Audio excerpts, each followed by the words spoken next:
bold.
Hello! Good morning, good evening, good afternoon, good middle of the night. Guess who's here making biscuits next to me? Say hi, chat. Turn to your neighbor. Say hello. How are you doing? Give them a smile. If you're feeling bold, try instead of a smile, prolonged eye contact.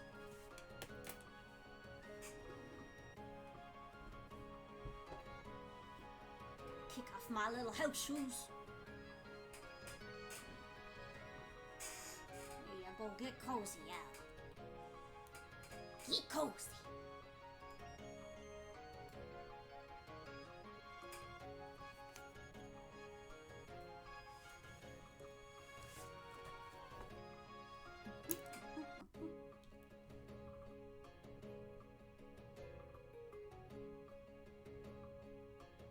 Wow.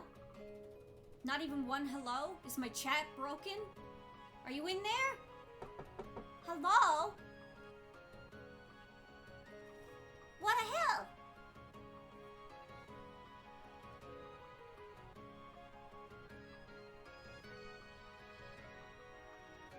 You're in your rebellious stage? Fucking teenagers. Jesus.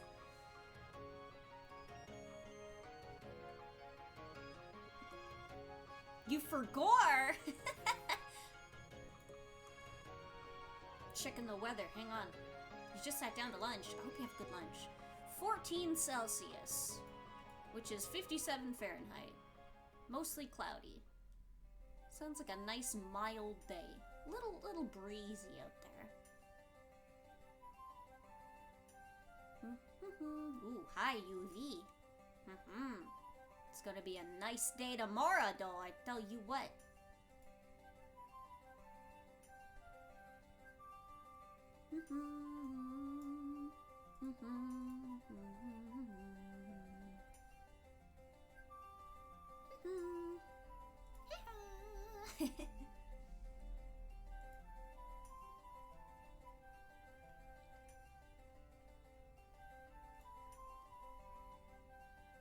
I'm waiting for my kettle to pop, and I'm gonna pour my coffee, and then we gonna sit down, and we gonna do this stuff.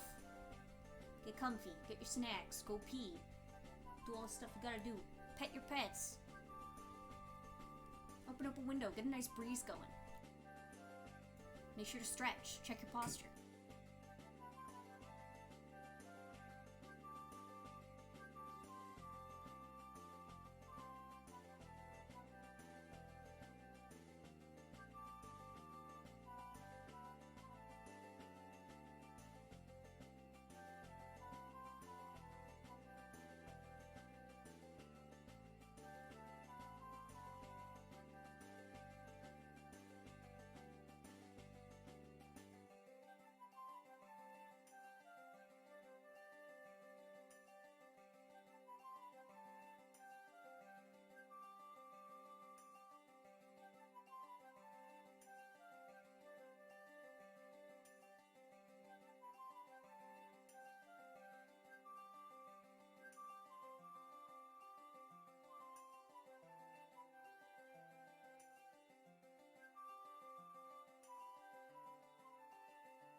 Alright, my little yeehaws, I got my coffee.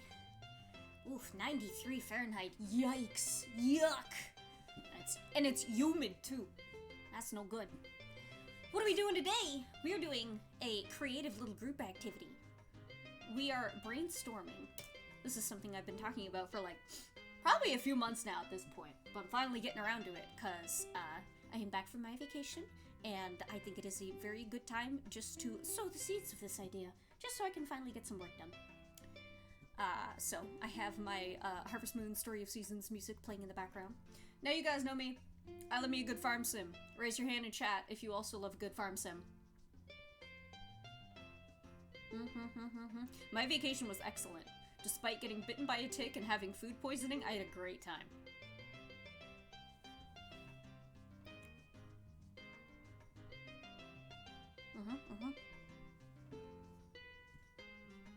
Don't worry, I'm okay. I've been checking the tick bite. There's nothing to worry about so far. We saw a big fat bumblebee. I showed him off yesterday. Guy is very cute. It's true. Is it growing likes? Limes? No. I've been looking for the red ring of death on my proverbial Xbox, and I'm perfectly good so far. And I don't even think he barely had time to even get a little sip in, so I'm not too worried. So, I love me a good farm sim. I've been playing Harvest Moon / Story of Seasons games since I was a youngster. And they are my comfort games. They are my escapism. It is where I feel home. It is where I feel safe.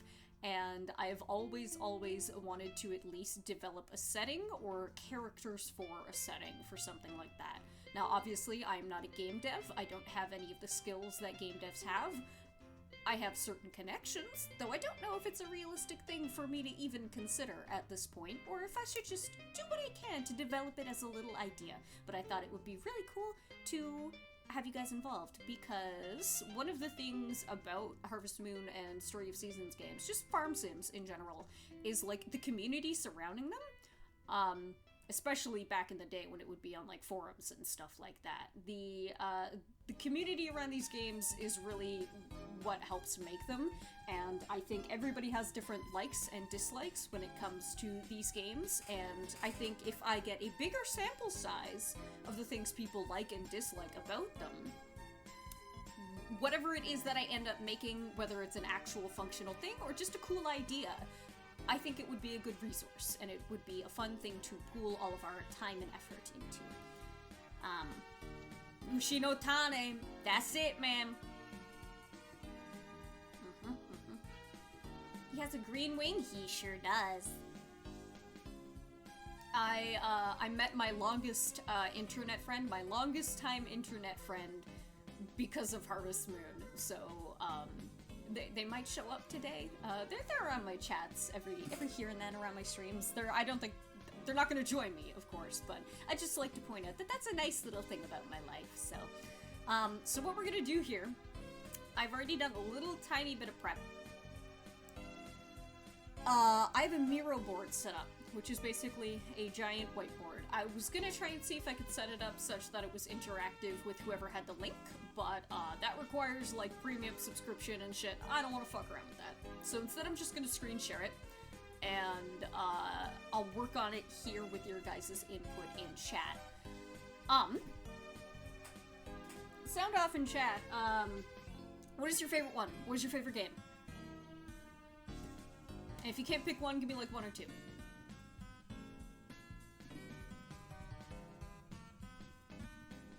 Wonderful Life. I never actually played that one. Let me write down a list of the ones I've played. Let me just make my little list here.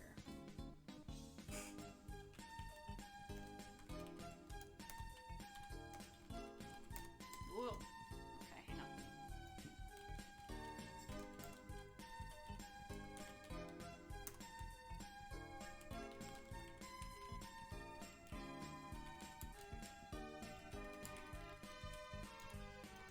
I need this to be bigger.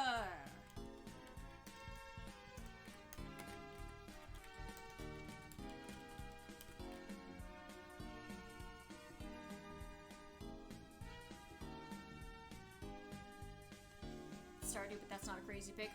I have a lot of loves for Stardew. I think it's done a lot.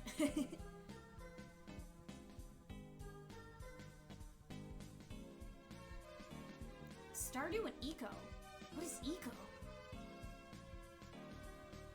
Alright, I'll hop on over to here. Cool. Okay. There's my Miro board. This is my one little thing over there. I'll scooch that up there for now. I'm making my list.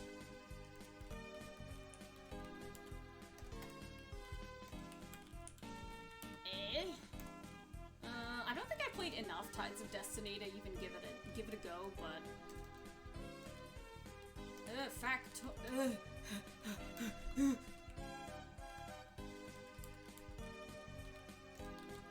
okay.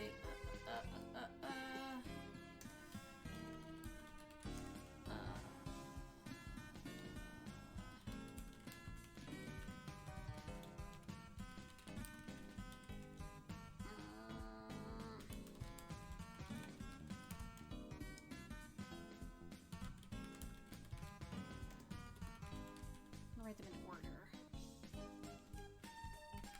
of when I played them.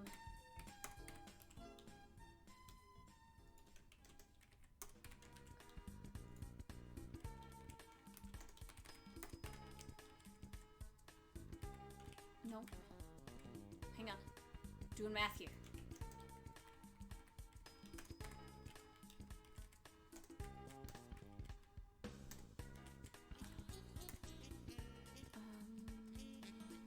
I'm looking at my list. I have so many different lists up, you need to know.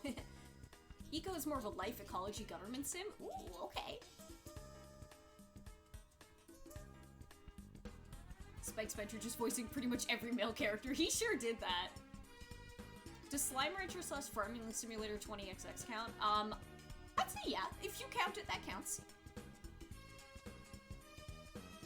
Dude, Rune Factory Frontier, unfairly hard. Unfair. Would also be fun to have lists like best gameplay loop and then a list of our favorite mechanics. Yup, don't worry, I got a whole bunch of stuff in mind. Hello, Sprigs. Stupidly hard. You beat that chicken griffin and then you're like, alright, I'm done. Cockatrice, I don't want to play this game anymore. What do you mean I gotta do fucking crafting that takes 99% of my stamina? What do you mean?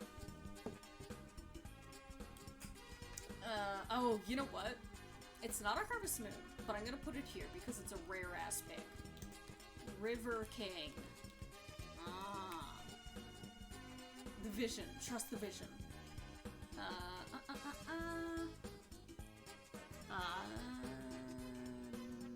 What is it called? Literally just Story of Seasons. Convert to dock? Absolutely not. Not right now. Hey, Fayhaven. What program am I using? I'm using Miro. M-I-R-O. It is a little, I guess like a web-based interactive whiteboard thing. I learned about it through people using it for Elden Ring theory boards. Had to fish up something of a certain size. You mean the whitefish that you're supposed to get in the very first river, and I don't know if my game was broken or if my RNG was really that bad. It was literally the last fish you had to get. I got all the way through that game and then... Coral Island? I need to play that still. I think Crab has played it.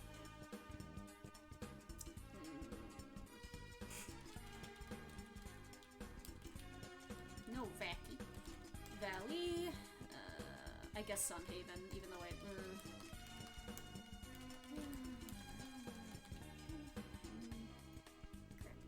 Up. There's more. There's more.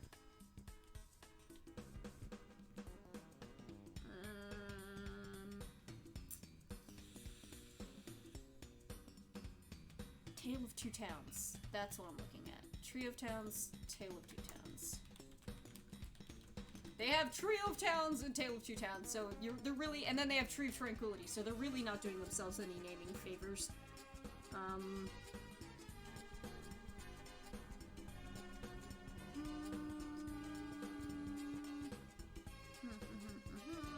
Okay.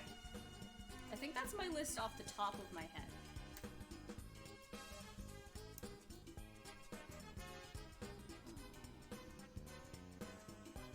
This will be interesting because I've only seen Stardew and watched a good bit of Fields of Mystria.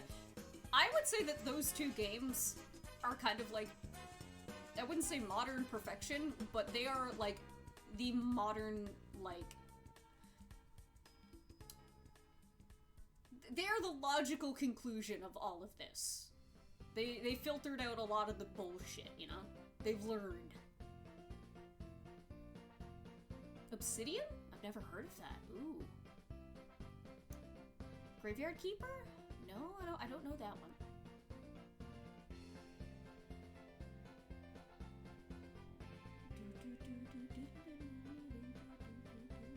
Okay, Salugar. Oh. Come here, you. Come here, you. Okay. Still waiting for Mystery of full release. It's coming soon, I believe. Okay, so...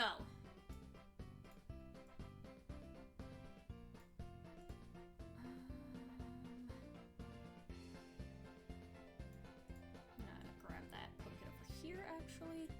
So, what was it you said earlier? I'm just, this is from Animal Parade, I believe, or Tree of Tranquility.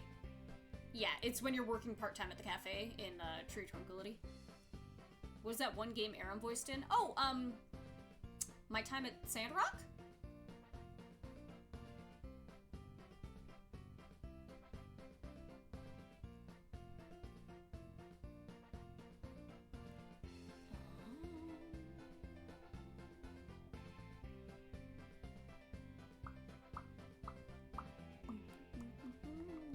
Try and look for that fucking comment. Hang on.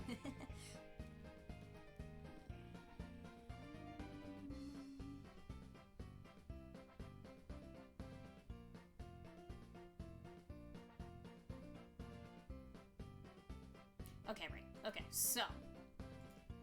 Now let's do... Nope. Why is that so long? Why are you long? Get over there. We don't need you to be that long. Make a new one. Okay, so you said, gameplay loop, mechanics, yeah, okay.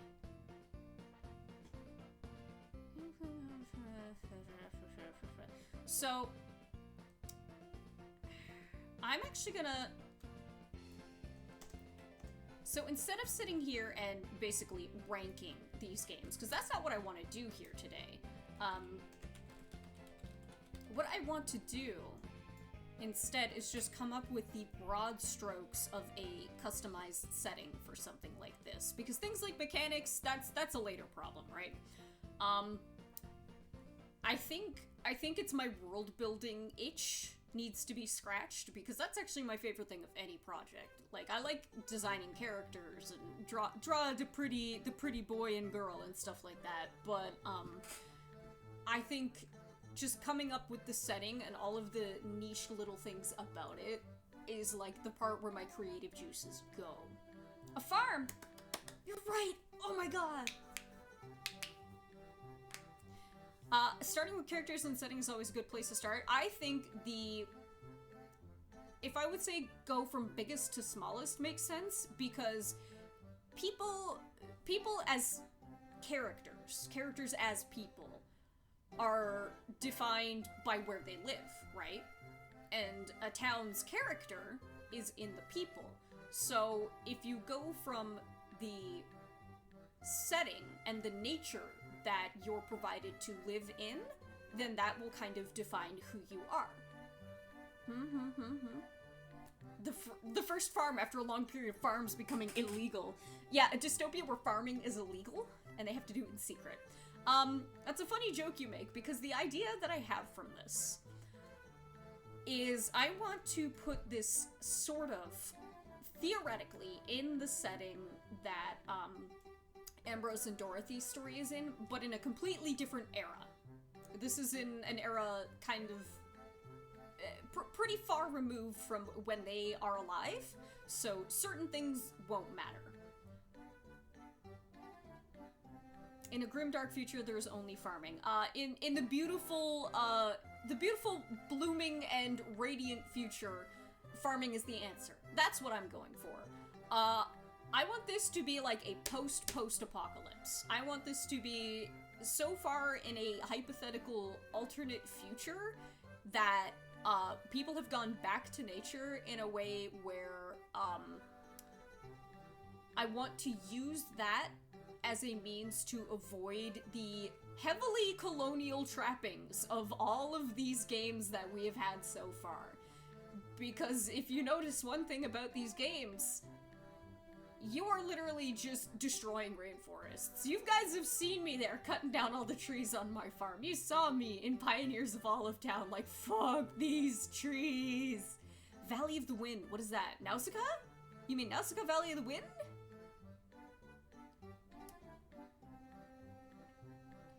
Because Nausicaa's kind of on my inspiration board for the grander setting, so you might be onto something there. I think genre and themes would be a good place to start. That's true. So, let us grab this. I see why I made it longer now. Big setting. Let me grab this. Poke it here in the middle.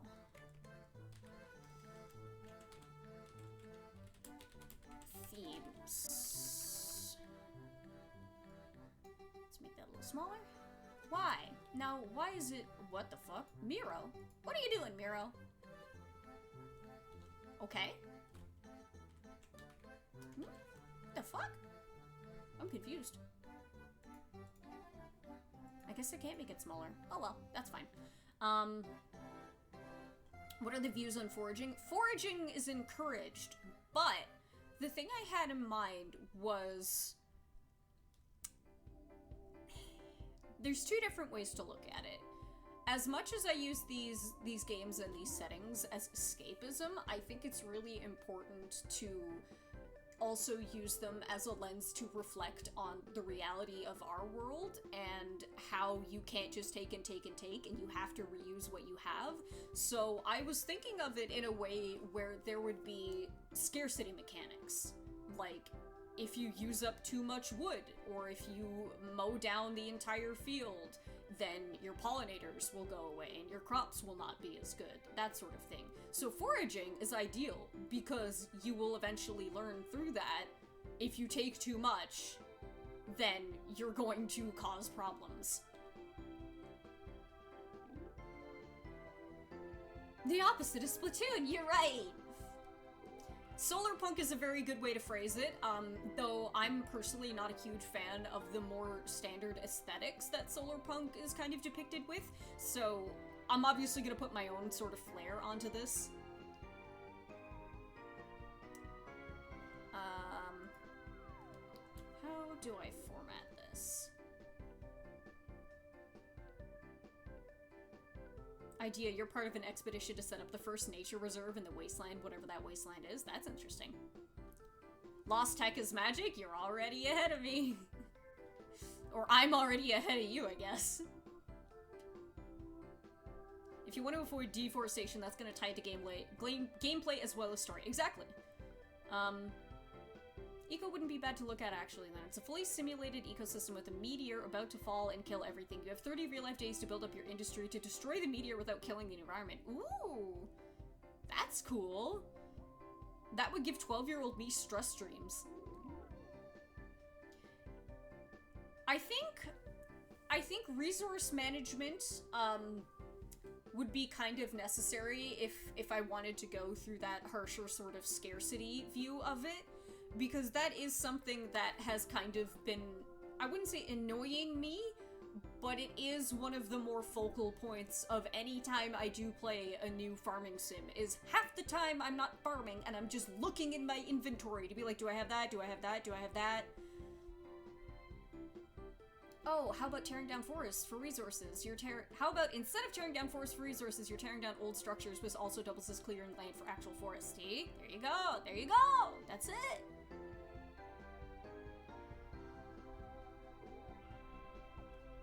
The Bosmer and Valenwood aren't allowed to forage any plant matter besides deadfall, so their diet is very heavily meat-based. Oh, interesting. Can't wait to see the wiki article on how to min-max environmentalism and crop yields. It's about the rotations. Would there be a way for the player to be rewarded for planting trees instead of cutting it down? I imagine so. Though then again, you'd have to be smart about where the tree is planted, because you can't just plant a tree anywhere. There's no guarantee that it's going to thrive. Do I want the game to be stressful or relaxing? I think that's the two roads diverging in the yellow wood, or the narrow wood. I never remember that quote properly. I think in an ideal world, it would be possible to do this with two game modes. One would be the escapism relaxing one, where you're just chilling and enjoying things, and you don't have to worry too much. But the other one would be the more realistic and, conscientious one, where you have to realize the importance of your resources. And rather than stressful, it would be rewarding. I want it to be rewarding and thought-provoking. Real techniques people used to fight against desertification. I have been a little bit. I haven't done a whole lot of it, so I don't know, like, exact terms and stuff like that and methods, but I'm leaning into it a bit. Two roads kiss and break up in a yellow wood. Aw. That's sandrock, you clear trash and grind it into materials? Hell yeah! I will probably get sandrock at some point. If you have seasons mechanics, you could have a stressful winter but a relaxing summer. There would absolutely be seasons mechanics. Oil contaminated areas, you can use plants for Phytoremediation. I didn't know that word existed. You know a lot about that? Whoa! Hell yeah. Hell yeah. Write that down. Write that down. So let me actually go back to here. Maybe I should have converted that into document mode. Can I do that?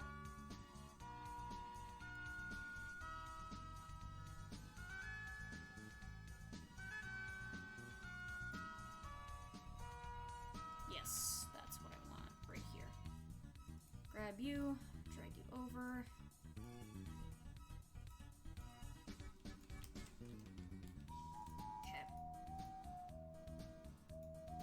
We farm.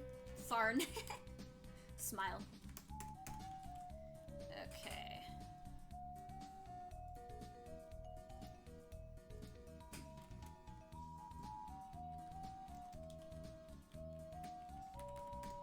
A lot of this is gonna be me, like, formatting things, so enjoy moments of silence. How did the plants feel about this? And can we talk to them? You shall see. Let me get the basics down first. What kind of community characters will your character interact with? I don't even know if we'll get to that this stream, but trust me, that's a whole cornerstone I'm thinking of.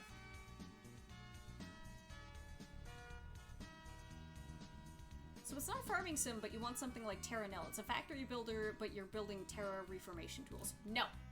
Because one of my least favorite things in the new farming sim games I'm running into is that my farm just turns into a series of little maker machines and factories, and that's not what I want to do. I don't want that to be my farm. I want that to be the community that I interact with. I am a farmer. I am not a baker. I am not a... I mean, I can fish. That's always been a part of the fucking farm games or whatever. But I am not the town's fisherman. I am not the town's blacksmith. These are things that theoretically I could do, but you would be better off going to somebody in your town who knows how to do it better. And, you know, if you give other people purpose, then it comes back to you.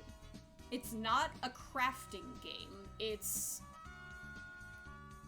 I would say it's a community game. Would I like to hear something really cool unrelated to farming? Yes. Will you build, restore buildings so that townspeople come back to? Yeah, there you go. I want a farming game, not an industry factory game. I want the farm to be your vehicle to connecting to the rest of your community and therefore connecting to the rest of nature and rebuilding things that the people of the past let go to shit because, you know, capitalism. Just learned that the guy who trained me in martial arts trained Keanu Reeves for the latest John Wick movies. What the fuck? That's rad. You could get the same kind of advancement if you build up the NPCs who do stuff so they can do more stuff rather than your own machines. Yes! Apes together strong!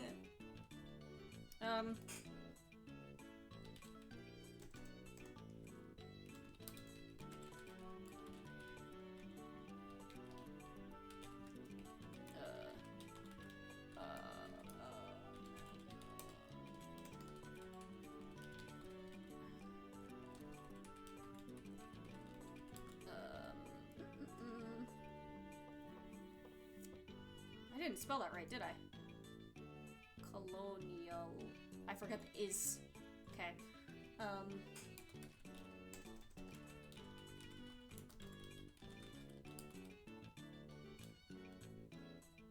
You know him. You love him. Capitalism.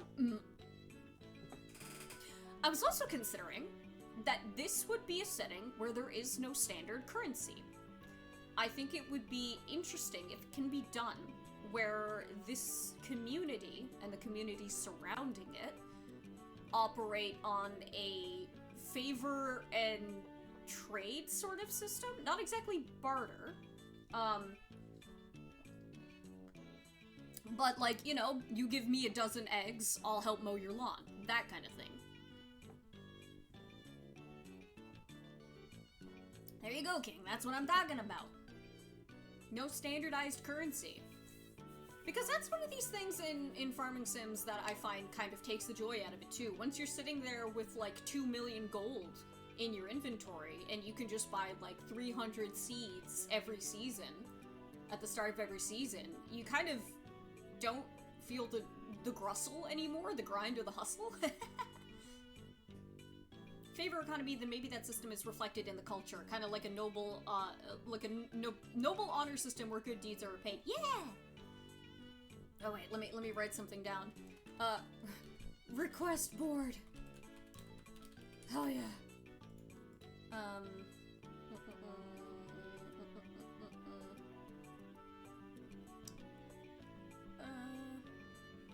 Love world.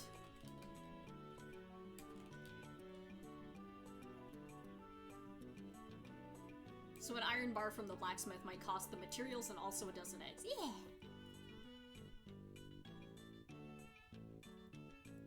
You convince a Fist of the North Star Raider gang to act as a merchant caravan. Yeah. And I think in terms of, like, the actual setting, I would want it to be in, like, a hypothetical, like, not equator area, but just above or below the equator, such that it can make sense that you are able to, farm different, like... Oh, this one really gets me, this song. You're able to farm more, like, a broader range of crops, basically. Standardized currency is just your status within the village, and your only money that buys everything is favors. I guess that's a way of looking at it, yeah. The Sahel? What is that?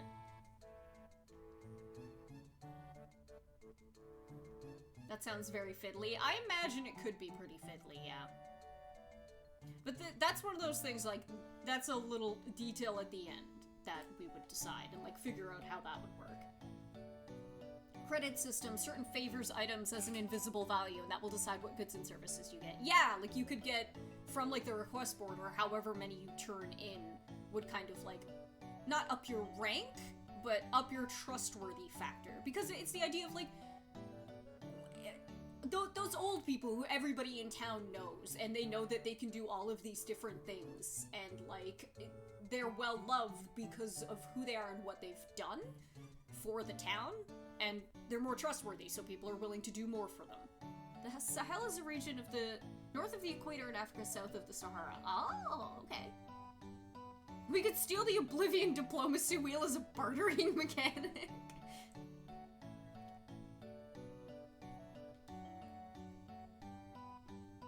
Going through rapid phases.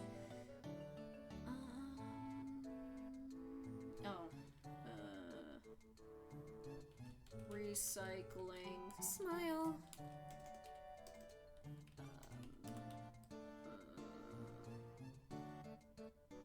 What is the word I'm going for here? Resource scarcity.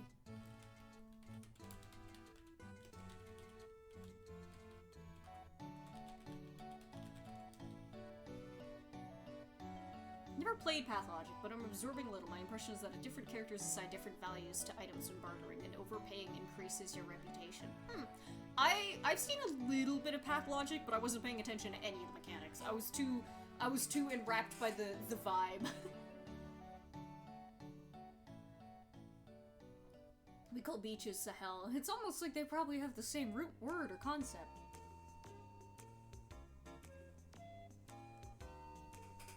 The AC wanted attention.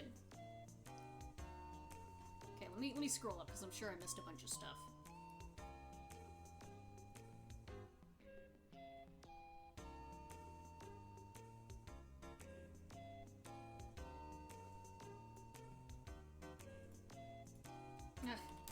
Learning from the sins of our forefathers. Fathers.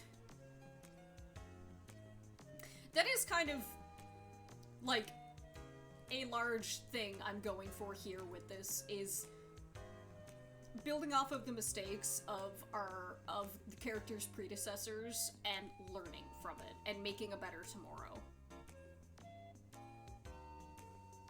The beach of the Sahara. Oh, I get that! That makes sense, because it's like a shore.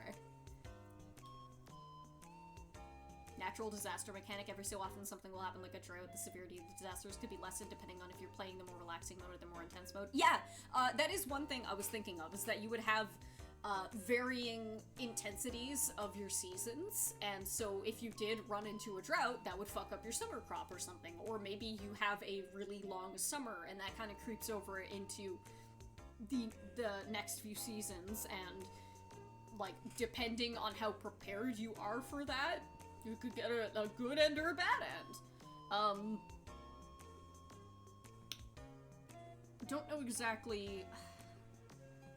I don't know exactly how far I would take that, though. And I think a lot of the issues that you're gonna run into in it wouldn't be inherently natural disasters. I think a lot of the problems are man-made. Because in this setting, I do want there to be magic, right? And the magic is directly tied into, like, the people's interaction with the environment, because think of Rune Factory games. I don't fucking remember if it's only in Rune Factory Frontier, but you have these little, like, spirits or whatever. I think they're literally called Runies, and they're elementals, so you get fire, earth, water, air, you know how it is. And depending on, like, the spread of them and the percentage of each of them in a different area of, like, your fields, then it will, like, change what kind of crops and stuff grow and, like, how well the crops grow, and I really like that. And I feel like that is something that could be easily ported over into a magic system for the whole setting. Would there be hunger or thirst mechanics? I think there would. In the harder version, here, let me fucking write this down here.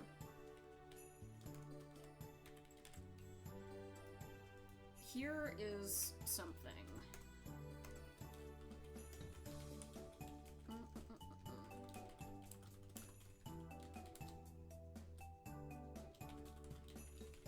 I think something really important that I would like to explore in a game like this is how, for me personally, the escapism of these games has become... what's the word?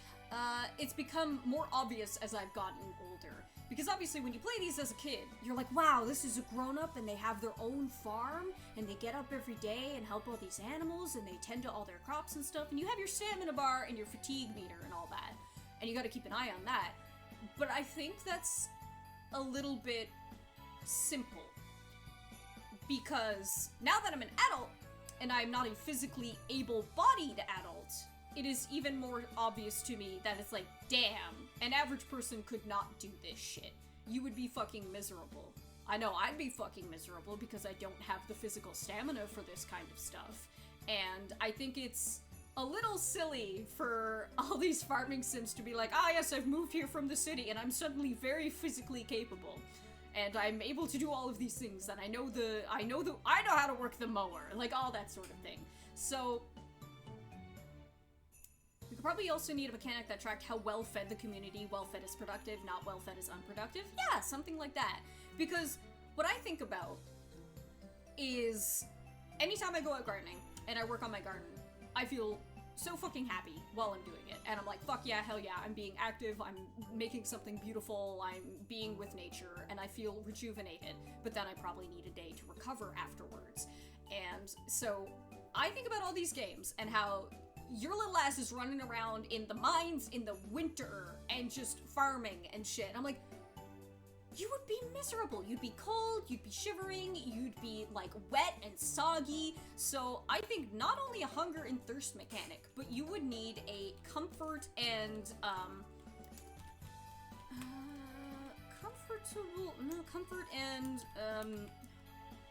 well-being mechanic. Because if you're out working in the rain all day and staying up until 2 in the morning for most of your days trying to get all of your tasks done, I know it's silly to say that's not realistic, but if we're going for that sort of scope, it just kind of feels like contradictory, right? Clothing mechanics, that's what I'm thinking, is that you would need to, like, specifically get gloves that are warm for your hands, or waterproof clothing, and things like that, and you would need to really sort of prepare. Mental well-being mechanics? I think I would count that as comfort. I think that could kind of go under that together. A misery meter. Okay, so in the village, if there's a natural disaster, would you provide food to the town? If you could, you would provide anything. You would provide food, you would provide transportation. If you had like a fucking wagon and horse, you would... If there was like a fucking landslide, you could go in with your shovel and pick. Man-made earthquakes are magical subterranean volcanic activity caused by some form of human activity that the player can possibly do things to remove or lessen. Yeah.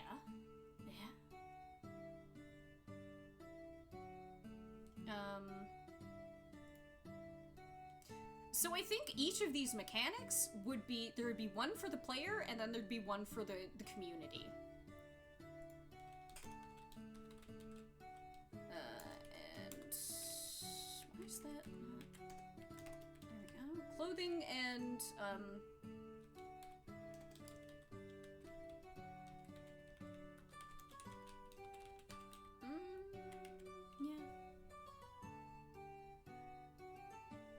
if you get sick, you get closer to the villagers. Would they help take care of you? Yeah!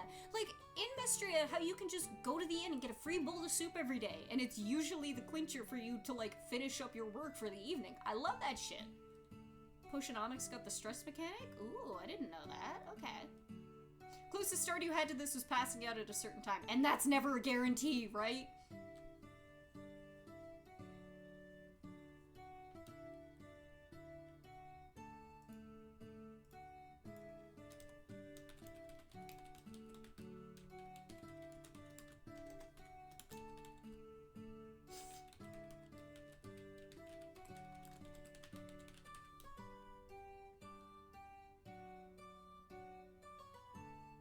Yes, but if there's too many small, realistic mechanics, it runs the risk of becoming annoying and frustrating. That's true.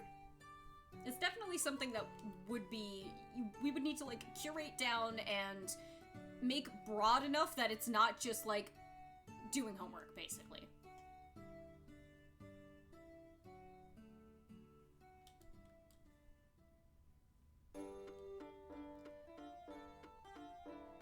Describing comfort value that is very variable, and it can bottom out and incapacitate you, but enough time spent at certain levels of comfort would then affect your, I don't know, mental health value, which has huge effects in the long term. It's... there's a phrase that one of my social workers said where it's, if you're comfortable, you're not growing. And I think that can kind of apply in a way, but I understand what you're saying.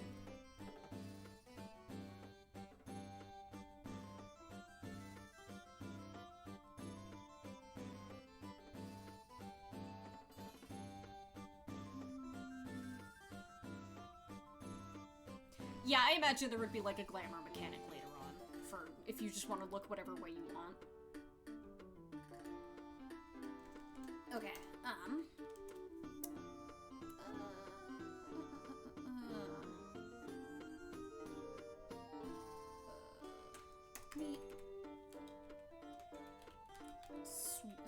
swaths.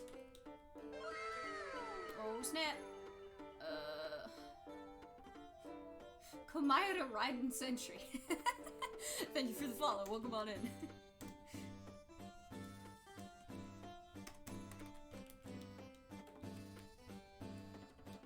Is that how you spell Swiss?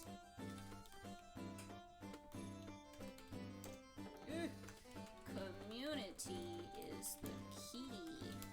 The more you help your neighbors, the more... I spelt it the Canadian way. You...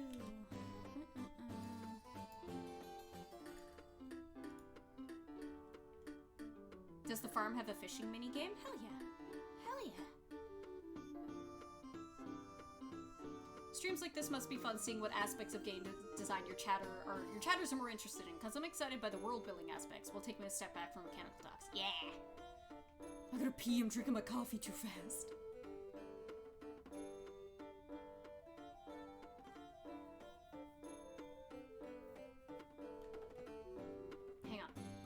Ah! I gotta go pee. Ah! Hang on, I got a cute thing. I made a cute thing. Are you ready? Ta-da! It's a holdover, back from when I used to stream Harvest Moon games. Hee-hoo! BRB!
This is one of the best Harvest Moon characters there's ever been. I'm pretty sure her name was Eliza.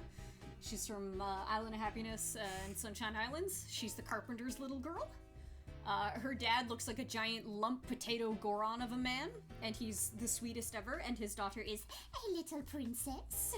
She normally wears a big frilly dress, but they got her dressed up to go do some work, so that's her dad there on her little toolbox and on her shirt. Having the farm sim be more focused on the social interactions beyond dating would be fun. That is a good point, because a lot of the time, you end up just interacting with the person you want to date, and then all of the other townspeople you kind of ignore. Or I know some people do. How about, instead of fishing, reverse fishing, where you're stocking rivers and lakes with fish? I feel like you'd have to be very specific about that, because that's quite literally introducing invasive species, possibly. Yeah, single-handedly ruin an ecosystem, exactly. Something, all of the carp, or there's some fucking fish that's like just taken over the Great Lakes. Well, in the post-apocalypse, there ain't no ecosystem to ruin, is there? Well, that's the thing. I was thinking this would be post-post-apocalypse, so there's already been the first big fuck-up, which took out most people and destroyed most systems, most human systems that were there. And then, you know, centuries and centuries passed in which, humans began to rebuild a little bit, nature had a little bit of time to restore. And then at some point, there was another smaller cataclysm that kind of altered things in a new way, such that it made the old times even harder to, like, recall, and old information, because this has to be in a setting in which people aren't just able to reinvent the internet immediately and reinvent oil drilling. There has to be a reason why people wouldn't just go back to the exact same way. I just go off on a tangent for a sec. I love how many people I see in my area live in a view of a river walking distance from a city center that go fishing. There are even young teenagers with their own gear, just individually spending their Saturdays by the river. Hell yeah! Me and Austin wanted to go fishing on the trip, but it wasn't gonna happen. She looks like she'd be voiced by you. That is the kind of character I want to voice. Letting your animals roam around your farm and needing to bring them into the barn before it gets dark, otherwise they could wander away and die of cold in the winter. Like, every time I forget to bring my my fucking cows in, and I'm like, no, my cows! This will affect the trout population. There's always an ecosystem. What's the wildlife situation? So I think it's definitely going to be limited. There would still be most of the animals that you would see, but, like, there'd be fewer of them. And then as you progress through it, maybe you see a little bit more every few years. Maybe because you planted a certain plant, then there's more butterflies, and because there's more butterflies, there's more birds, and because there's more birds, there's more small mammals, etc., etc. 2,000 crickets off Amazon, releasing them in the park. Pokemon bug catching contest. What if it's a post-apocalyptic, post-dystopia setting? Yeah, that's what I'm thinking. Is that everything went fucking wrong because of the way things were. Things were fucking awful, and they got told for it. Yeah, plants and animals still exist in Chernobyl. I think there is gonna be some weird radiation stuff in this, but it's not standard, like, real-life radiation. I think it's magical radiation is what I'm gonna go for. Mutated magic animals? Yeah! There you go. Yeah, see? Curious if hunting is a thing, or, like, a hunter NPC. Yes, there would need to be. Because I want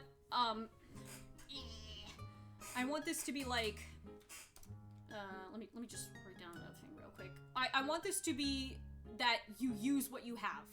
You don't take any more than you absolutely have to, and you respect what is there and what is available. No bovine-sized bugs? I didn't say that! I didn't say that at all! Points back up the chat. Nausicaa! Big bug! Maybe we drink bug milk instead. Who cares? Who knows? It's up to us. We can figure it out.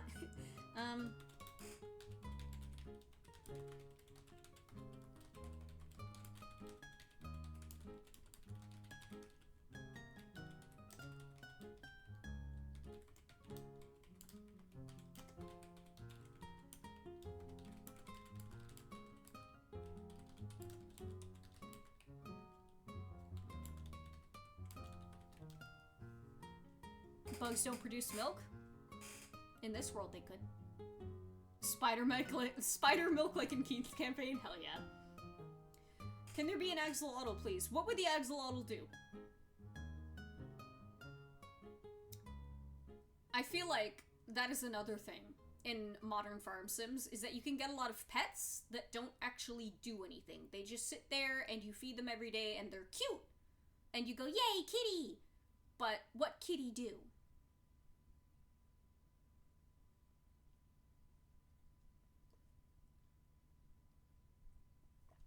Bye, Baker Base. Thank you for hanging out. My music! No! My music! Oh shit, I got too many fucking tabs in that window. Here we go.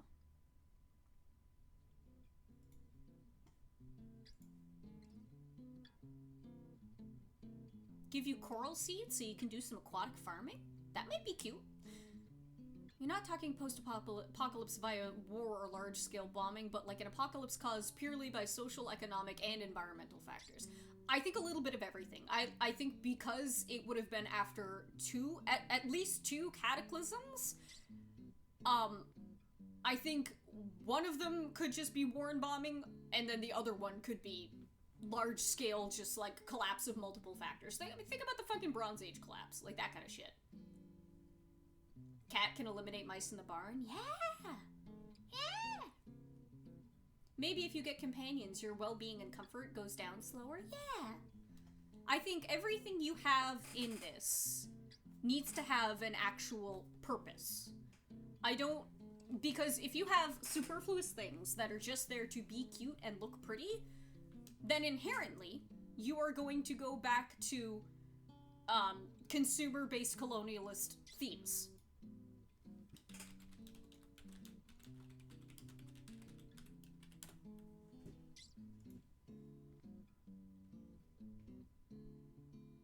If you have a cat, you'd be less likely to have pests on the farm. Yeah!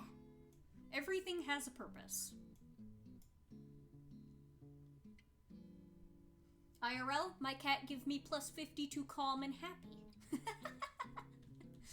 But if he were a barn cat, he would give me +50 to keep out rats. Would there be an industrial faction that's trying to revive the old world? The bad end is they take over the community. I don't know if I need a Joja Mart.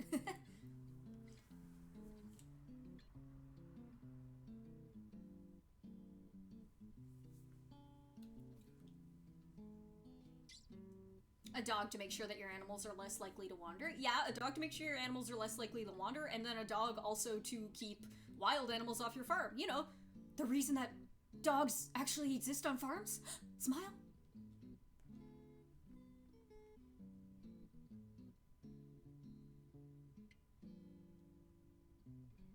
Isn't looking at nature through a purely utilitarian lens also problematic? It certainly is. Things can just look pretty. But I think at that point, you leave it be. You just let it do its own thing, and you don't interact with it. But, you know, you have to think about, like, thoughts like that, you can boil anything down and find the issues with it. So I think with this, it's entirely about finding the kindest and most... The kindest and most... I don't want to say profitable, because that's definitely not it. The kindest and most natural interaction with something. Mark Hamill from Castle in the Sky. 10 out of 10. Hate that guy. Because that's the thing too, is that if you look through it like certain lenses and you squint hard enough, you circle back around to eco-fascism. And yikes. So, obviously we don't want that.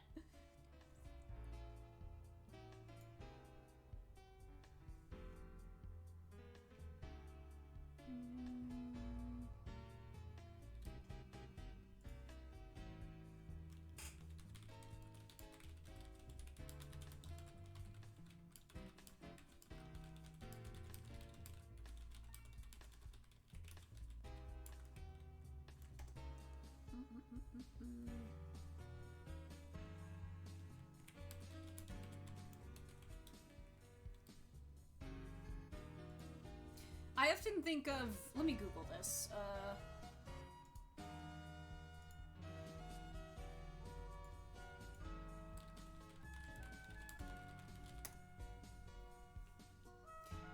There is this old book that I remember reading a bunch as a kid called Something from Nothing.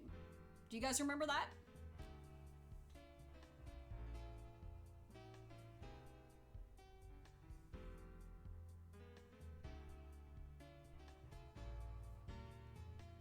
How do we mechanically incentivize the desired relationship with nature, though?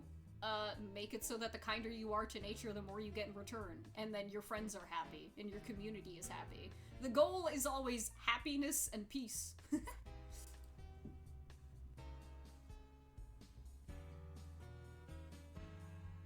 You mean the Tao Te Ching? I don't know what that is. Is that the Chinese version of the story?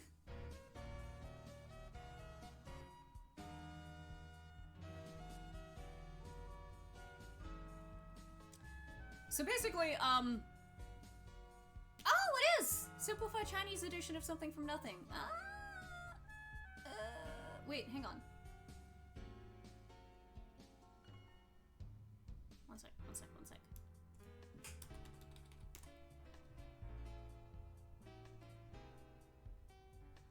Doesn't have a Wikipedia? That's crazy.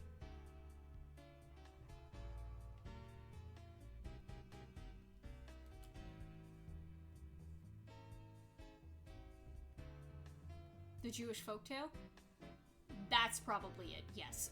So basically it's this book where his grandpa and his kid or whatever, grandpa and his grandson, and there's a blanket that they have, and they really, really love the blanket, and over the years the blanket becomes more and more used and worn, and they basically have to repurpose it into different items and accessories and stuff for the kid to keep using, because, you know, he loves the blanket so much, and he wants to keep it, but I think it's like at the end, all that's left of it is just this tiny scrap of fabric that makes a button, and even then at the end, he has to basically get rid of it, because it eventually, like, it wears itself out. It reaches the end of its usefulness, and I always found that really, really compelling, especially as a kid who grew up poor as fuck, because that's how that shit was. You had hand-me-downs, and you made use of what you had until it was gone, and you were thankful for that. You were sad about it, for sure, but that's the way shit was.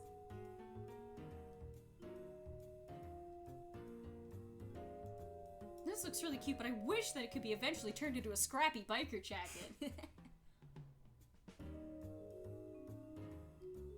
Any Stardew Mine's equivalent to combat? I don't know exactly how combat would work. That's kind of like the farthest thing from my mind at the moment. I think there'd be like a city area that's like ruins of a city, like Fallout style, but not exactly. And that's where the troubles are, because that's where things are more like magically contaminated, and there's beasties and monsters and roving gangs.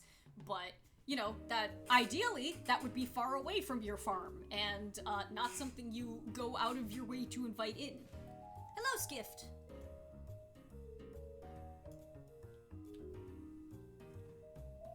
The Tao Te Ching is a foundational Taoist text. Ah.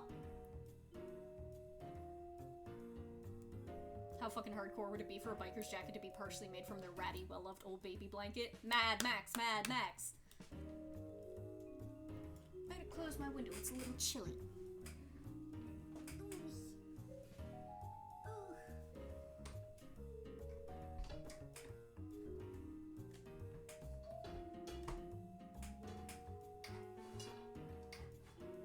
Come on, close. You can do it. There we go.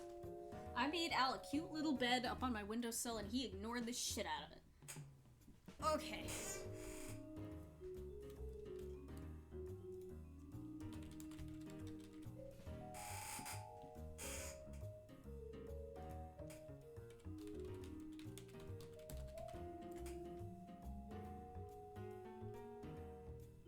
Will we ride Eternal Shiny and Chrome? Absolutely. You will make feast with the gods. So would you sometimes go on expeditions away from the community, and that's how you would learn about the larger world as a whole? That could be the case, but then again, that kind of sounds a little bit like you might not be a farmer at that point, unless it's a thing where it's your farm is really not doing well one season, and there's no chance of you yielding any crops, or your animals aren't going to be able to survive, so what else do you have to do but go into the city to get things to repurpose, and, you know, building materials to fix things that have gone wrong. We ride a turtle with our binky in tow! Mediocre!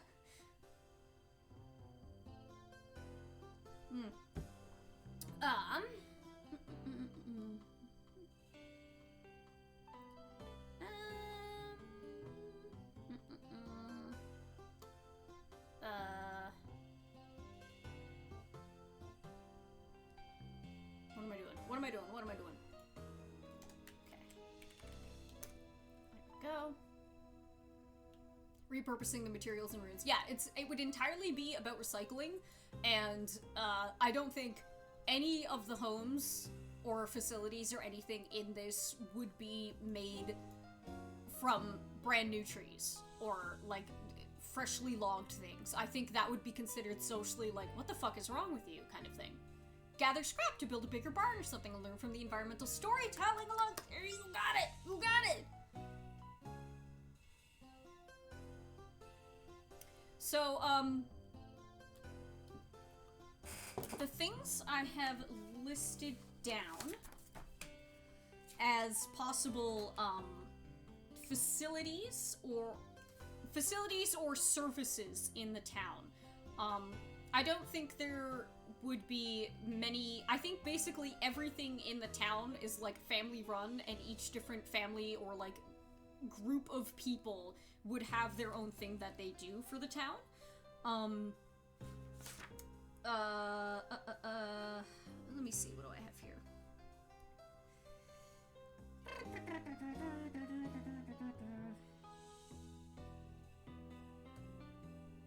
I think there would also be a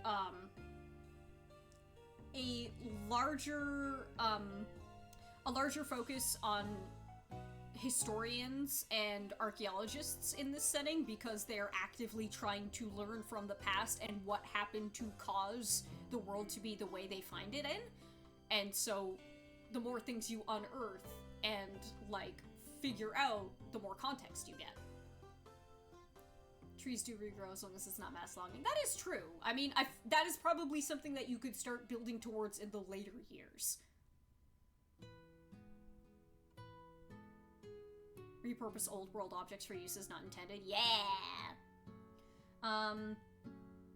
So one thing I find funny, and I guess it is kind of accurate, is that in the farm sim games, it's usually that, like, you'll have one person who sells you, like, cattle and horses, and then you'll have somebody, cattle, horses, and sheep, and then you'll have somebody in charge of, like, the chickens and the smaller animals. So I've written cattle, wool, poultry, fish, and then you have somebody who would be, like, flowers, fruit, and herbs. Then I also have somebody else written for crops. There would be a blacksmith / metallurgist. There would be, I think if there were any mines, it's not actively mining into the earth. Instead, it is mining through refuse. Then you have an archaeologist / like a museum. One thing that I definitely want to do here, weather mechanics.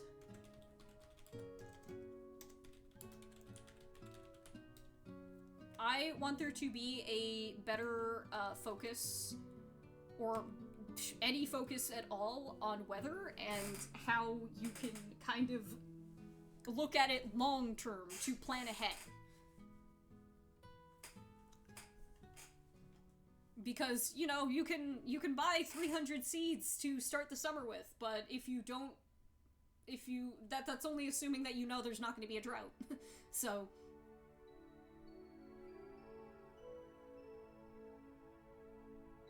I forget, is there intended to be a dating sim aspect to this? I ask because, like, if this is a year/decade spanning game, you gotta be able to break up with people and explore new relationships. Yeah, certainly.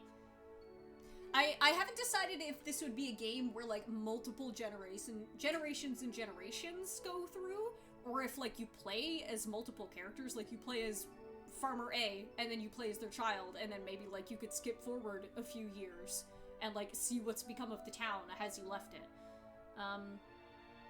Lost farming or crafting techniques, like learning to domesticate animals. Yeah! Climate change mechanics? We've got natural disaster and man-made disaster mechanics. One thing I was kind of noodling with is the idea that your main character... What the fuck? Who at me?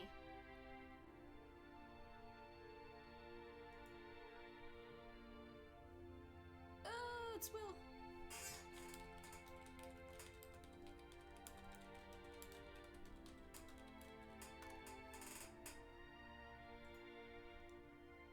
One day we could play as Bomomo!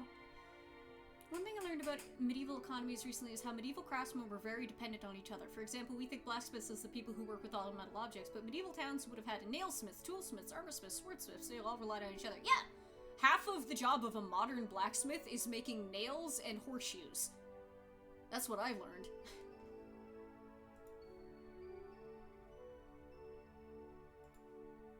This is the nighttime music from Tree of Tranquility.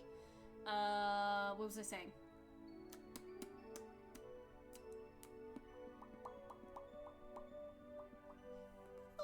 Somebody help me, what was I talking about?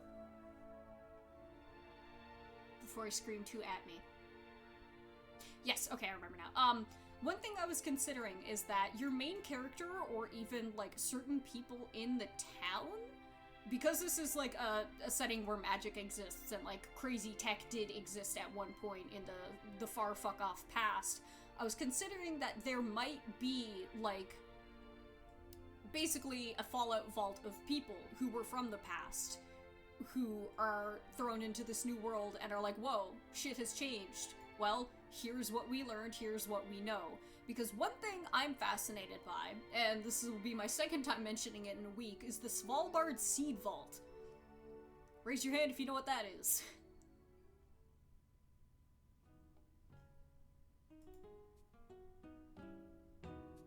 It's kind of self-explanatory.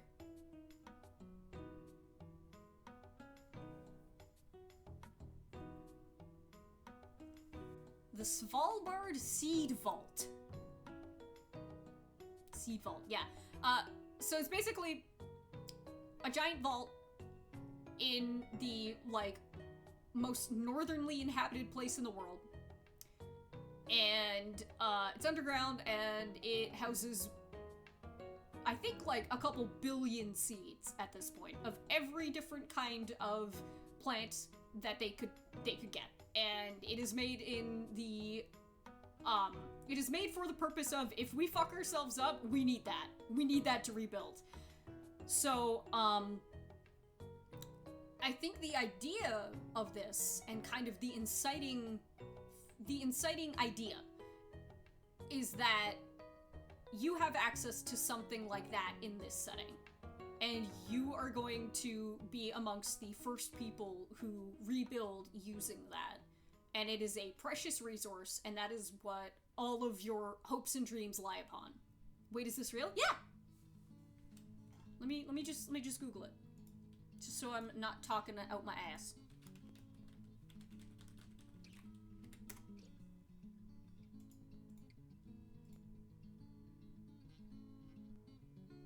I feel like I've seen read some post-apocalypse story about people attempting to travel to the Svalbard Sea Vault. Yep, I'm sure that exists out there.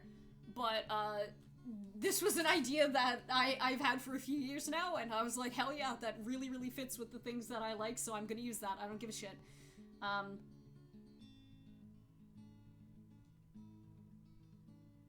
Idea, the Seed Vault also became a professional vault. People who were experts in their craft were also cryogenically frozen. I had considered that too, and I think that comes with the issue of, are these people going to be of the eras and mindsets that caused the problems in the first place?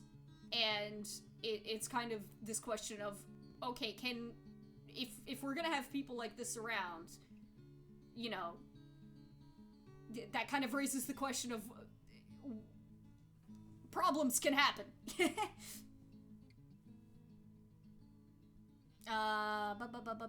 The Svalbard Global Seed Vault is a secure backup facility for the world's crop diversity on the Norwegian island of Spitsbergen in the remote Arctic Svalbard archipelago. The Seed Vault provides long-term storage for duplicates of seeds from around the world, conserved in gene banks. This provides security of the world's food supply against the loss of seeds in gene banks due to mismanagement, accident, equipment failures, funding cuts, war, sabotage, disease, and natural disasters. The Seed Vault is managed under terms that spelled out in a tripartite agreement among the Norwegian government, the Crop Trust, and the Nordic Genetic Resource Center. They started it back in the 80s. And it's basically a please God, please God.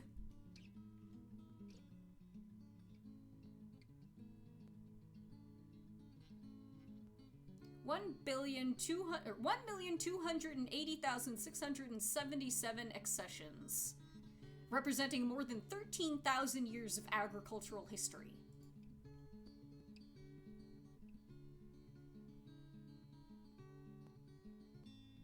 So on your topic of vaults containing pre-apocalypse people or their descendants, you gotta have a random chance of finding a vault full of useless rich folk whose automated life support systems have recently broken down. Uh-oh, Fallout. It was an all-volunteer vault, so everyone who comes out is prepared for what being unfrozen means and is ready to help rebuild. See, that was the idea, is that was probably what the main character, the player character, would be, right? Problems can happen is what makes stories fun. This is true. Humans do come with problems pre-installed. They'd have a hard time to acclimate, yeah.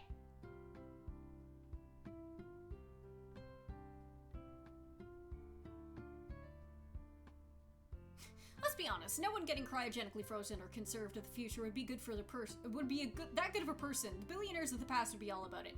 As much as I agree with you, think about their children. Think about their children who don't have those mindsets. Who were just born into it and aren't, you know, they don't have frontal lobes yet. They don't have opinions. They don't think that a banana costs $10. They think that a banana costs a smile from your friend.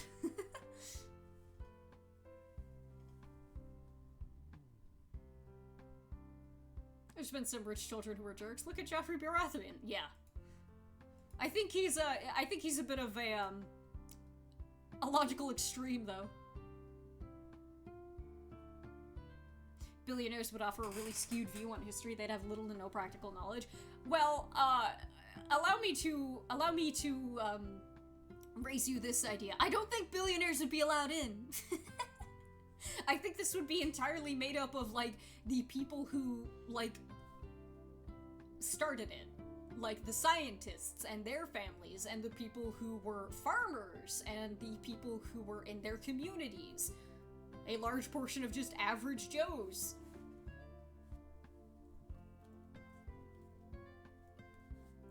People who were disenfranchised with big aggro. There's also the thing to consider, I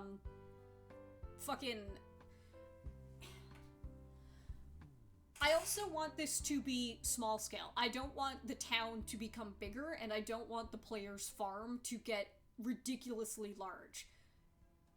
And you would need to actively manage farm runoff and stuff like that because of how fucking harmful that is.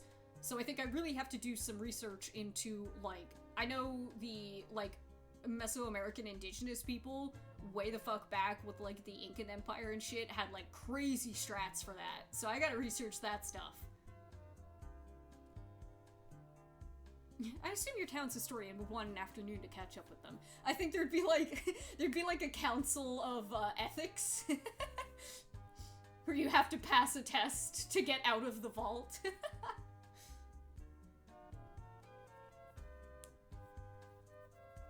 One former billionaire from a rich people cryo vault tries to con their way into town. Drawn and quartered.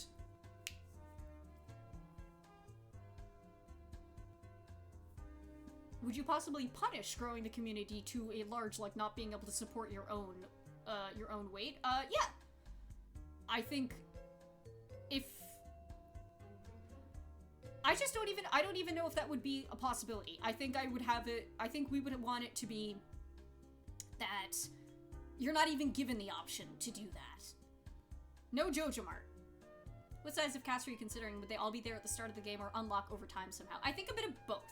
I think, as you kind of grow and flourish your community, word would get out to other settlements around, and people would be like, hey, this looks like a good place for us to settle. We have these capabilities, this is what our family's about, and we would like to live here. And, you know, you could then grow your community in that way. I think, I've got about 20 different, like, locations / facilities in mind, and so generally 2 or 3 people for each one. So the cast would be like a small town. Like, I would say about 50 people tops, right? Because that would get a little unruly past there. This is starting to sound very Frostpunk. I don't know what Frostpunk is. Could be a fun little arrow maze.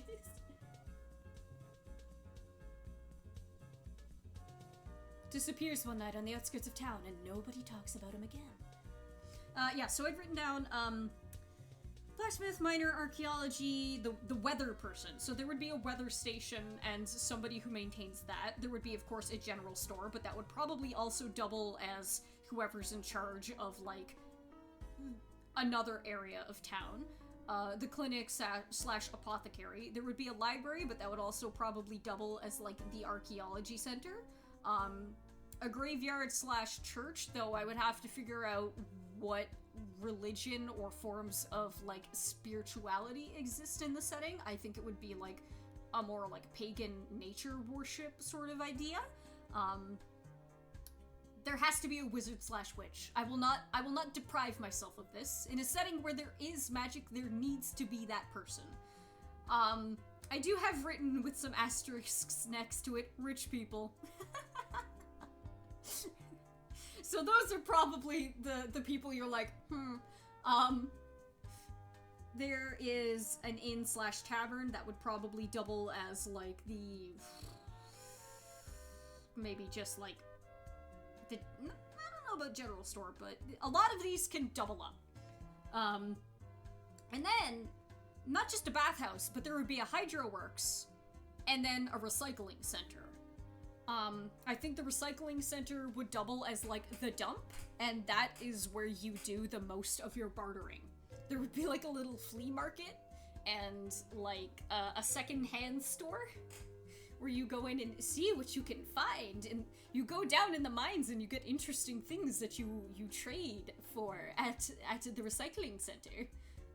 Very, you have to make hard decisions kind of game. I don't even know if I would call them hard decisions, because I think you're always finding new things, and there's always, I would ideally want there to always be a way for you to progress. An active apocalypse city builder where everyone is held up around an enormous engine for warmth in a frozen hellscape, but you need to feed the population, control descent, and keep up the warmth. Whoa. Whoa. What I'm learning is there's a lot of survival resource management games that I've never heard of. Yeah. Could there be other communities that you trade with? Yeah, absolutely. I think there'd be little caravans that come through like once a week. And they have things that you can't get in your town.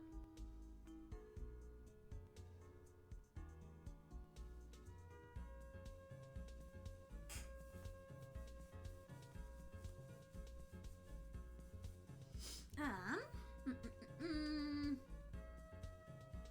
me see here. So I'm just gonna write these down now. I'm gonna put this under characters. Actually, I'm gonna go town/facilities.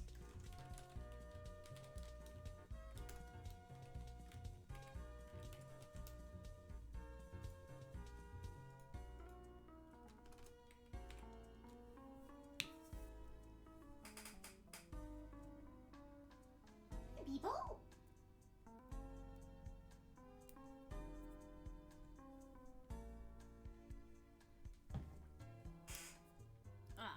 Okay. I also sit here and tut-tut at cattle and poultry as like farm, because thinking about how fucked up big aggro is in terms of the waste and the pollution that the beef industry gives us, it's pretty sickening. So I would ideally want to approach this in a way that is the least reminiscent of the way our structures currently are. Caravans could also sell you later game items. This way it's a good signifier of what you're working up to. You can learn about smithing, the smithing family from them. Yeah! Yeah! Exactly. What is the word for sheep? Sheep and goats and stuff. Because it's not just bovine. Because it's cattle. What's the word for that?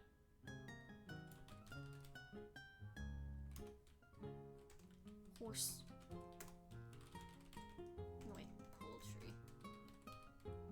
Poultry. Sheepies. You're right.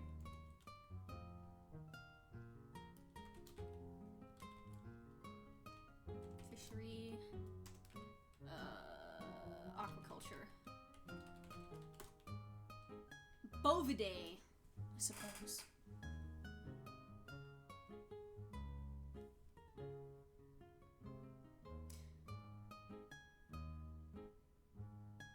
% of carbon emissions worldwide come from the methane emitted by cows. Yep. I guess shepherdry, yeah. I do have an idea for the sheep people. Don't you worry. So you're a rancher, not an industrialized dairy manufacturer. Your animals have good long lives, giving byproducts like milk and eggs until now it's the end of their time and you have their meat. Yeah, I think also you would butcher your animals as well. We ain't got no Wagyu. No, sir. There is no, the fuck is it called? The duck. The thing French people do to ducks. No foie gras. Absolutely not.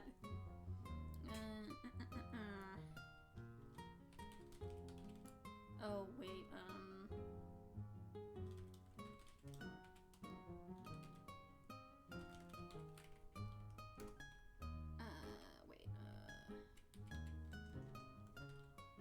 florist, fruitery, orchard.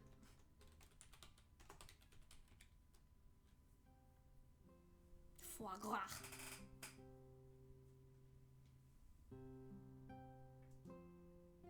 Is it that hard to develop a bovine diet that reduces their methane emissions? I imagine they fart so much because they're stressed. So, yeah, I think you could do it.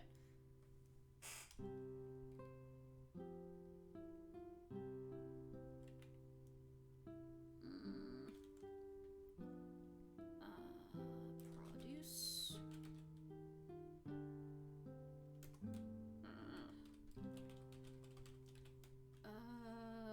I think...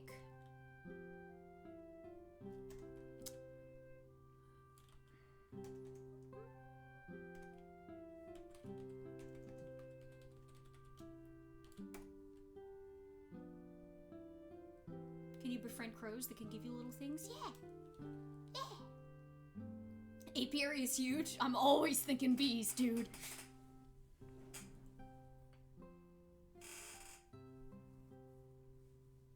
I'm saying this like it's your fault. What's the general tone? Hope above all else. Always. You know what the tone is? The tone of this entire fucking story? I'll show you right now. This entire concept.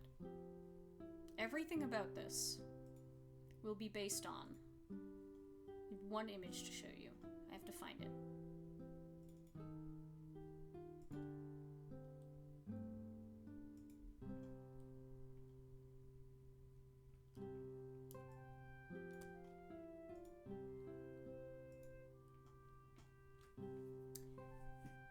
Everything sucked, but it's okay. That's it. Everything sucked, but it's okay because you can grow now. And you won't grow too big and you won't grow too small. Just right. Just right. People are there to help you. Big board full of red strings and they all connected this image. This is joy. This is natural joy.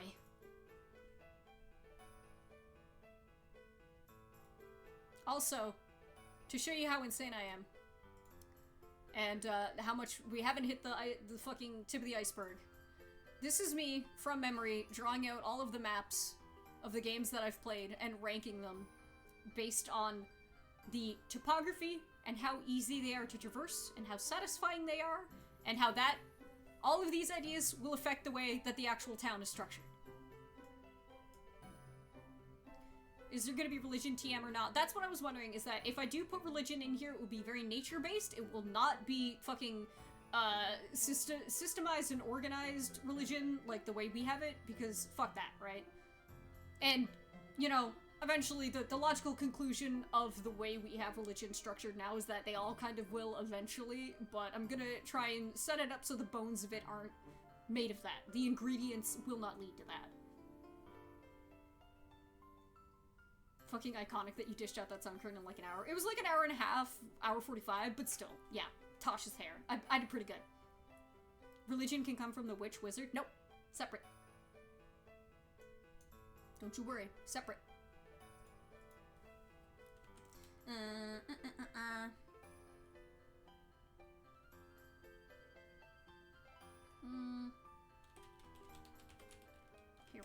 Here's what I'll do. Here's what I'm gonna do.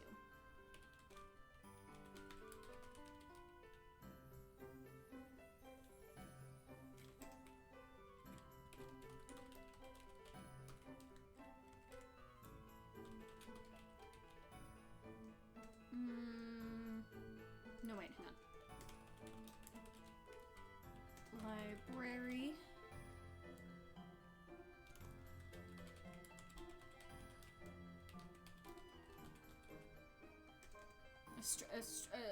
What the fuck is it called? The observatory. Jesus Christ. Oh, you know what we also need? I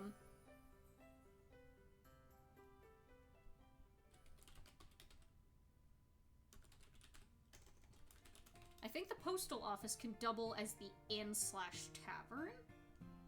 Or would it be better to make that the tavern? Or the, fucking general store? Probably the general store. How big do you think the town's gonna be? Not big.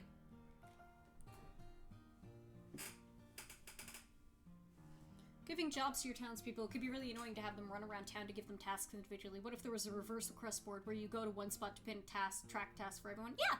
I have request board written down already.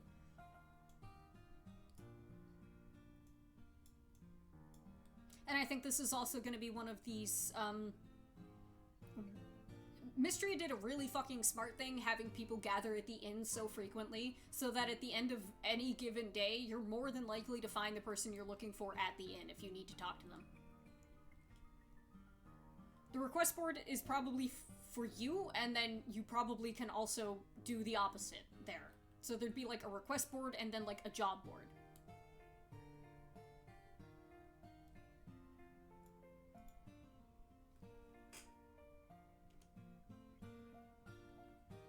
You have to think about what religion means because our image of organized religion is very much shaped by Christianity. Yeah, that's what I'm saying.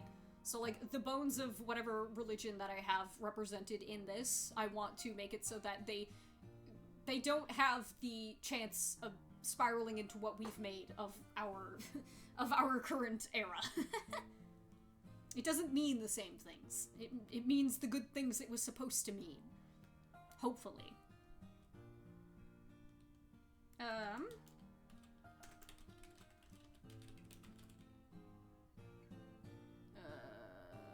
What the fuck is the word for it? A laboratory?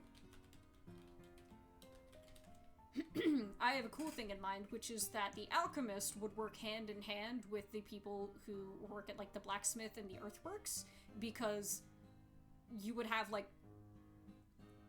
They have the ability to use alchemy and magic to actually make, like, gold and materials that you use for crafting and smithing, but not in the same way. Basically, I want everything to feed into itself, so it's a natural cycle. Spelled that wrong, didn't I? Did I? No, I guess not.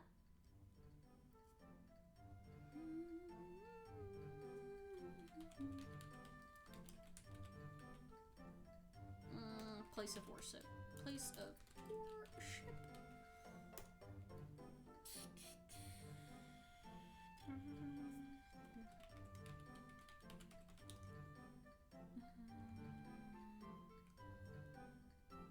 Center Observatory, Bathhouse, Hydroworks, and then we're gonna have Recycling Center, slash, dump.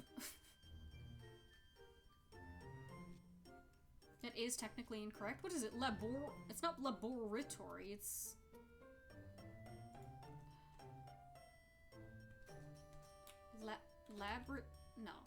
No. Didi, it gets out of my laboratory! How do you spell it?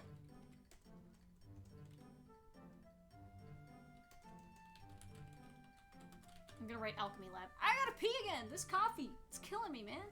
BRB!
just got a big old kiss.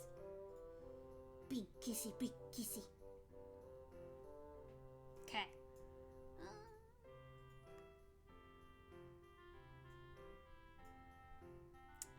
Now, I'm actually gonna move this up here.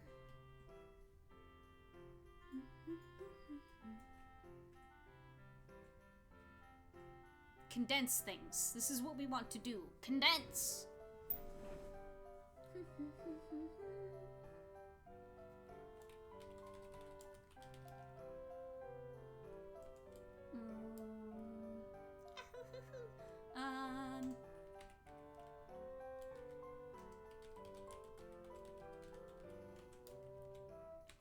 Is atelier the right word?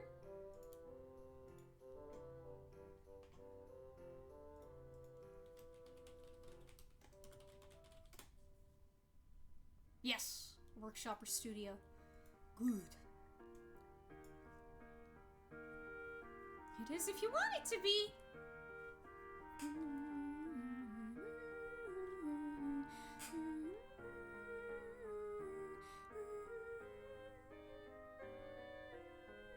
I guess postal office would make more sense if it was the town hall attachment, wouldn't it? Yeah, that sounds more correct to me.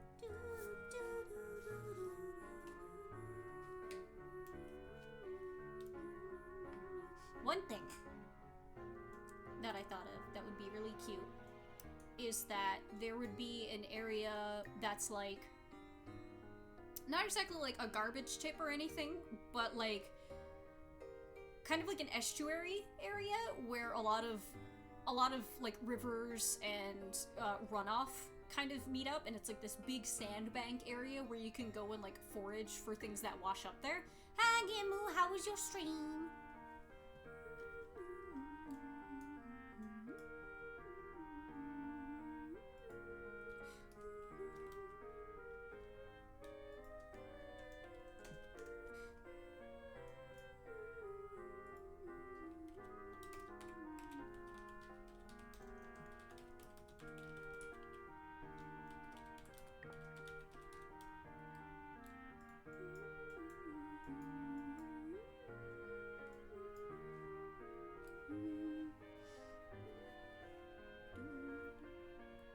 Understanding the design and appeal of Paper Mario 64. Have you never played it before?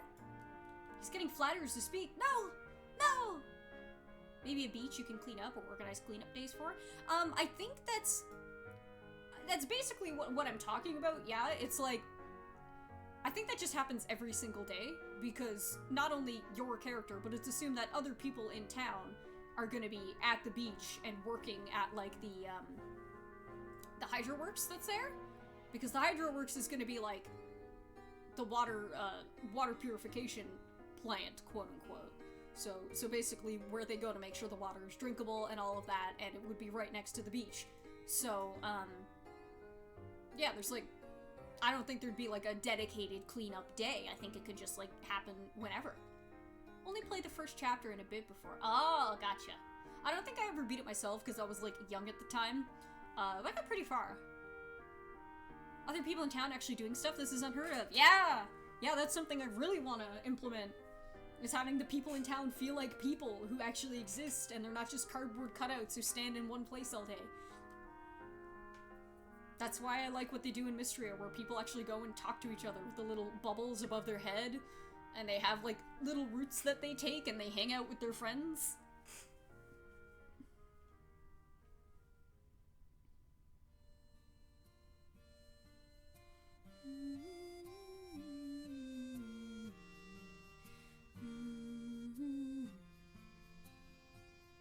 Oh, you know what? Absolutely. Absolutely gonna be a solar farm.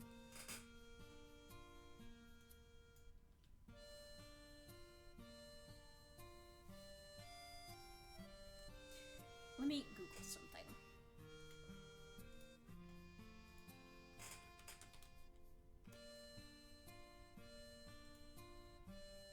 If I were to describe this setting as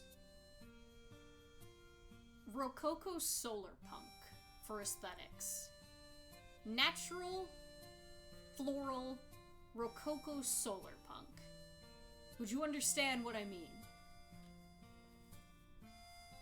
Are these words comprehensive?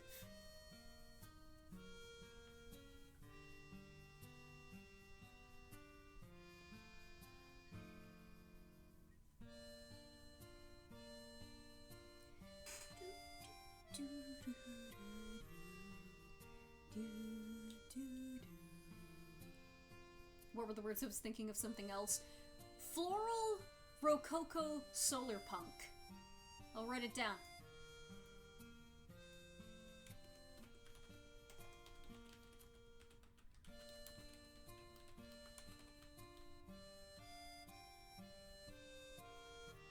Highly ornate art pieces, which I don't think is correct. In my mind, the people of the previous era were very, very decadent. And they had high, fancy art. And so now, what everybody is working with is the remnants of that. All the beautiful architecture and, designs and motifs, but now they're just a little bit worn, and they got some moss and vines growing around them. The metal all has a little bit of rust and patina on it.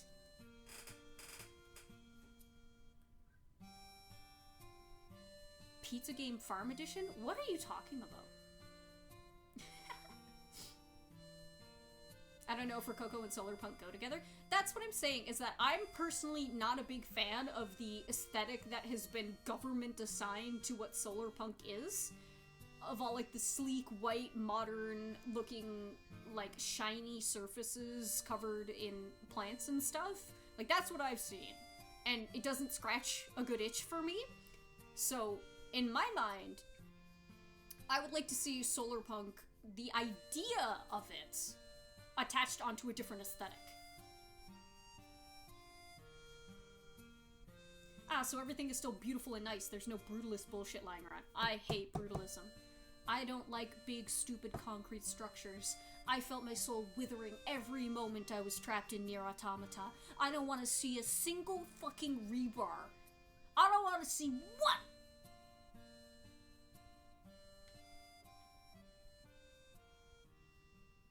I want things to have character. I want things to feel like they're lived in.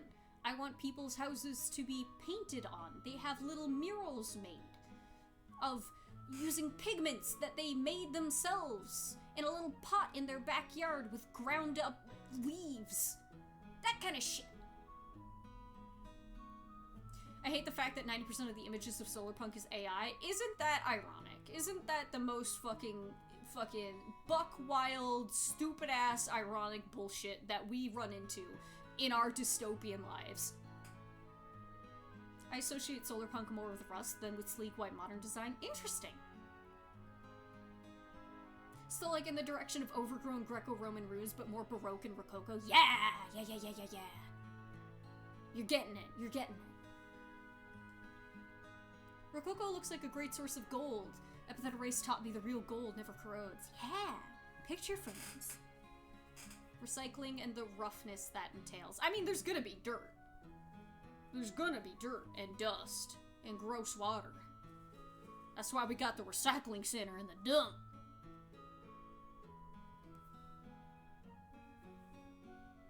Rustic? Yeah, I guess I know what you're talking about. It's more like, I don't want to say cottagecore, but like, oh, I just had the word.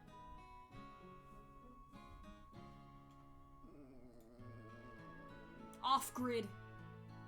You dirt, unsubscribe, get out of here!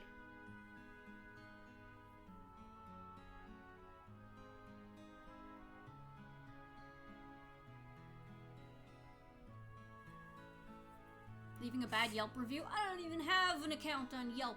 There's nothing to review. The thing I like about Rococo and like Baroque designs is that they're very organic looking. The way the swirls are, those are very natural shapes that they blend nicely with actual organic matter in my mind. Because really, a lot of it's just twists and turns and little loops that look like flowers, so it checks out in my brain. It just do. Now my friends are hanging out without me. Have I seen Art Nouveau? Are you asking me if I've seen Art Nouveau?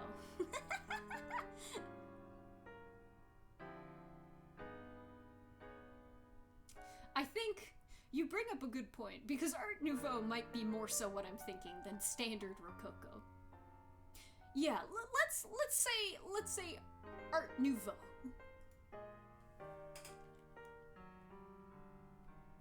Let's just, that's a good point. How do you spell that? I never remember how you spell it. Novo.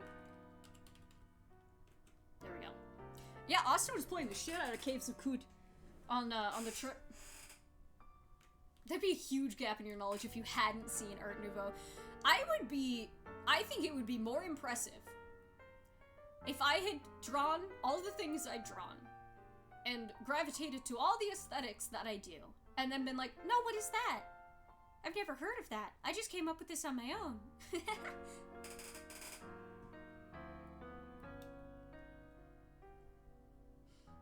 Divergent evolutions. Okay. Let me see. You know what? I'm wondering, would it make sense if we made... Oh, wait. There needs to be... I know what I'm doing.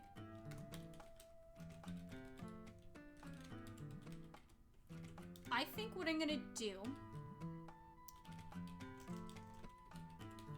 is have it so that the cattle and the horses that you can get and that exist aren't... What the fuck's going on there? Weird.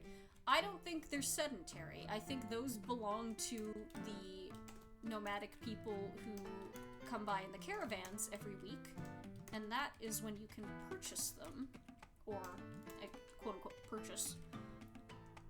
And... Oh, I see. Because... Now what is it that you say you do? There we go. That means they're not just stuck in one place. And I don't know if you actually would be able to keep them yourself. I think you would just trade for it, maybe. I'm crazy, hang on. This has to look the same or else I'll be very mad. Cool. Can there be large mountable beetles? Of course. Like watching and drawing anime manga all through your childhood, but never learning the word anime till you're like 21. Yeah. Back from cooking with mom? Cooking mama? Would you cook?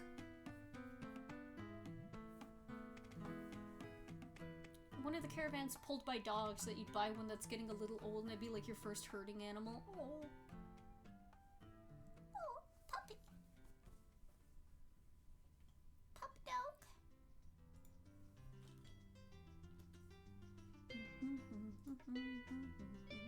Omelette? Oh, yumma. Yumma. I had a very underwhelming plate of breakfast at the airport. The eggs were particularly boring. Not a lot going on at all there. Okay. Now we get to the fun part.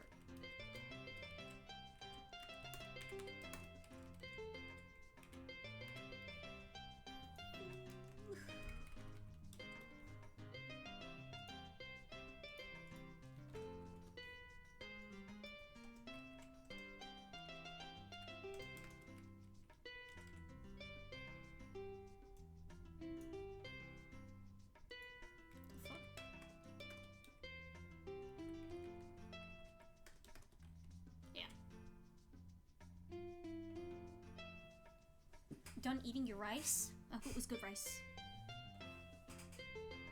Will animals die, like, of natural causes? Yeah. I want this to be realistic in the way nature works.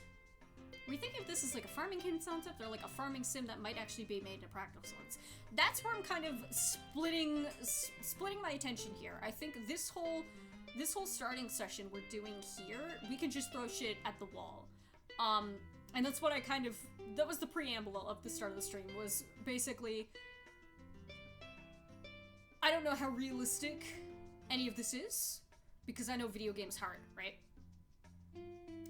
But I think if we come up with it as just a concept of the setting first and the vibes, then we can kind of curate it more and more to possibly be something that is actually usable in any sense.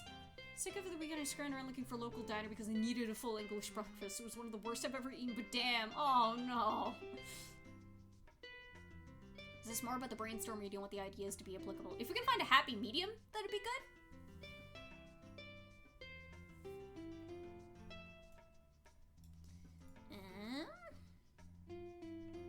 Also, is it too late for me to mention that I want vampires to exist in the setting? Because if mages exist, then vampires exist.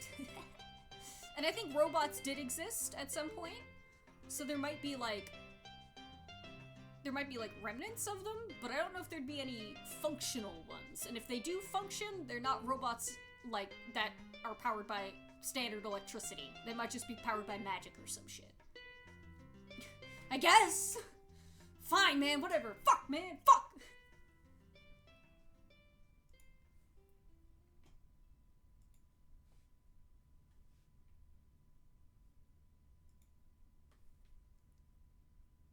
Are there surviving vampires from before the apocalypse? Yeah! And in my mind, the vampire that, the first vampire I thought of, because I don't imagine there'll be, like, more than 2 in the town, if there are even any, is the alchemist. And the alchemist's whole goal is looking for a cure for vampirism. Because another thing that I really want to have present in this is, what the fuck is the word? I know the word. Loading. Why'd my music stop? It was helping me. No! Team viewer, what the fuck are you doing? Get out of here. Get the fuck out of here. Accessibility. Not everybody in this setting, in this town, is going to be able-bodied. There are going to be plenty of characters with varying disabilities and varying levels of able-bodiedness, and I want there to be diversity and intersectionality within these characters in this town. And so one thing I'm always very, very big on is the idea of fantasy accessibility. So the alchemist is basically at all times wearing like a full body covering of some sort, because they can't really be out in the sun, and they want to be. Because in my mind, the natural progression of any vampire is that they want to be in the sun. They want to go back. One should be the historian, or at least a consultant to the historian. That's a good point. I like that. Haven't already would be to lay out the tropes, things like, dislike in these other farm sims you're referencing, so you can understand the foundation they're built on and breaking the rules to make your farm sim out of it. That was one thing that people had brought up earlier, and I didn't want to start out with that, because I feel like if we started out with that today, this would just turn into a stream of me ranking, oh, I didn't like that game. I thought this game was better than that game because it had this, yada yada, right? I think we can implement that at the tail end of this if we still have time, or in the next session. But you're absolutely right, we did have that in mind.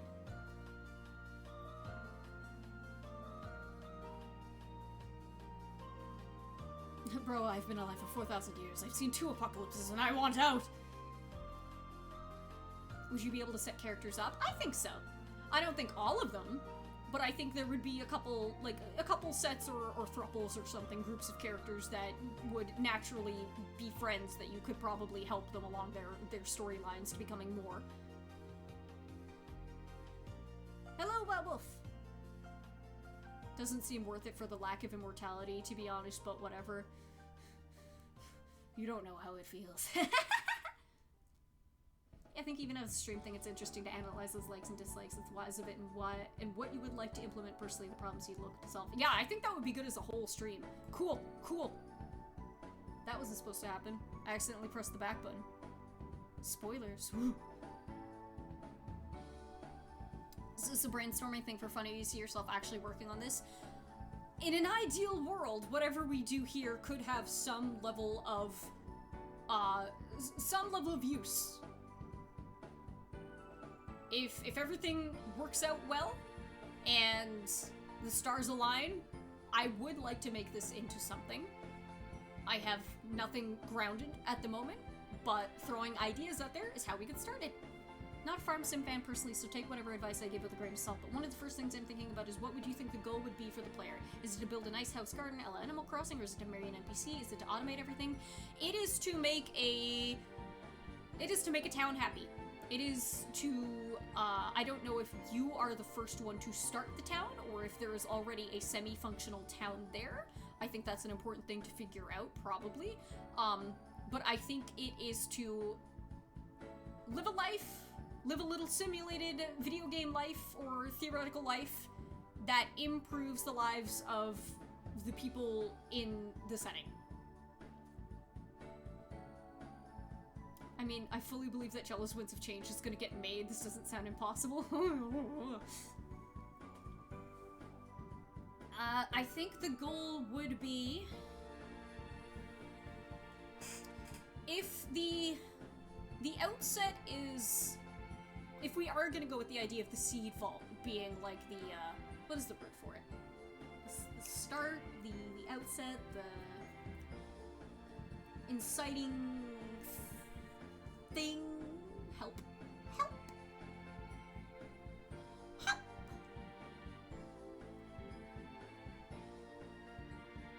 Would they be able to cure themselves of vampirism, or would you accommodate them making something similar to Blood Harvest? I think there could be multiple options, I'm not quite sure. Incident? I get... Premise! There we go. If the initial premise, the starting incident, the starting impetus, thank you. We did it together.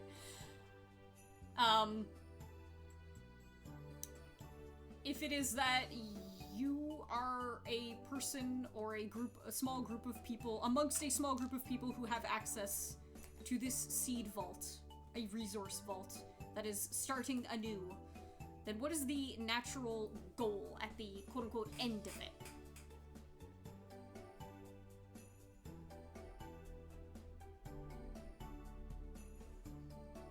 So to me, it would feel correct to start the town in a pretty run-down, downtrodden state, right? So it's clearer how your action would brighten the things up for time. Yes!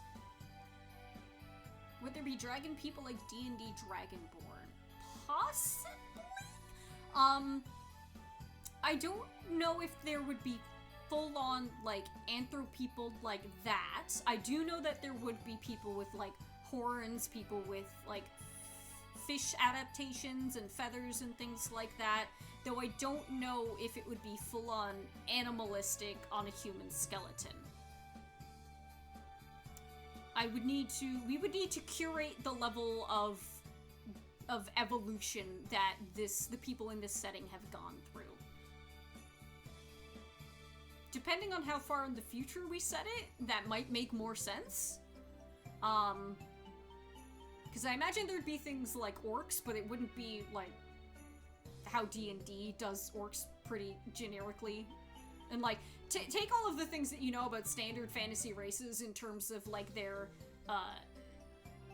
like stereotypes and like shitty cultures that have been written for them and all that, and I'm just gonna do my own thing with it, right?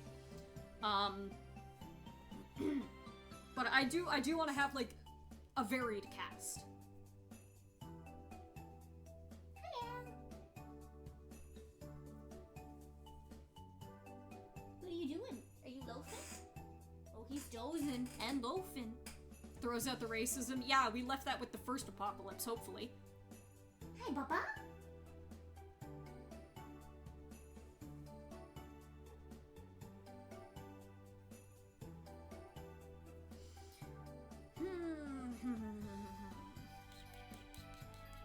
should get up and walk around for a second. So I don't get tunnel vision, because my brain is starting to go in little spirals. So give me just a minute. I'll be back in a few.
Okay, I'm back. Lifted my little weights while I was wandering around. The goal seems to be complete sustainability, but then what? In the way that you could easily grow the community, maybe by venturing out to find others, or comfortably unfreezing them, simply to live in peace with who you have already? It's a good question. It's a good question. I hope you can get an arrow ace satyr. I'm just tired of the stereotype they get.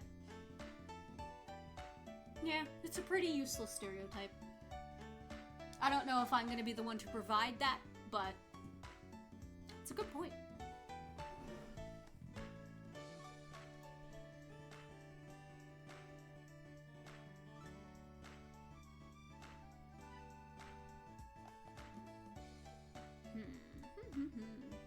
Because that is the thing too.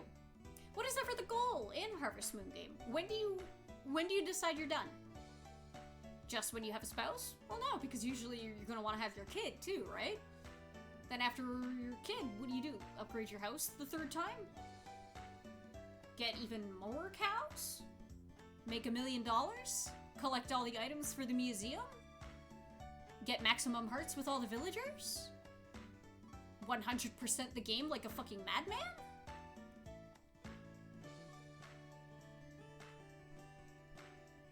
If we're working in a fantasy setting with happiness, with this happiness goal, I can definitely see you getting value out of it by having problems exclusive to the setting turning up and affecting the happiness. Yeah, we've discussed natural disasters as a thing. 100% like Jello. Yeah, well, we're not all built like him. And 100% doesn't mean happiness for everybody. You can get 100% and still be fucking miserable. And still feel like you haven't done something. Maybe every character has a heart's desire you can fulfill. That's cute! I like that! Heart's desire? Aw! A large dragon flies overhead. The townspeople worry if it might go for the livestock. That's true. And then that would up the stress. You're right. Piff is the 100% guy. Jello just randomly decided he was gonna 100% starting because I don't fucking know, he had nothing better to do. That's cute. I'm writing that down. Hang on.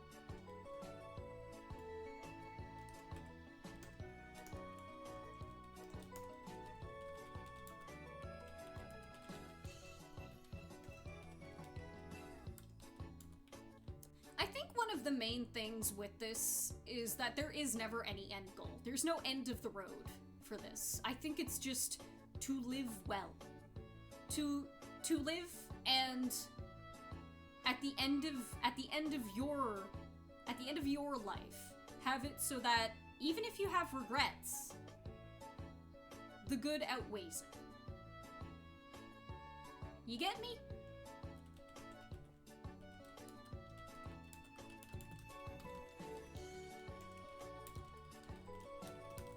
We have a town here in Newfoundland called Heart's Content, so I wouldn't be surprised if we have a Heart's Desire too.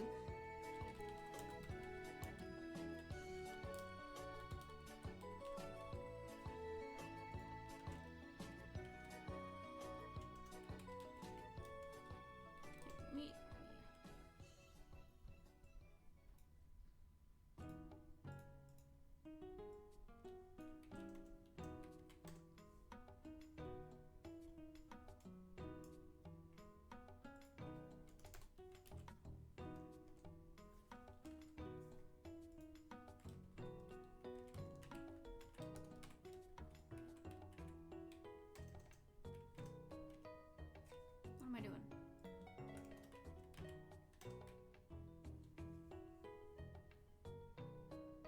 What constitutes 100%ing the game? I wouldn't know. I don't know yet.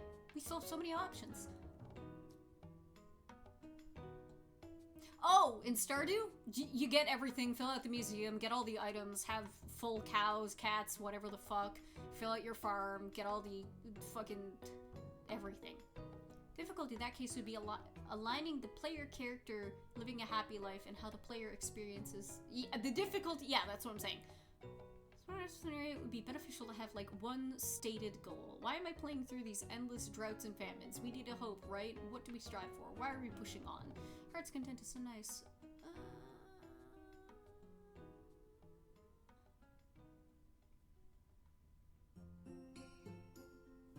How do you make it happy for the players so they're also getting that experience? Where's my lip chap? My lips are... My lips are mad.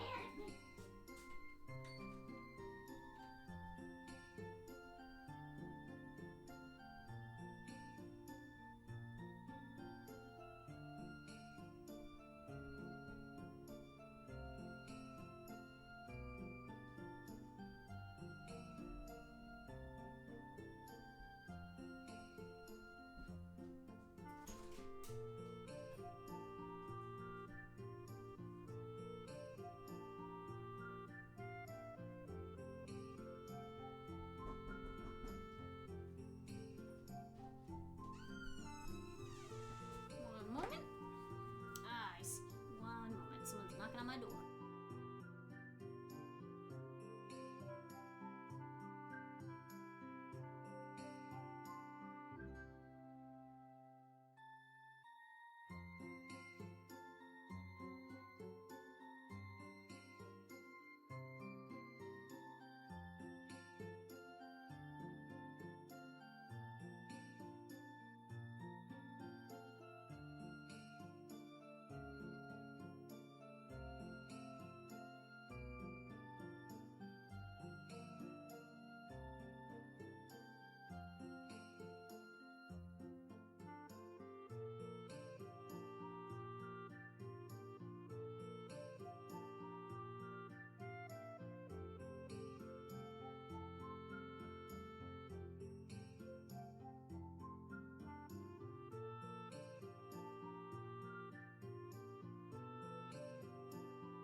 cat sitter had to drop off the key.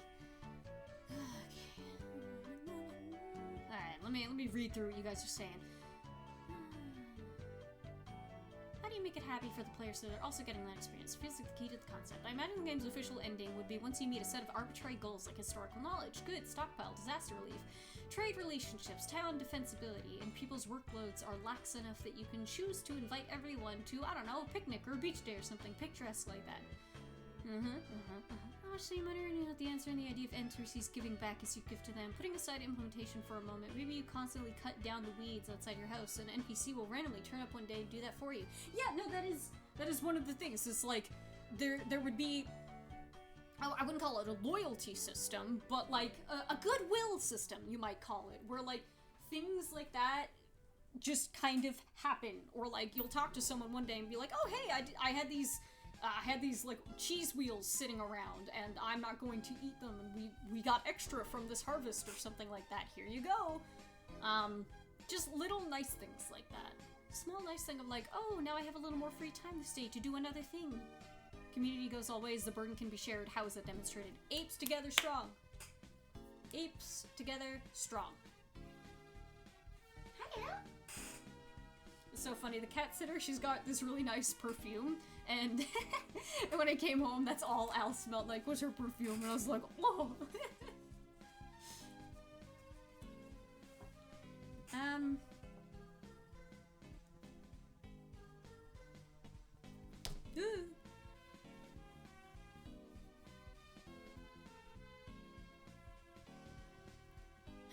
Yeah. That is a good question, though. What is ever the goal in a farming sim? When do you think you're done? When do you wash your hands of it?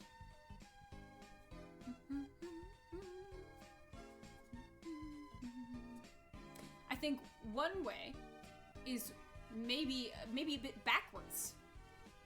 Bye, Gambu. Thank you for hanging out. Thank you for your input. I think one thing might be a little bit backwards thinking, but maybe it's discovering what caused the last cataclysm that brought you to this place, the exact nature of it. And maybe it's the key to understanding how not to replicate it. You make multiple stopping points. Yeah. Something that could work for Haven. The goal could be I want to move past scarcity so my children can live with comfort I didn't have. Yeah, and that's one thing too I'm thinking of is like generational. The idea of building up a system that is safe, stable, renewable, and sustainable, such that whoever comes after you will not have to struggle the way you have. You know, humans, the way we should work.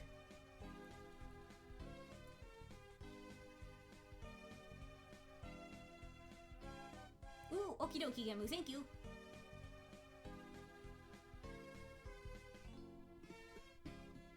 When you went to the loo, you wash your hands. Yes, this is true. This is a thing that you should do.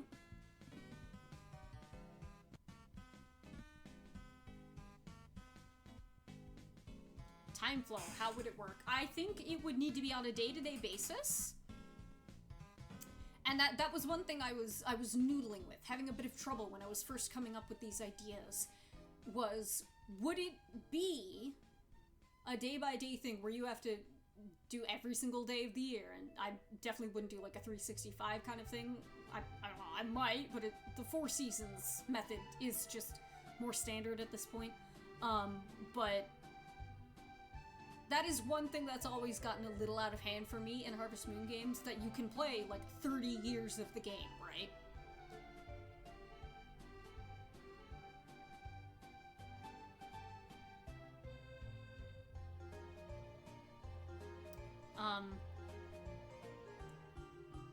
Because I often think of the little old ladies who die in like year 1 or 2 of Harvest Moon games, making you go like, ugh! And then nothing else happens. Because think about A Wonderful Life too, where you get a family, have a baby, grow old, get gray, and die. And it's like a beautiful, sad little story. But I think in a story like this, in a setting and a concept like this, it would need something like that. Wouldn't be it would feel like there's still more to tell, right? Because you would want to see what happens after your character, after the player. You would want to see a few generations ahead, maybe even 100 years if they're still there.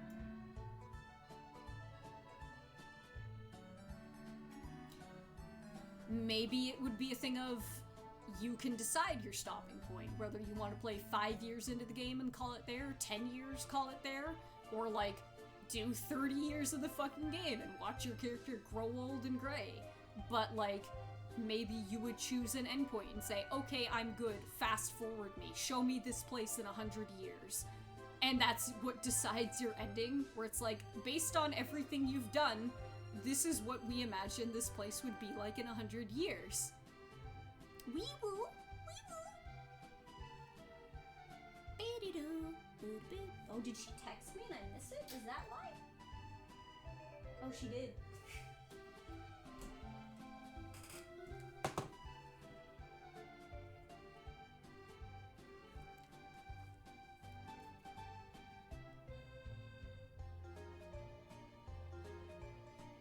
Oopsie.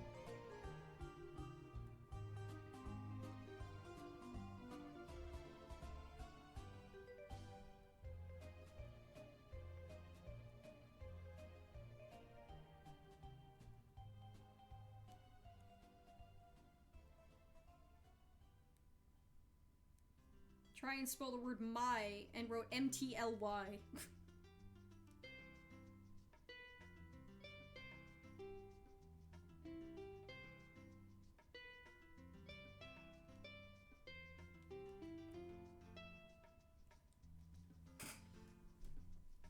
Funger's latched on my back. Why, Inky? Why? Don't ask me, man.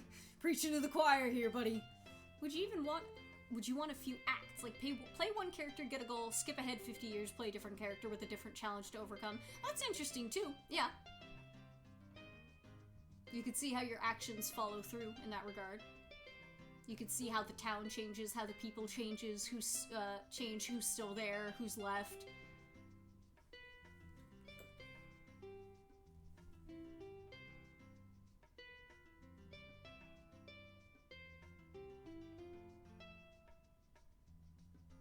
I responded to that email, ma'am. Ma'am, I responded to your email. You could have the different acts be the difficulty setting. Explain.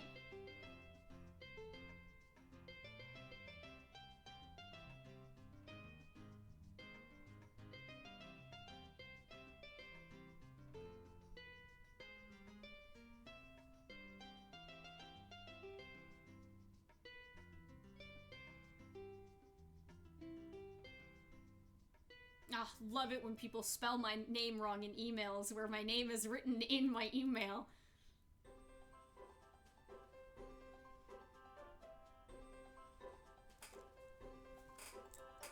I would support a larger cast too. Add some, remove some, age some. Yeah! It tells a longer story. Maybe in a framing like that, in that sort of perspective, it kind of sounds like it would get less focused over time. It kind of sounds like in the beginning, everything would be more personal, everything would be more intentional, you would have a closer track of time, you would do everything with more whimsy, and then as the years go on, less and less would be yours to curate in a way, and you wouldn't be able to tackle as many things. Good afternoon, Oz. I am writing to blah blah blah. Yeah. Which I guess kind of makes sense too.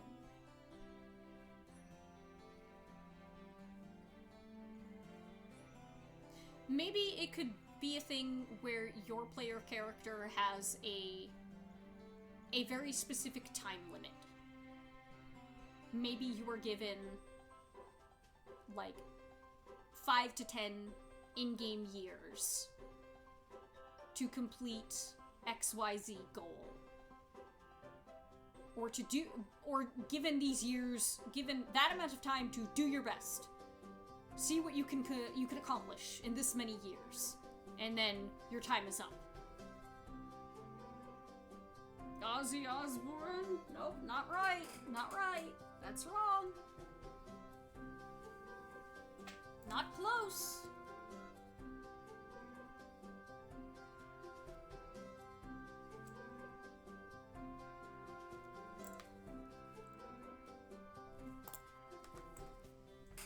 Tis an interesting question. Alright, so for characters, there's multiple ways we could go about that. I'm gonna move on from the goal question into characters, because one might lead into the other, you know? So, in your farming sims, you generally have your cast of characters, and for the most part, these characters are based on your different archetypes for your marriageable, your marriage candidates, right? So you have your different types of gal, girl, creature. If this community don't get off the ground within 5 years, I gotta go back to working on my pa's irradiated dirt farm. Oh, beer beat.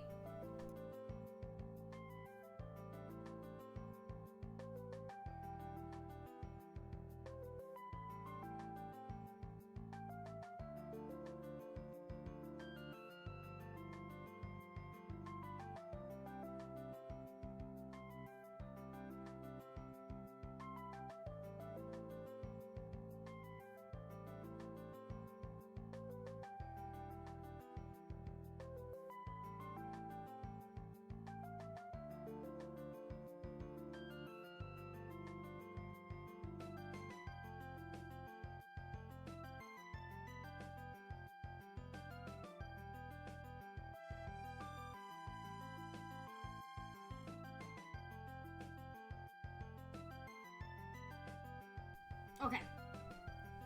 Start at Act 1, easy. The seasons are mild and you can farm to your live's content. Act 2, medium. 50 years later, seasons are getting harsher. Add in some disasters, add mechanics to mitigate those seasons and disaster. Act 3, hard. 100 years later still, everything is quite bad now. People really need to focus on work while keeping morale up.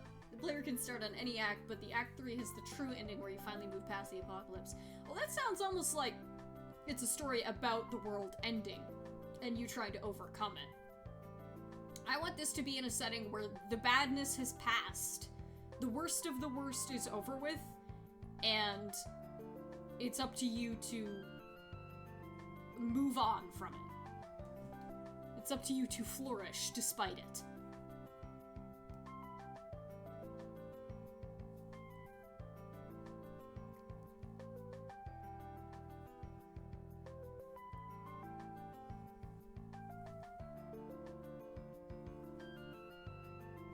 Sounds like you're hardworking, doing much. Yeah, no, that's kind of what I'm thinking. I get what you're going for sure, but it sounds like...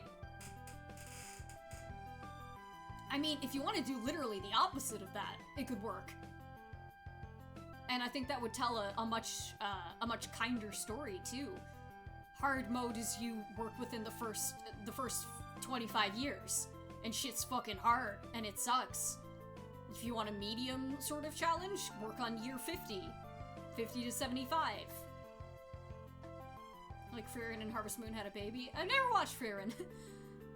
If you want to, yeah, like if you wanted to do like a medium challenge, start on the fucking year 50 to 75 where some of the work has already been done and you have some resources to rely on. If you want super gentle baby mode, go year 100. That's interesting. I think that's interesting because then there's inherently lore. There's lore for you to go back on, and you build the lore. You need to play it backwards, though. Yeah. Oh. My throat's doing something weird. I don't know what it is. feels like there's something caught in my throat, but I'm not getting it. Okay, yeah. So characters.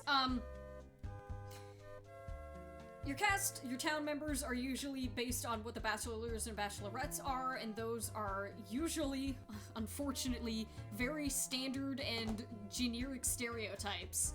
And I want to avoid that as best as I can, but there are certain stereotypes that are stereotypes for a reason, and the reason is because they work.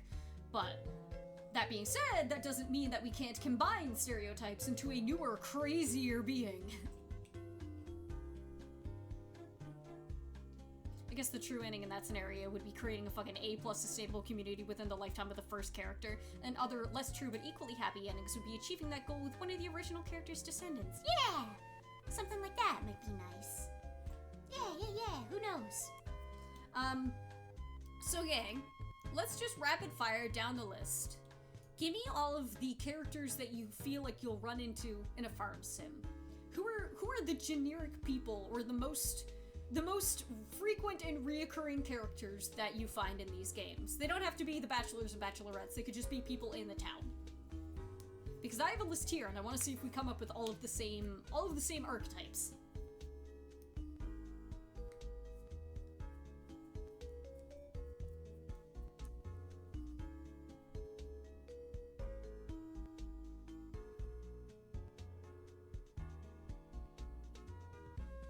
Sure, I suppose, but I just thought it would be more mechanically satisfying this way, because then we had the same problem. If you win hard mode, it doesn't matter, because they eventually failed anyway, because easy mode still needs to happen.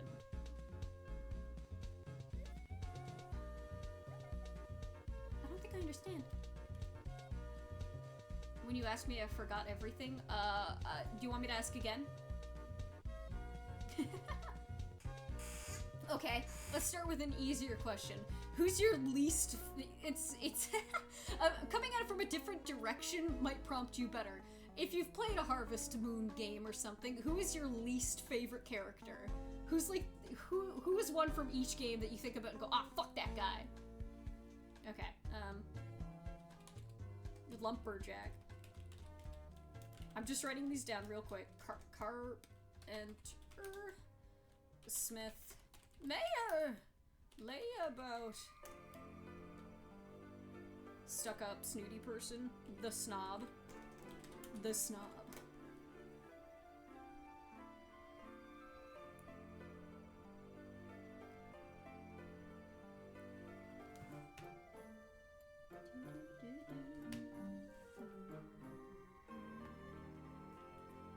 This is from Harvest Moon DS Cute, isn't it?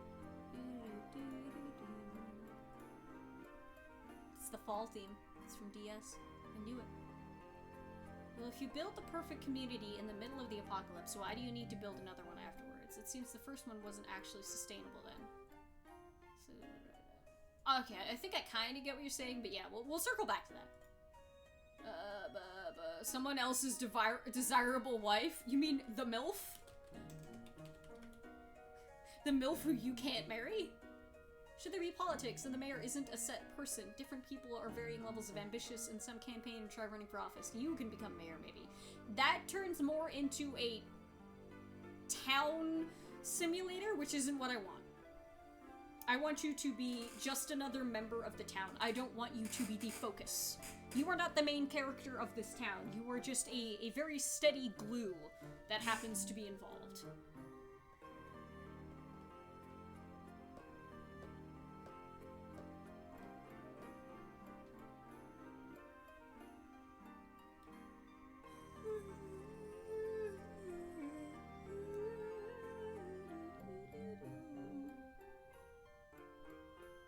Himbo.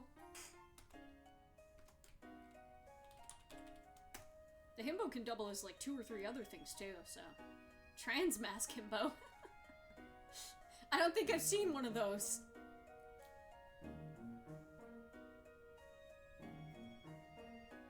Shopkeep, yep.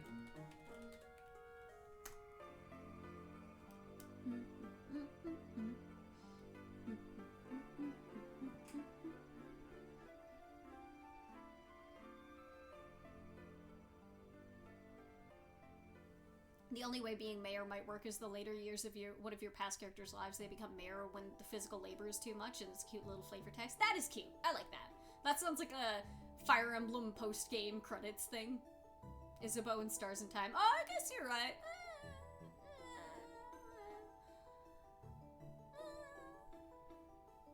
Or Herbo. I guess you're right. I'll write Himbo Herbo. I like how we have Herbo instead of just saying Bimbo.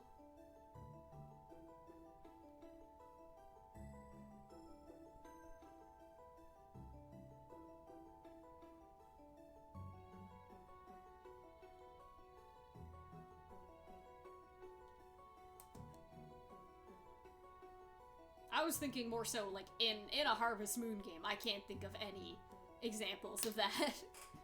The nerd! The nerd. All my homies hate the bimbo character type.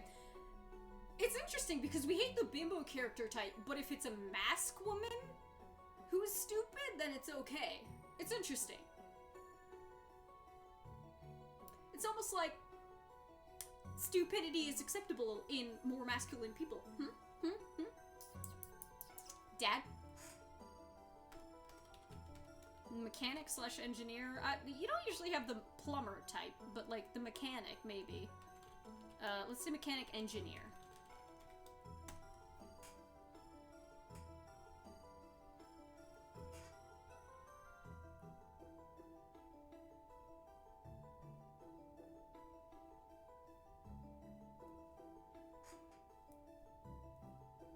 I haven't seen a masked bimbo. Can't really converse on that front. It's called a himbo.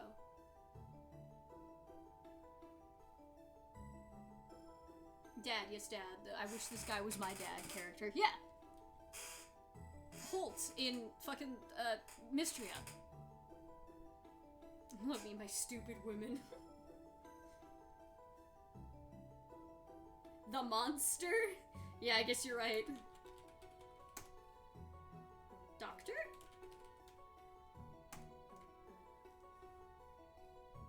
Duh.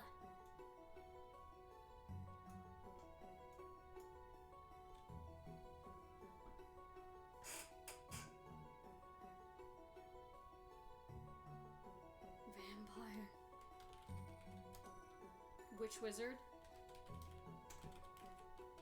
I have my own list of people. I'm just trying to see what you guys come up with. Because if I don't prompt you, then you'll give me unbiased answers. But if I start listing things off, then you guys are gonna forget things that you might have said.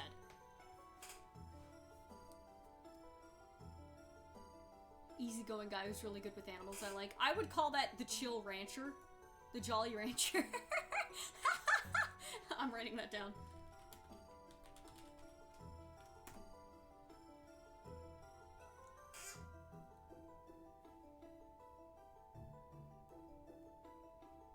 Shady crimesman.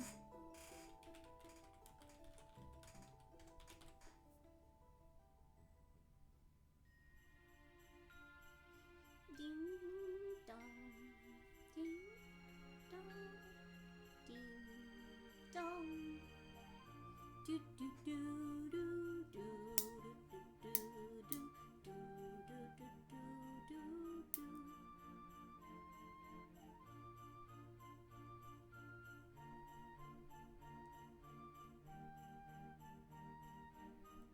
The teen / late teen who aspires to be a traveling merchant. How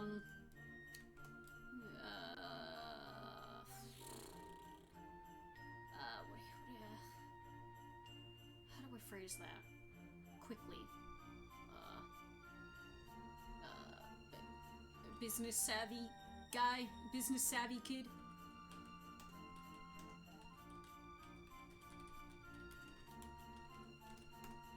Newsy. The grandma. No, Newsy's usually one though.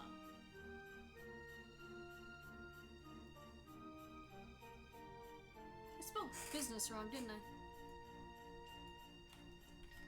But I don't know.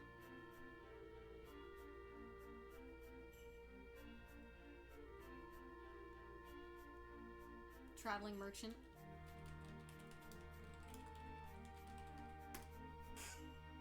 Hero rogue adventurer type who deals with the monster invasions and delves into ancient ruins, clearing them the worst traps and spooks the main character who isn't you. Yeah.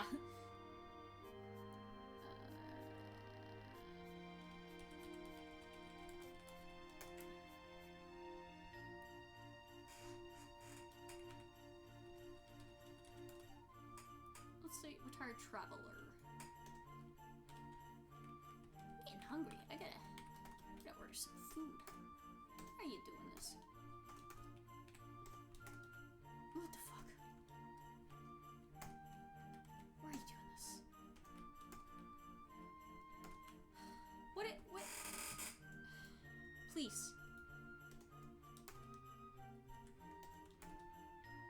Please.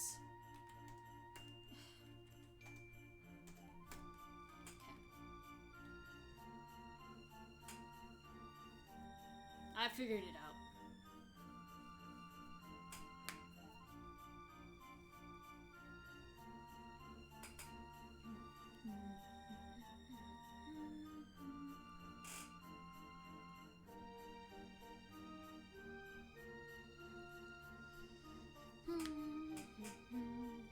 I'm gonna make some cereal. Keep thinking, gang. Keep thinking.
Did I really figure it out? I mean, I don't remember what I did, but I fixed it. Down on hard times person or struggling. The depressed one.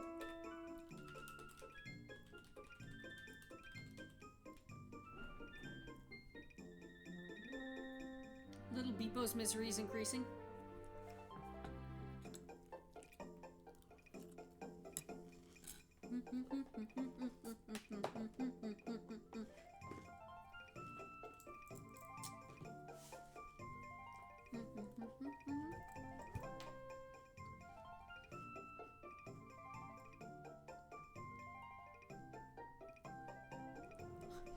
Soldier from another country doesn't have any wars to fight in this line and likes it that way. Little in the way of a relevant skill set, but would still make for a good general purpose laborer. Pointedly, not going to be a cop. I like that!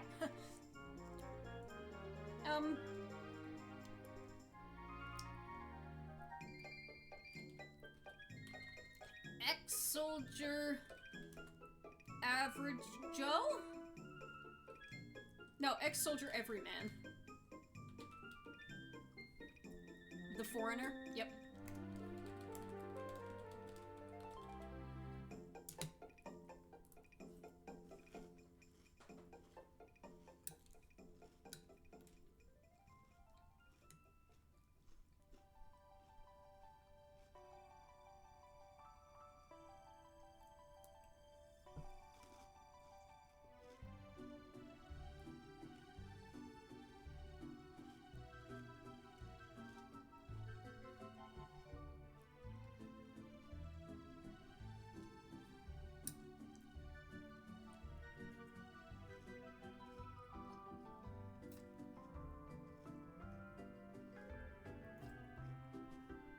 I think there's 3 types of grandma. Nice cookies and pie baking grandma who gives good advice and listens.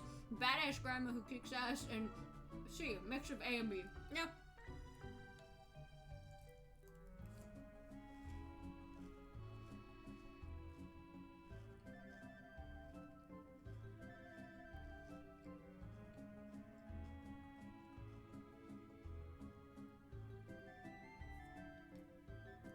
There's sad grandma too, yeah.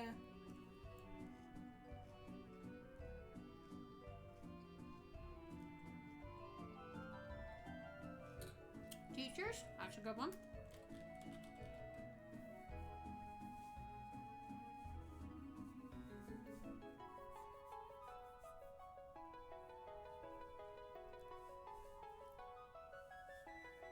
Ghost Cultivator, you're just suggesting OCs now.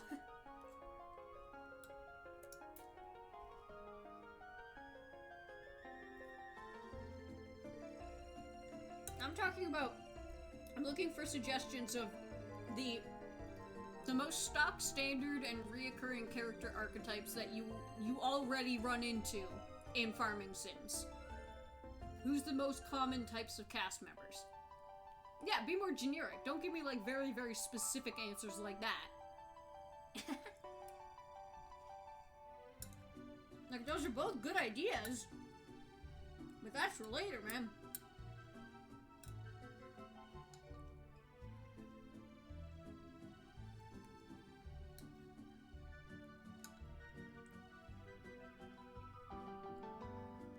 Twink. What do you mean, Num Num? Why would you say that?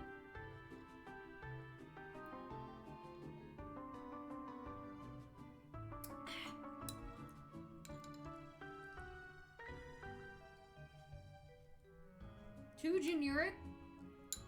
No, I think that's too, that's too sparse. Like, the only one I could look at and say Twink is, like, Mistel from Story of Seasons. And even he has, like, character behind that.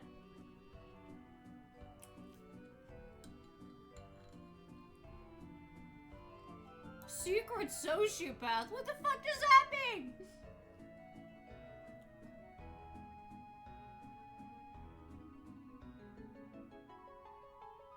Give me one example! Who are you talking about?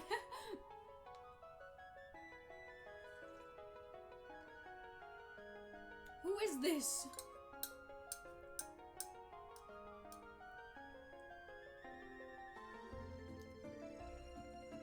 Big happy guy, like a bear. Okay. Mr. Aram Days? Pizza Game is not a Harvest Moon game! Okay, here we go. Old Farmer. That's a good one. Oh, Old Farmer. Mr. Tutorial. And we got, Big Happy Guy. Bear fella. E-I-E-I-O, yeah.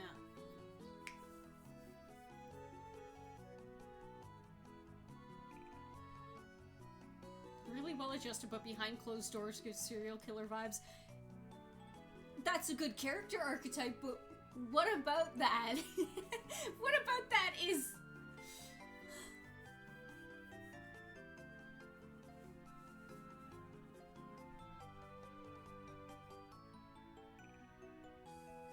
I gotta put my bowl away. Figure yourselves out. I'm putting my bowl away.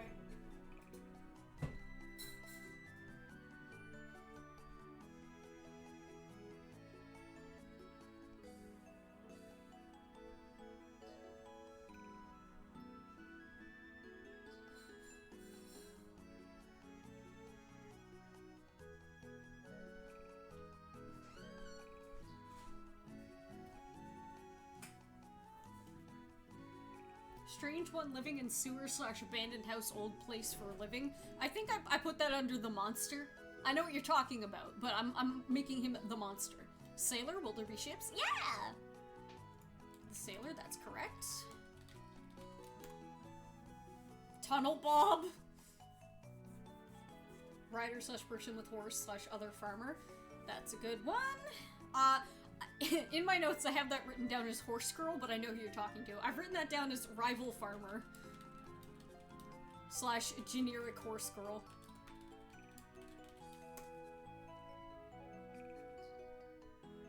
Tunnel Bob? I don't know what you're talking about. Is it gonna scare me?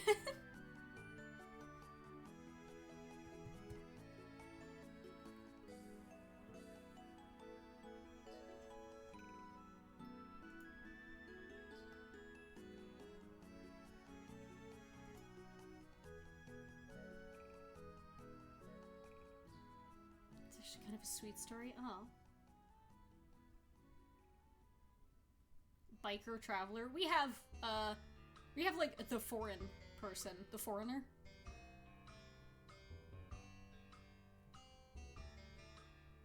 We should start combining these to shrink the list. I have more to add to this, don't you worry. More than half of these are not going to be kept and merged. Don't worry. Do we have rich person? We have the snob.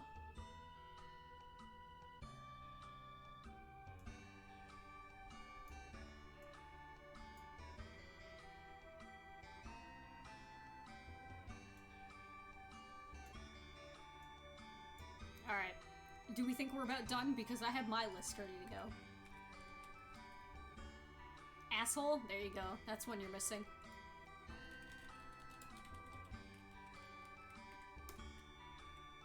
What is this? Oh! Just a real piece of shit. I like this town. The pet?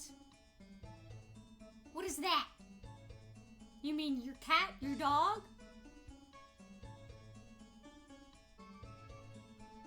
Why did you capitalize it? That makes it sound like it's not actually your cat or dog.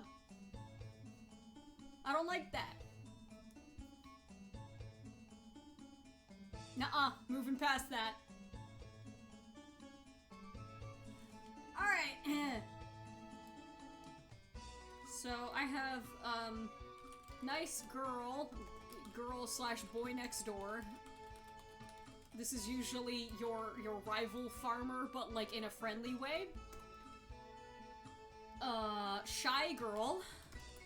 Flower girl. Slash ditz.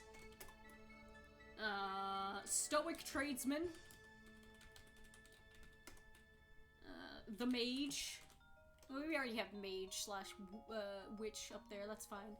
City Americans somewhere forget there's a guy called Bob who's clearly on spectrum. He just likes exploring tunnels under the city, just checking out tunnels every day, but because tunnels like connect a lot of buildings and public facilities, he gets arrested for a lot of trespassing. So someone decided to hire him as a security intern for several hours a week. He's allowed to in some parts of the city's tunnels. Yay! Tunnel Bob! Tunnel Bob, yay!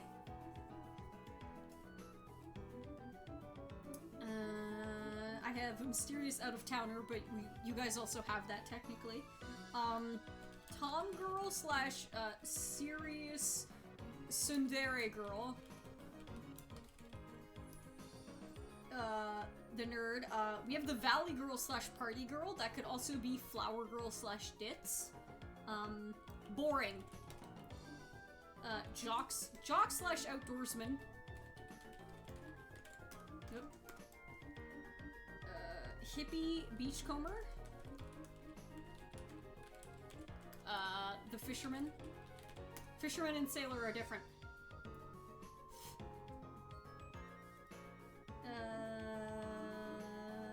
Overworked shopkeeper slash eldest child.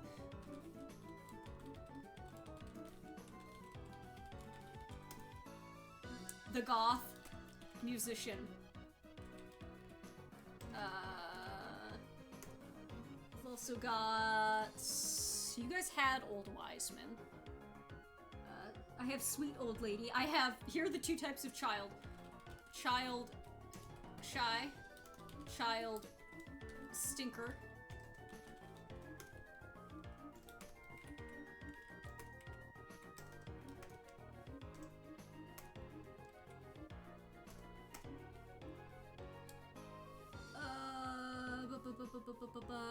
Grumbly slash sad man.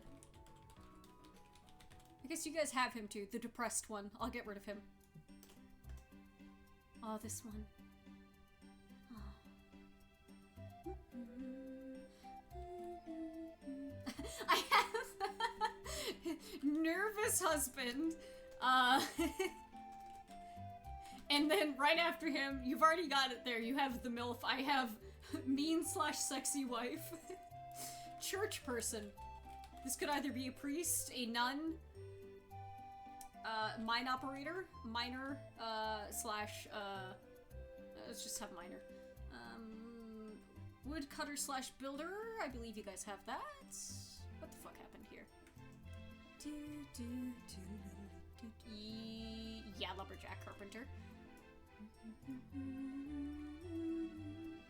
Town weirdo, I have that. Did you guys write down mayor? No. Did it? A mayor! I have the monster. Yes, mayor's the third one. I'm an idiot. Okay.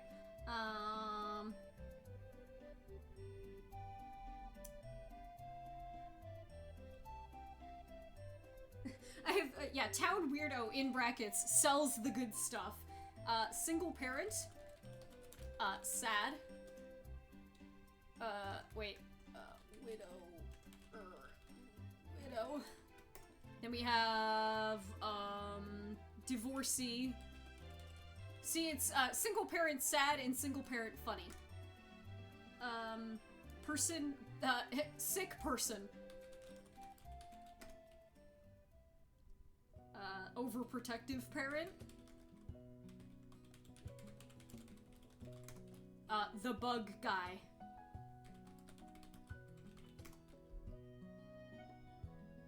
Artist. And researcher. The bug! Dave Sadman? Yeah. Child adoring? Sometimes it's also child stinker.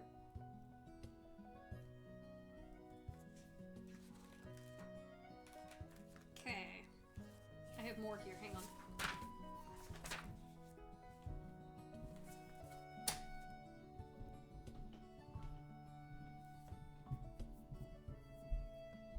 There's also, the tailor. Fashionista. Fashion expert. What about artist wildly jealous of other artists? You see, we can obtain that by combining, by having artist, and then also, like, the witch slash wizard and alchemist. They don't have to be strictly artists. They can do multiple things. Okay. Romanceable dragon statue. How very specific. I can't believe I haven't written that down. That's the monster. What are you talking about?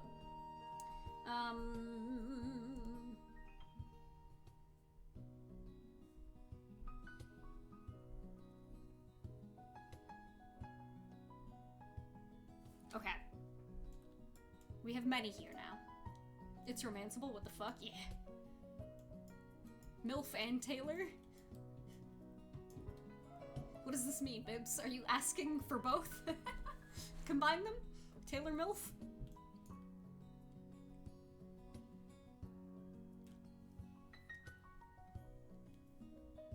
MILF Taylor's my name, actually. Combining them? Yeah, it's a good idea. That is a good idea. I have to pee again. There's so much milk in the bowl of cereal. Help! My bladder's so tiny.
How am I so small?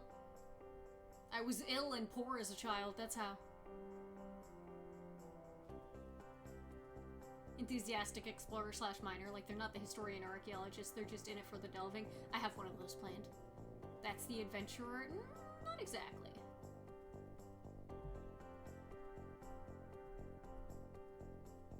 Okay. I'm excited. Once we start smashing like 3 of these concepts together, we'll start making actual characters. Okay, so let me get rid of some of the superfluous isn't the word. I'm going to combine doctor and vampire. So I think the town should have a doctor and an alchemist.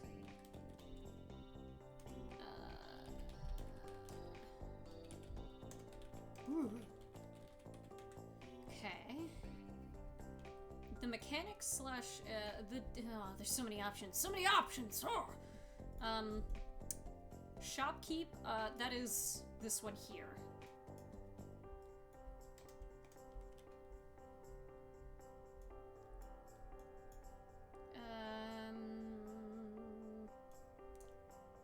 I think the sailor can be the retired traveler.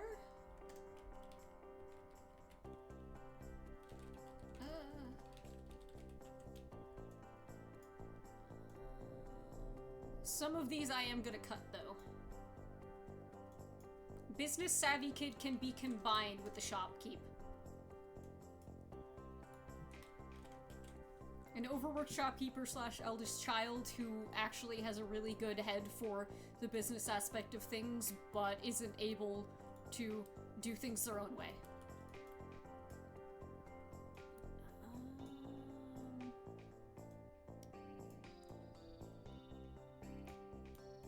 Give me,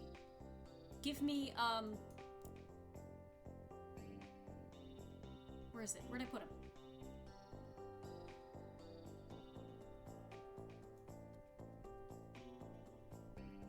I'm combining stoic tradesman with dad and, I'm gonna make him, like, also, I don't know if I want it to be the smith or, like, the lumberjack. But just, like, the guy who, like, seems really, really scary and doesn't talk a lot, but he's just, like, shy. He's, like, a really good dad.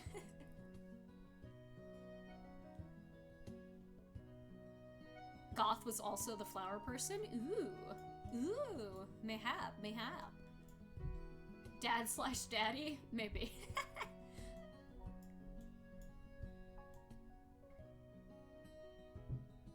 Did we pitch librarian? Did I forget to write down librarian? We have, historian, do we? Hang on. Am I insane? Squint. I could have swore I wrote that down. I didn't, but that was one. Oh, researcher slash librarian. I'm also gonna have that as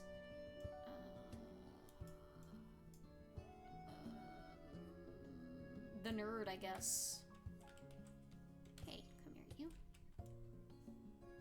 Oh, I see. That. Oh my god. No. Ah.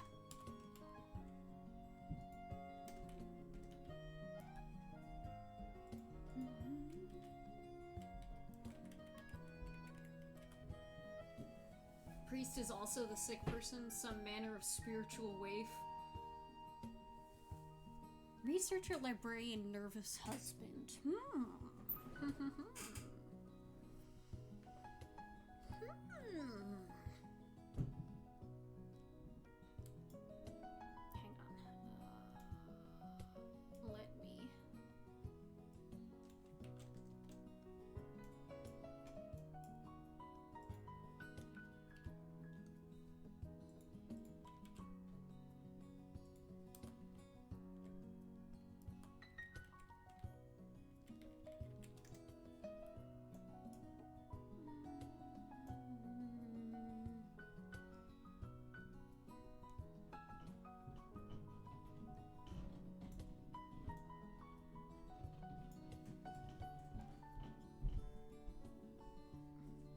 I feel like researcher slash librarian for nervous husband, that's a bit...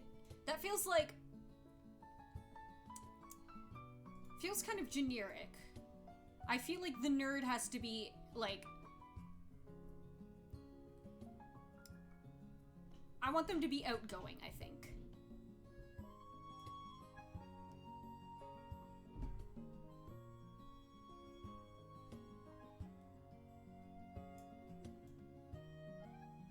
Maybe make them the divorcee and have it that their spouse left them because they were so married to their work. I think nerd librarian is more generic. It is. But usually when the nerd librarian is... Like, you can assume a librarian is a nerd, and they're usually pretty, like, nervous and composed, you know? Like, they're not nervous and composed. Like, nervous and, like, they keep to themselves. Fascinated by the world sort of person. Yeah.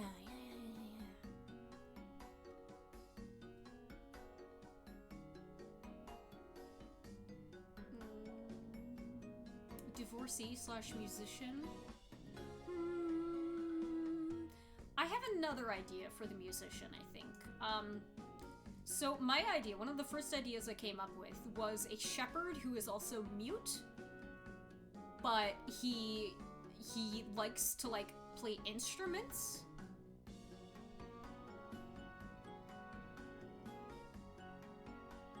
I like Himbo Herbo Mechanic because that implies that, like, they've got a really low, like,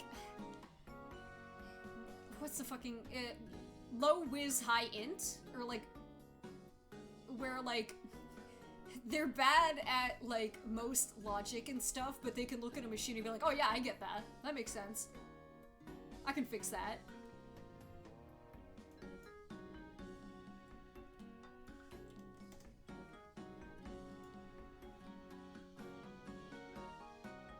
A shepherd that uses music to give commands to sheepdogs. Yeah, something like that. Like their dog is like their service animal too.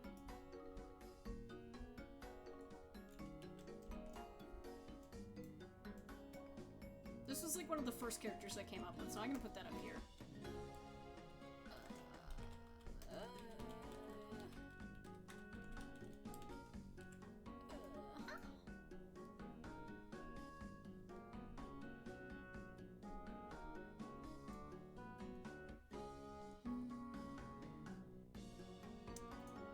I think Jolly Rancher and the... I thought, so like, you know Hayden from Mystria? I would really like it if that was a big butch woman. I would like for your rival or next door farmer to be some big happy like butch lady in like her 30s. Very engaging when it comes to their job. They appear to be appealing, but they got nothing else going on. That could be anybody. Where'd I put her? Okay. Butch. She's a horse girl, but like...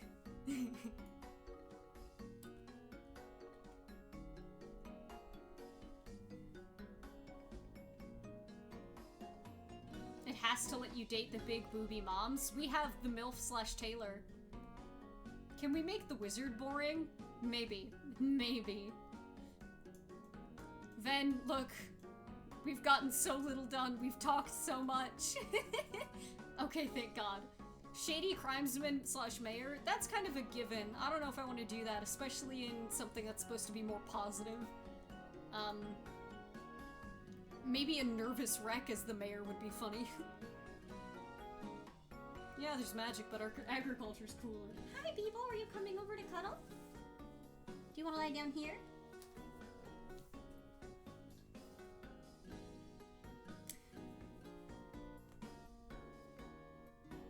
I also have an idea for, like, the maid/like cleaning girl who works at, like, the inn. She's really, like, standoffish and tsundere and mean, but, like, she's secretly very soft and loves to sing and stuff.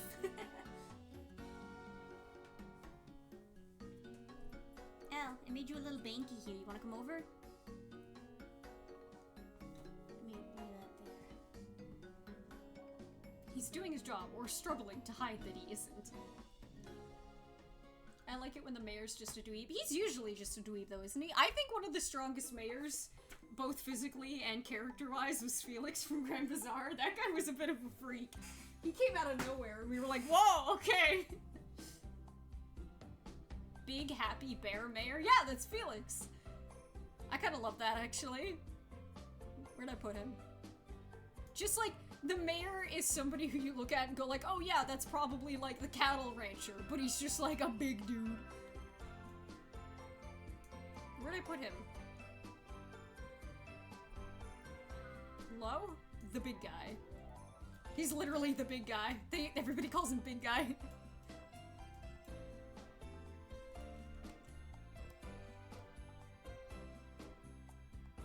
You can set her up, make a band with the mute shepherd.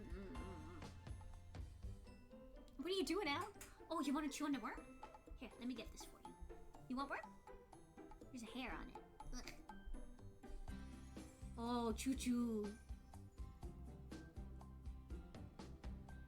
Ow. Oh, get it, buddy.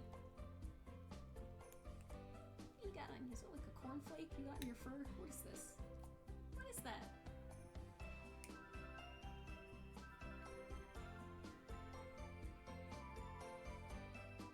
Grand Bazaars at Story Seasons. Yeah!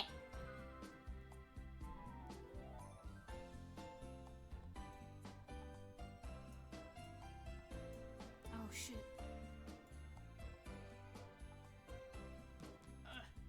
Well, I'll cut him. Because, you know, we have the big guy mayor. Ex-soldier, teacher, foreigner. In theory, what would Shady Crimesman do in the game?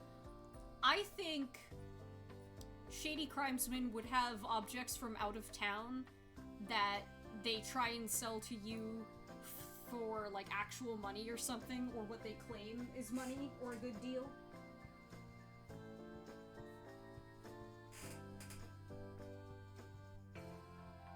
Baba.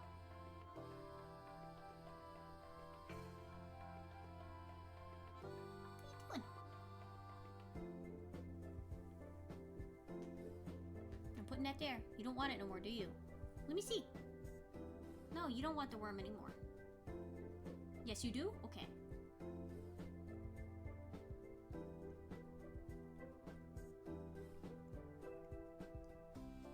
Buddy.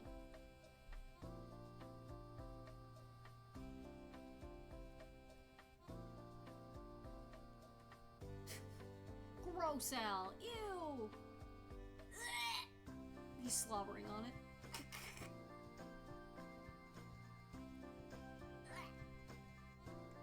This is important. I need to do this.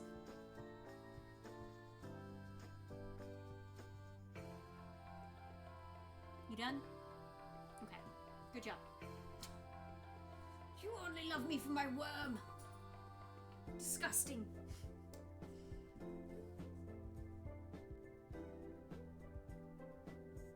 They wouldn't, I don't know, steal goods to give to another settlement and pocket the proceeds or something?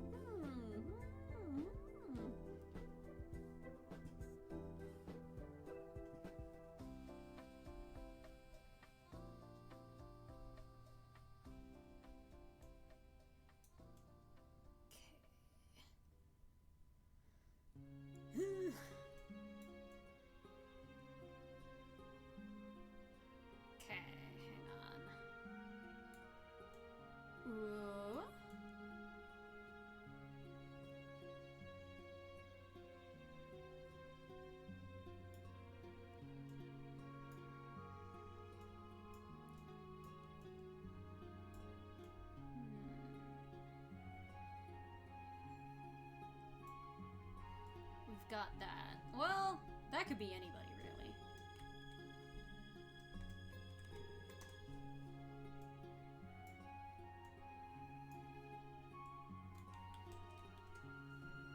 Here you go. Here you go. Powerful. Oh! Would it be too generic to also make this, like, the graveyard person, like the gravekeeper? Because if they're the flower person and they're goth. Give me another excuse to make Dorothy. Let me, please, please. Don't lock the door. Hello? Hello?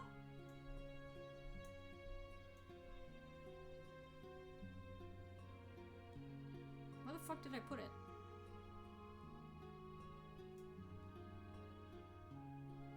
Did I not write down Gravekeeper? Child Stinker Gravedigger? That's funny. I'll pay you $15 to dig this grave. Wait, we don't have money. I'll give you 2 ice creams.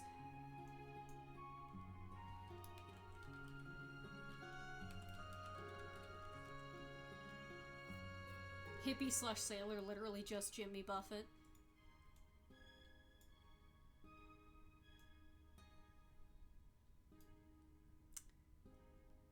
I'm gonna have this one. Where's the... Oh, I wrote the bug guy. Hang on. That's why that one got fucked up. Okay, hang on.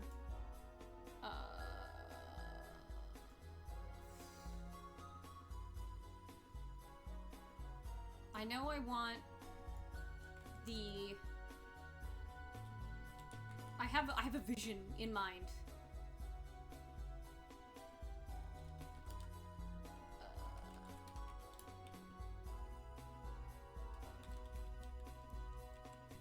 This is a girl. This is like a crazy little girl. I guess she would be a child stinker. I don't know if she's a child or if she just looks young.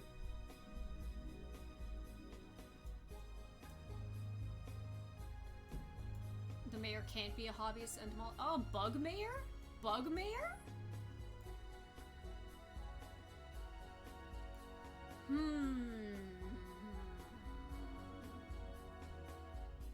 Do we want bug mayor? Big bug mayor. The big bug guy. The big bug. 8th grader girl, the greatest threat to your farm / self-esteem. You want to trade me that? Gross.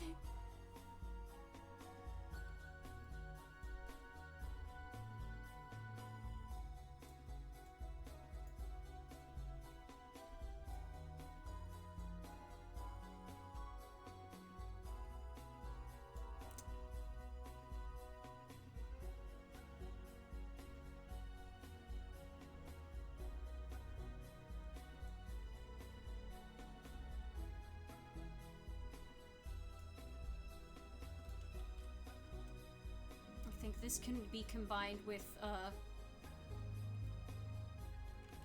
this one, and this is the lady or person. I don't know what they're gonna be, but they run the bathhouse.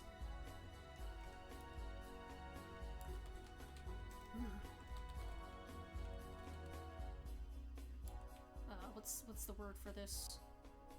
No, wait, I wanted.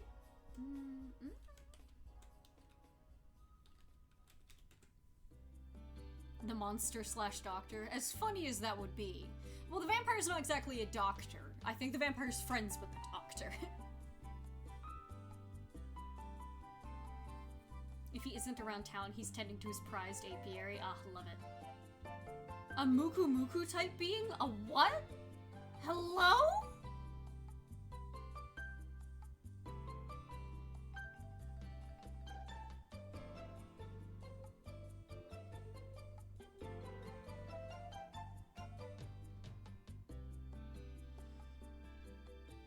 Big white thing in Wonderful Life with friends with— oh! I didn't play Wonderful Life.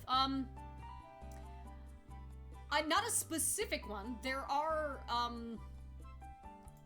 spirit beings in the setting.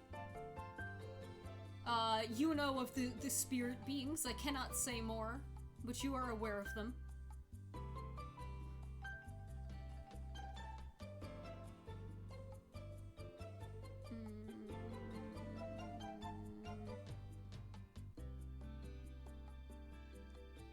Vampire doctor rather than an alchemist.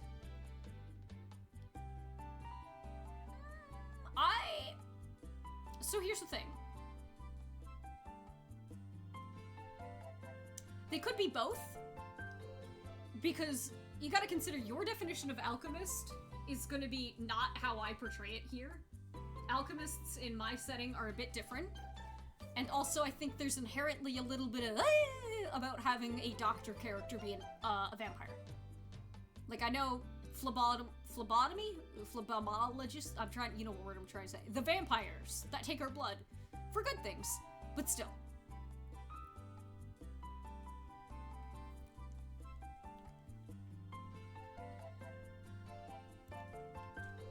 Moving you up here. So what I'm gonna do now, I'm gonna start moving people such that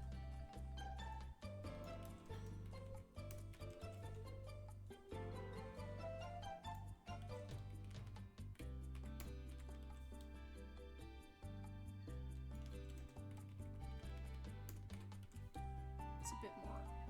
Nope. Very excited for Jolly Rancher Butch. She's got a lot of potential.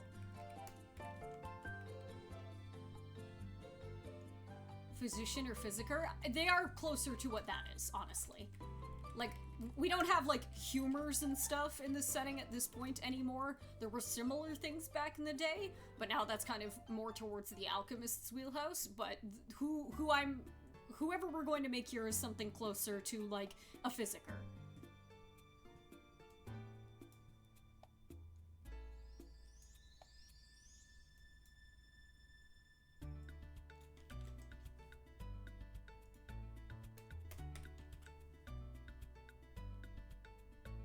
Old Farmer Mr. Tutorial can be combined with...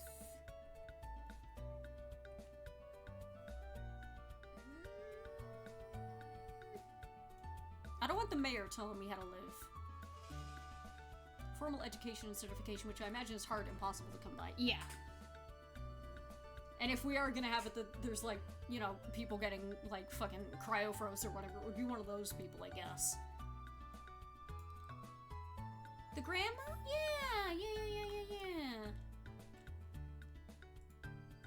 It's Mrs. Tutorial. Hey, give it up. I don't know what else she does.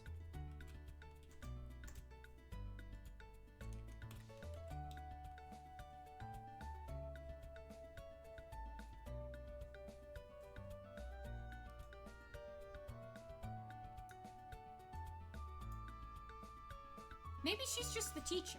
Maybe we have a nice old lady teaching the kids in town. The old hip grandma. How I'm trying to be.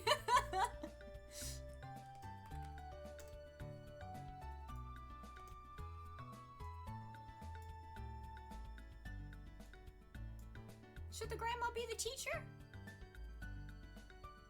One of the characters be Miss Tutorial's grandchild. Yeah, that makes sense. I mean, it might just be Jolly Rancher. That sounds correct. Like, she's old now and she's the teacher and she gave her farm up to her granddaughter. Yeah, let's make her the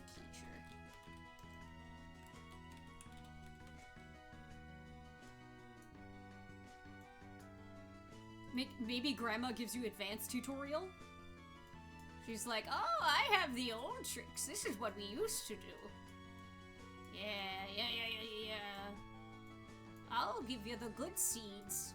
I keep them in my little cabinet next to the pantry. I'll make all the kids sad when they die. Yeah. If you can keep Grandma alive past year 5, then she gives you really rare items. Grandma being a teacher is good for this kind of setting. The elders still gotta work in a sector appropriate to their capabilities. Absolutely, yeah.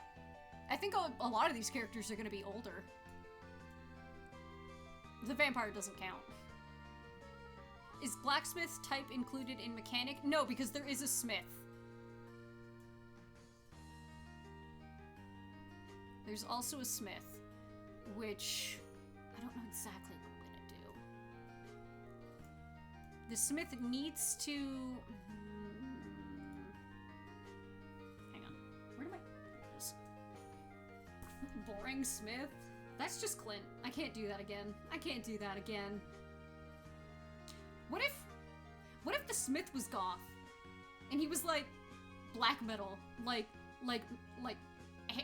long-haired, dark-haired goth? What if we had two goths? Single mother Smith? Oh, what the fuck? What the fuck? I'm over here trying to recreate Cross in any way I can, and you throw that at me? If you propose to Jolly Rancher Butch while Miss Tutorial's still alive, she gives you her and her late husband's wedding.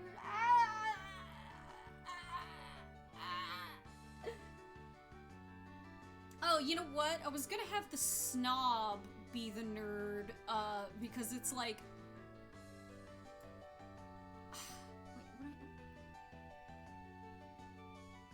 Wait, oh, here we go. Before I decided that there probably wouldn't be rich people, I had two twins. One was the rich girl who wants to work in the mines and she loves gems, and then the rich boy who is an archivist / appraiser, and he's, more interested in bizarre artifacts, and he's searching for ancient seeds. I still like that a lot.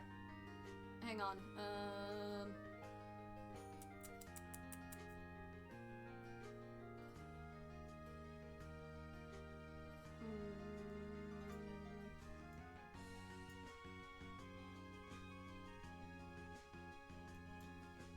yeah, okay, hang on, let me see. I think child shy can be deleted, because if we have shy girl, yeah, let's make that the rich girl.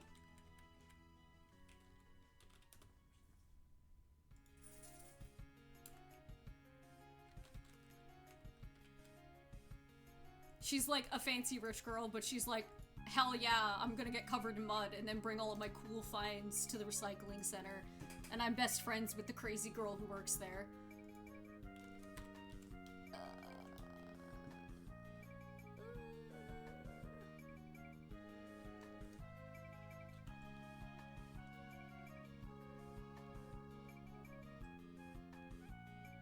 What's up, Al?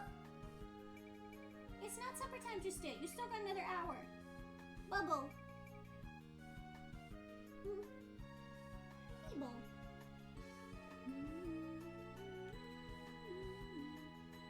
She knows the value of distributing wealth, slag.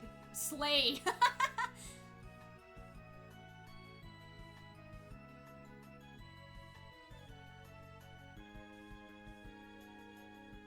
The snob working in the water purification facility. What, you don't know the difference between chlorine and chloramine? Whatever. Yeah, that's a good idea. It would be the fucking brother or sister to this person, or like their cousin or something. Okay, hang on.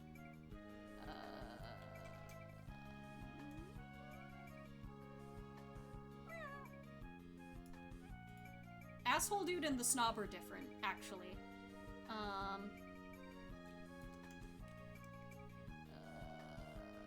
Divorcee? This makes sense. Yep, you're divorced for a reason. Ah!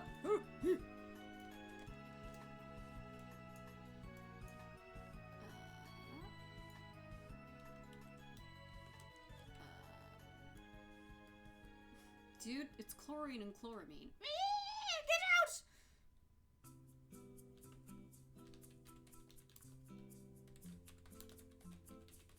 So this is inherently, like, a scientist.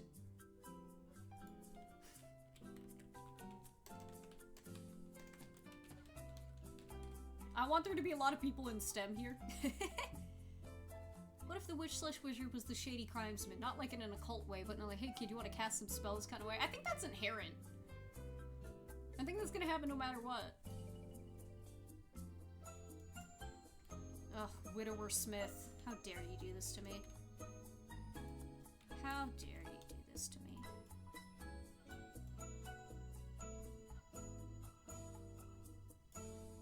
Bubba. Oh yeah, you whining at me? Blinking and whining? I gotta go give him wet food. He's... he wants it now.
Would the newsie be bored one, not boring, just bored? Interesting. The depressed one? You know what? I kind of like that, actually. Wait, hang on, no. That's got some negative connotations with the phrase going postal. That doesn't really work very well.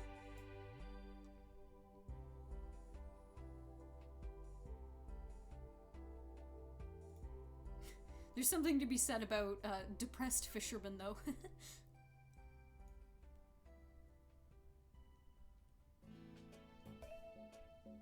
Let me just put that back there. Oh, I did have a... Where the fuck is Weather Boy? Who the fuck is gonna be Weather Boy? It might be kind of interesting for the magic person to be the weather person, actually. What are the negative connotations? So there's a term called going postal, which is essentially going into your workplace and shooting people. The term is called going postal because there's a, from what I know, and I might be wrong here, and this might be like dated information, prove me wrong, correct me if I'm wrong. The term comes from the fact that many people in the postal industry have high rates of depression and suicidal tendencies.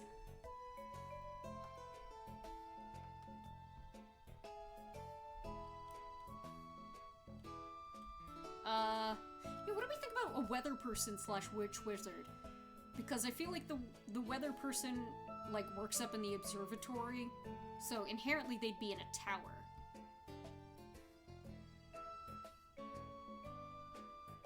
Yeah, it's definitely a Western phrase.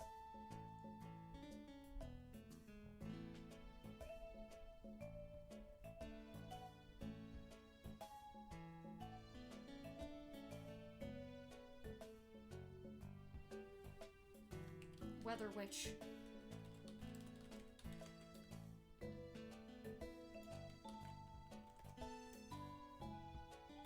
Little weather vane on the rich hat. Hee hee.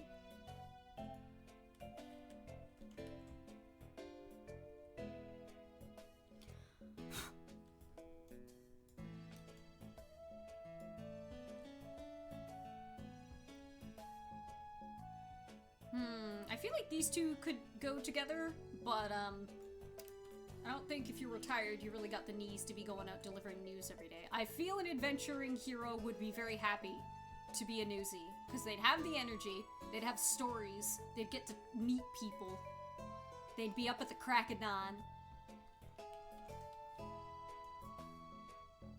and they'd probably be like the guard for the town too. Jock outdoorsy person, fisherman. That kind of goes hand in hand. I think it'd be interesting if this person was depressed. And maybe their depression is because they're like, man, we have no fish. I'm sad. We need to fix this place.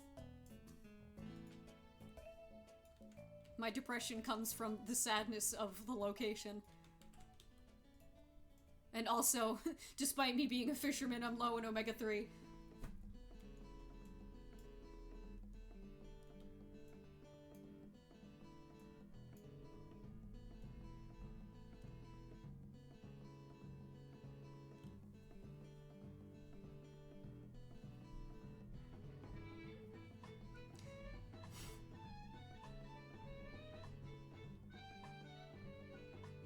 Retired traveler turned doctor could be fun. Oh yeah, maybe they were like a caravan doctor who went around everywhere? Ooh, very interesting. Ooh, I don't know if I want them to be a sailor then. Hang on, let's see what we can do. That's interesting too, because if the doctor and the vampire, they would get along well because they've both seen so much. They've been around so many different types of people throughout their lives. I like that. I'm gonna put them next to each other because they're buddies. Let me move Gam Gam.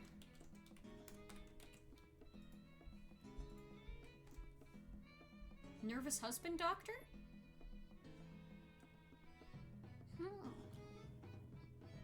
The foreigner sailor? That sounds more correct to me, yeah. Some person who had a boat and they're like, how the fuck did I get here? I washed up here. Yeah, I like that. They washed up. The boring monster.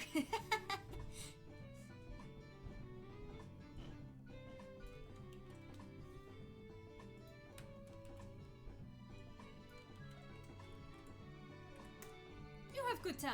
I stay for today. I think I stay for today as well. I will stay for today too.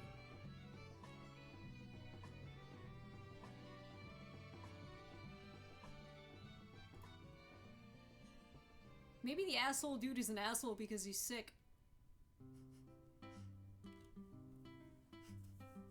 Nobody respects his pain.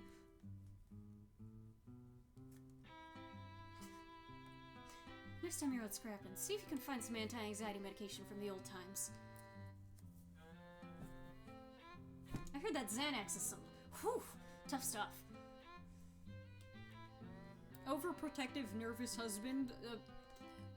A fucking... a wreck to be around.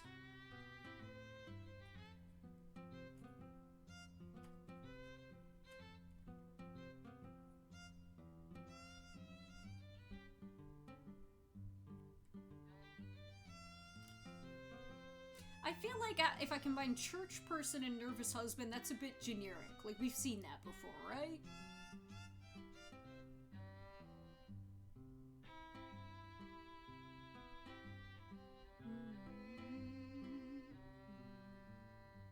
I'm just trying to fit the nervous husband to anything. I agree.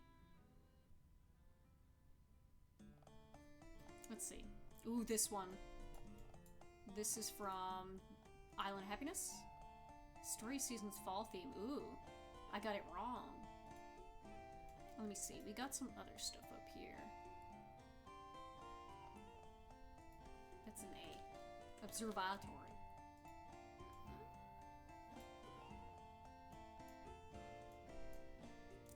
Oh, hang on now.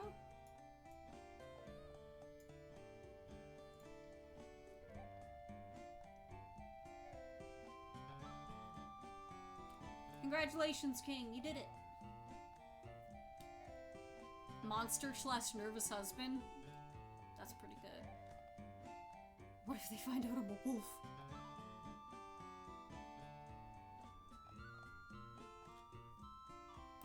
Well, that's I just kind of feel like that implies that he's got PTSD, which I don't know is correct. Very confident in crime, very nervous in love. That's a funny combo. Do I know what Kolning is? No.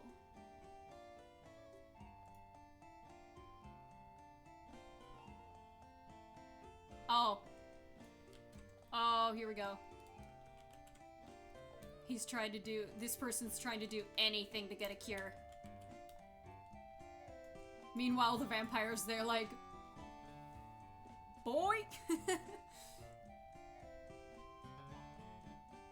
Thinking nervous husband crimes, and I'm like, this guy's slick around everyone but his overpowering wife. You know what? You know what? You know what? You know what? And then his wife... His wife... She comes off as an asshole.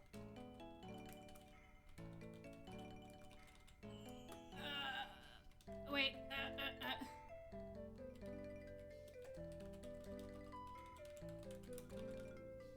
That's his wife. Cattle herding. Oh, I do know about that. Yes, I do.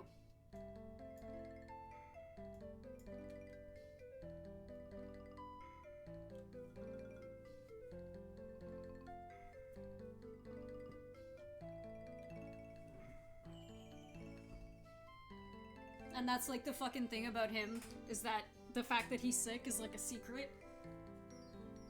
And his wife can tell something is going on. And so she's like, she comes off as like a super bitch, but she's just trying to look out for him. Damn. What the fuck is that, man? The boring monster. Maybe, I know we can do something with the monster. I know we can. The ex-soldier everyman who he's really good at everything he does. Or like he's just like, not really good at everything he does. He can do a lot of things like well enough that you need to keep him around, but he's kind of a dick.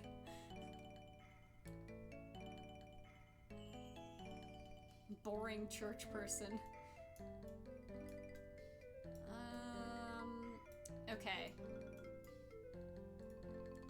Yeah, and she runs the general store, I think.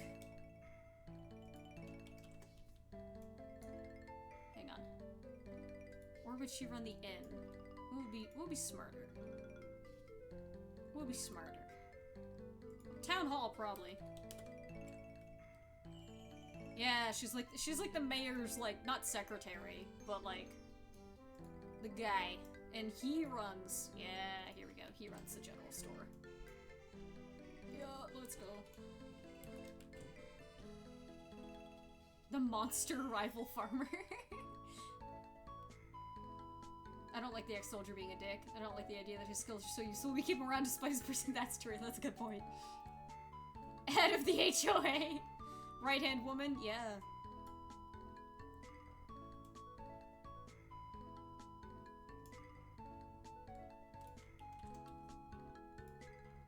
Right. And then the tailor lady.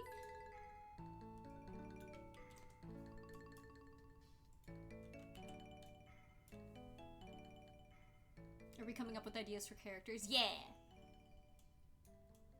Maybe we just have like a boring chicken dude. Boring asshole chicken dude.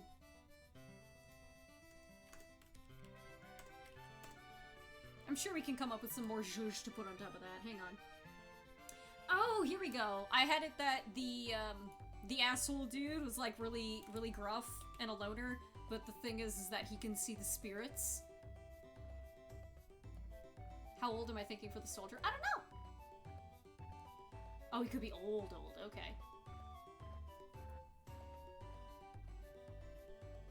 I don't know, go away.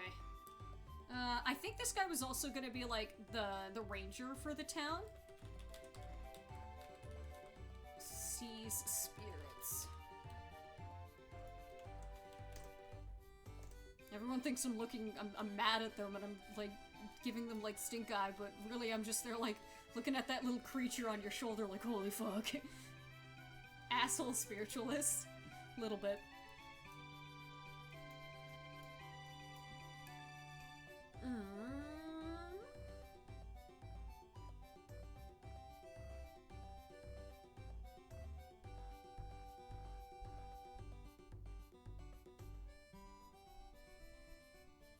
I have written down red glasses, cool guy.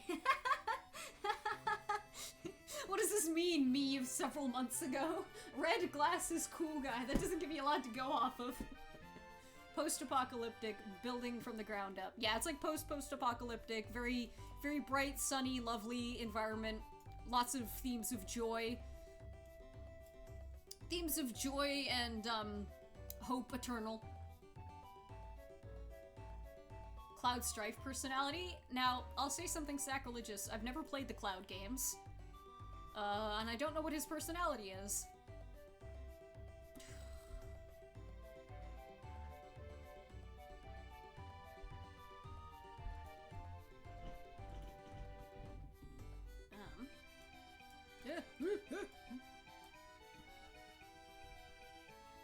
Give the butch the red sunglasses? Oh, babes, you're so smart. She on that ranch.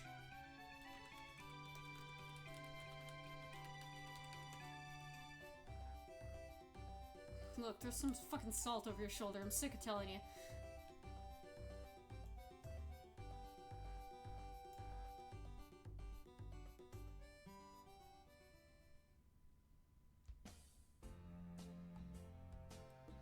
More fantasy or modern day? Yeah, definitely more fantasy. Let's peek. I fear.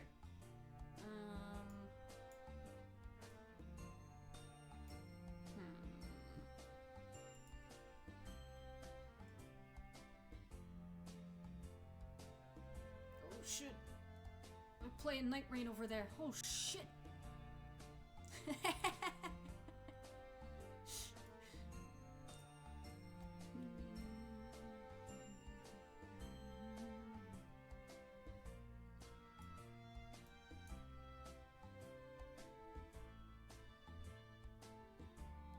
So you can see that Jelly Rancher Butch is one of the earliest characters you're introduced to. I don't care. I'm marrying him.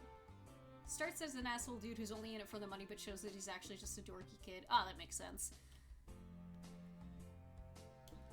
Having the church person be the monster would be kind of like...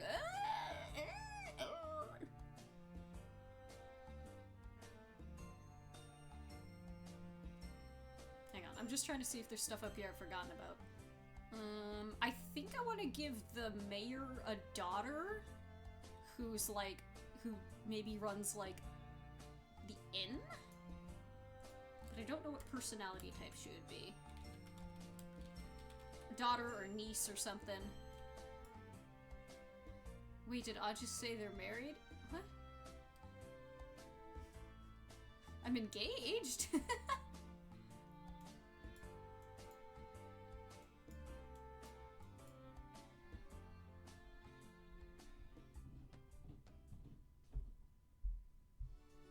Weird escaped experiment?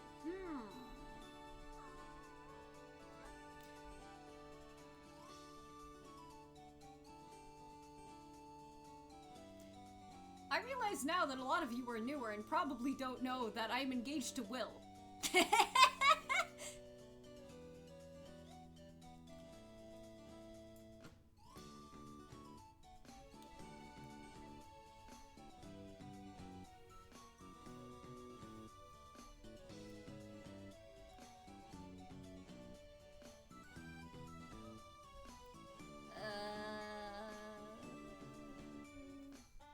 No. If you missed the wedding, that means I did too.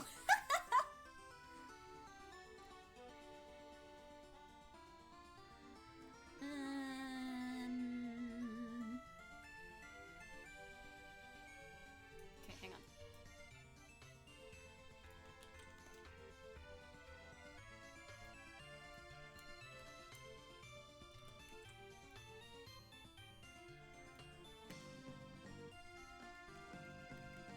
Hang on, I fucked this up. I fucked this up, but we're fixing it.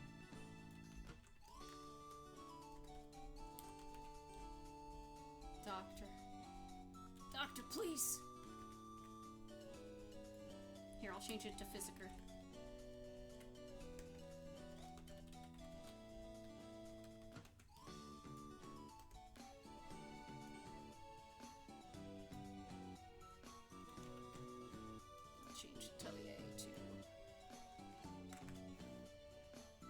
Weather Atelier.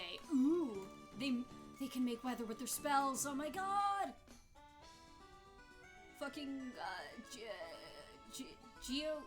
terraforming, but sustainably. I raise my hands.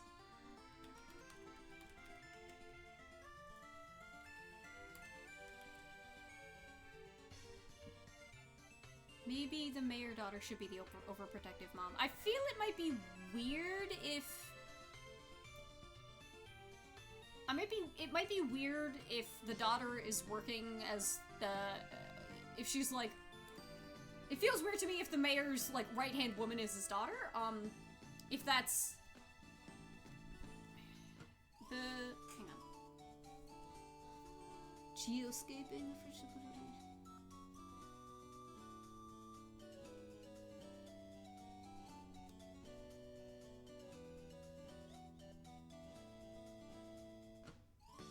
Librarian monster.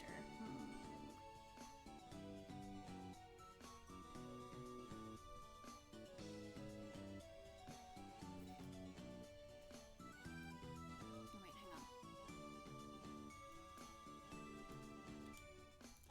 We're making it work. We're making it work.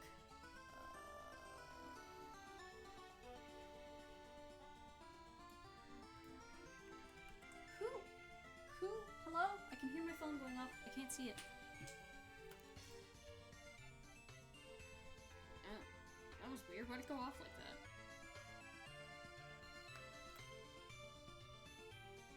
Counterpoint. Shady Crimesman is the mayor's kid? Huh. Interesting. Huh. Okay. Working for your father-in-law? That actually sounds pretty correct. A librarian monster is X-Men Beast. You can't hide from me. Oh, you might be right.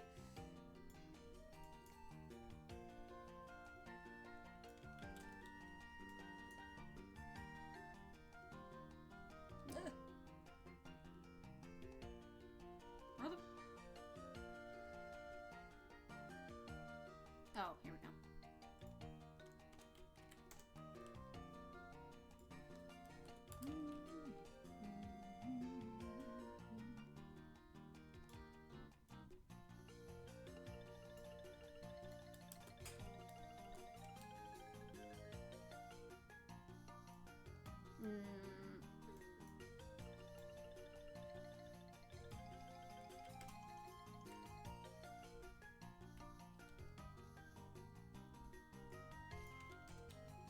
Midpoint.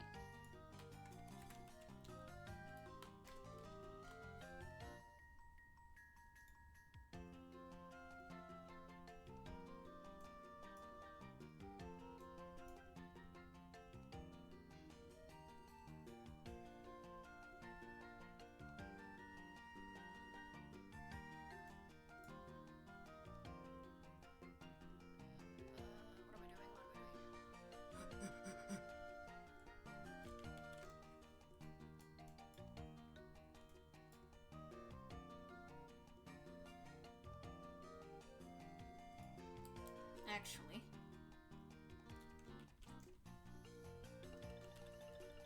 This mayor. He's gonna be spread, then I tell you what.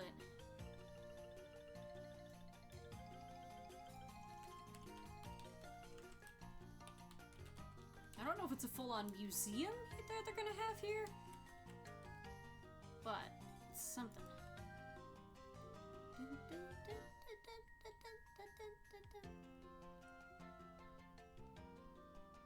No, I wouldn't put that trauma there, no.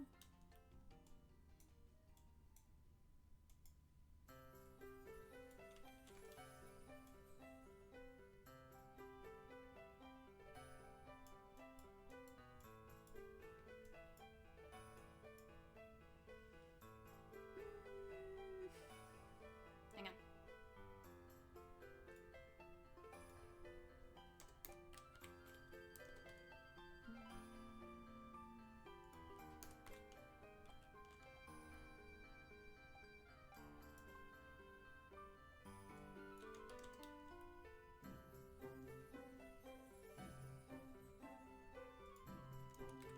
I'm trying to set this up better. Oh, what the fuck did I do?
So I'm thinking that the place of worship is literally like they worship like flowers and just like blooming and plant life, so I think it makes sense for her to be like associated with both of that there. Let me just grab her. Doop-a-doo.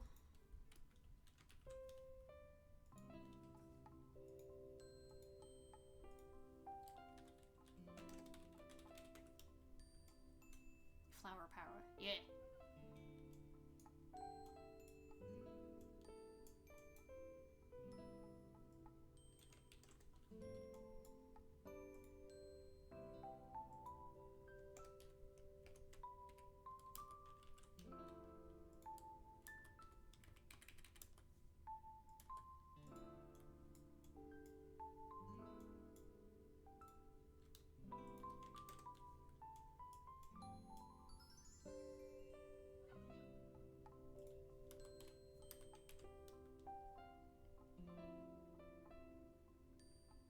Neon sign with some dead letters, hell yeah.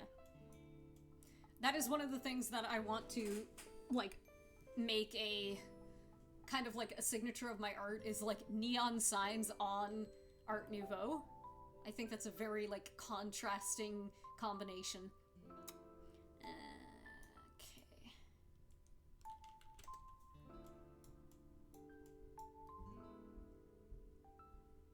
What? Hello?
Let me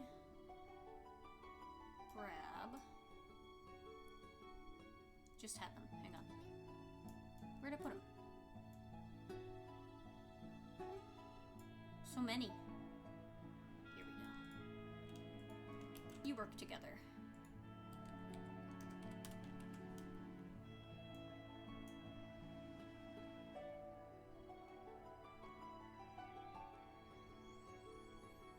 We are about bees here in this chat. We are indeed.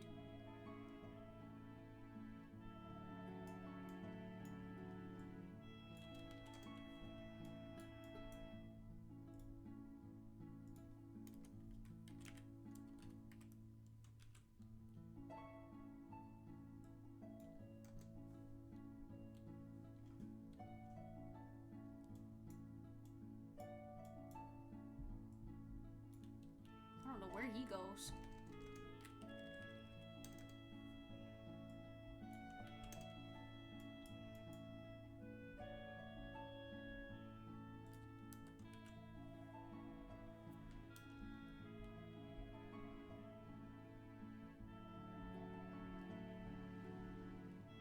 Not the Alabama bagel. Well, I think rubber would be not hard to come by in this setting, but I think there would be a certain reverence to things like rubber and plastic because they're so long-lasting. They would have, like, high value.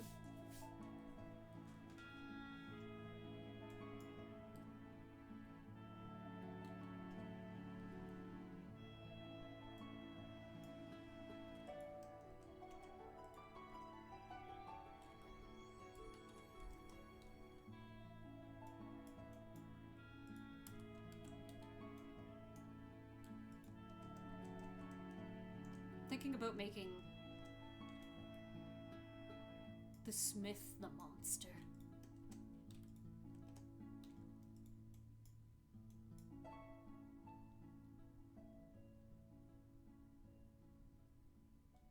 Asshole Ranger should be in a party with the adventurer. Yeah, they would be the sunshine and the moon. Oh my god, it's the nighttime and daytime post guys and town watch. Yeah, we're doing it. Where'd I put them? What? Ah, up here.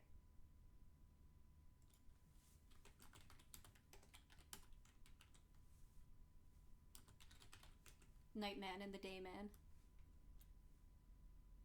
The Alabama bagel is valuable salvage? Oh, you know it. You fucking know it. Hell yeah. Museum personnel I can think about is how fun it would be to have a researcher who's totally jacked because of all the work they do finding artifacts. Well, that's Island from Mystria. That guy rules. Alright, let's get some music on the go. What do we want? What do we want? Blah.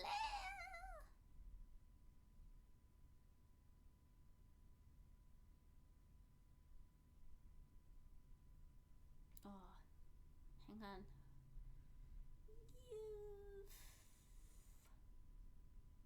Musica.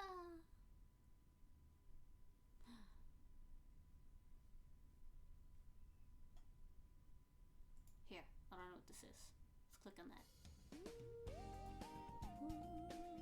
What's Big Ol' growing? I think he just found like a pack of wildflower seeds. Whatever it is, he's having fun with it.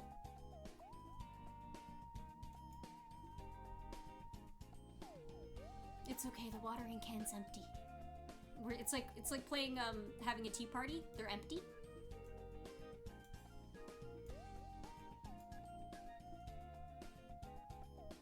Maybe.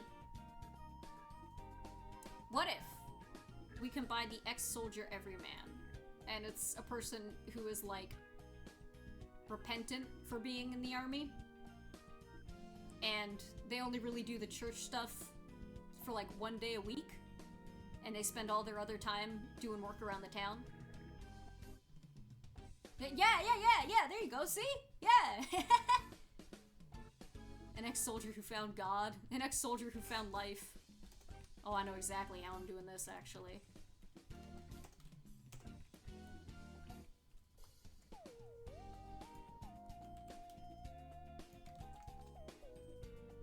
Then also make that the monster. I don't know if I want to combine all three. I feel like that might be a bit much.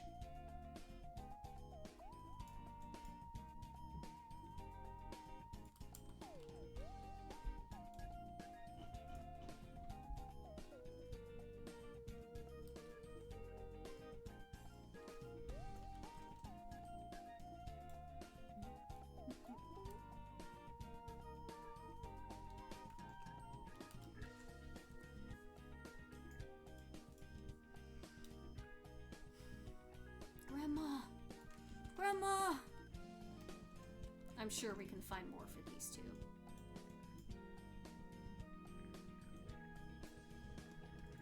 Schoolhouse.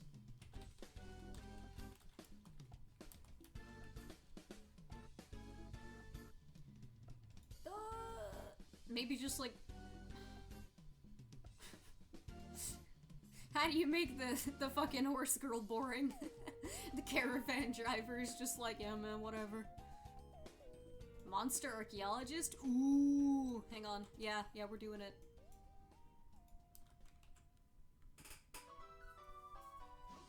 Granny can't be the monster. No.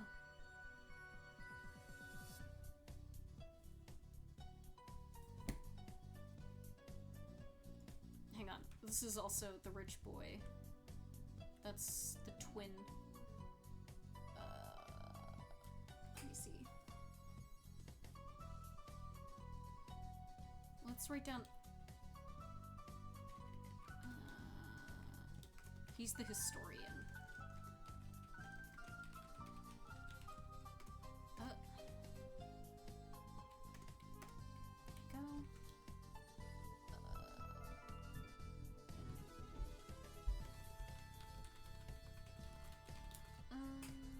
Artifacts. Fascinated with ancient seeds.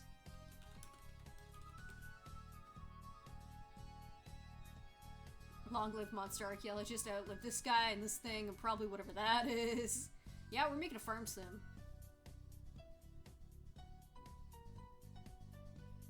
This is, yeah, this sounds like Wii Sports, but like minor key. Yeah, it's minor key Wii music, what the fuck? Evil Wii Sports. We're in trouble, dude.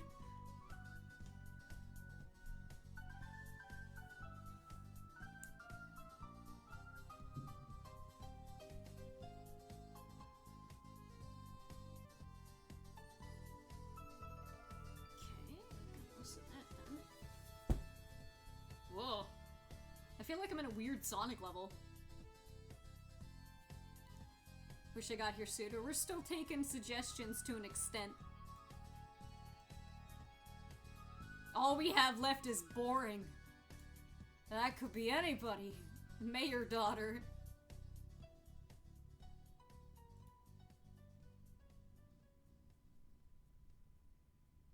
Wait, hang on.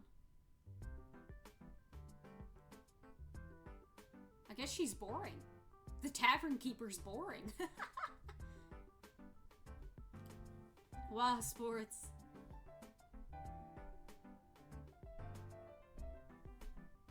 What do we need to have boring? I guess that's true, we don't exactly.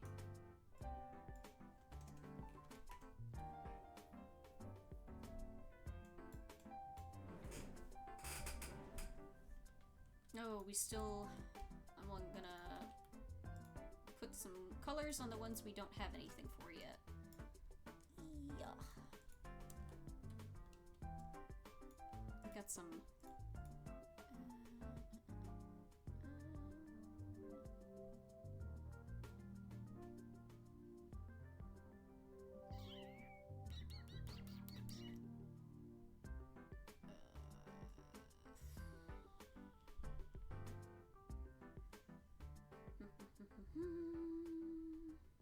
Okay, we only really need two.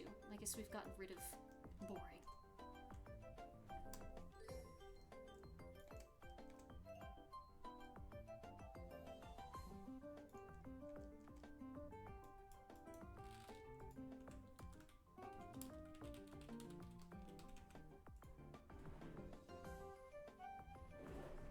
So here's the thing. If I do that, that means she only shows up sparsely. She's not there all week long. Which might be a problem, right?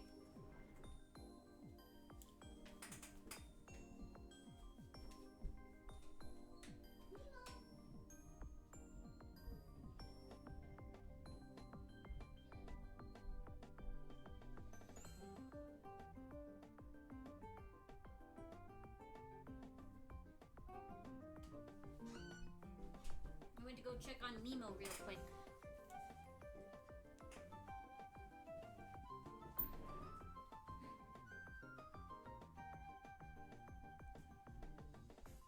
Is there a bird keeper? I guess poultry. I realized one thing we should have is probably somebody who's like a cook.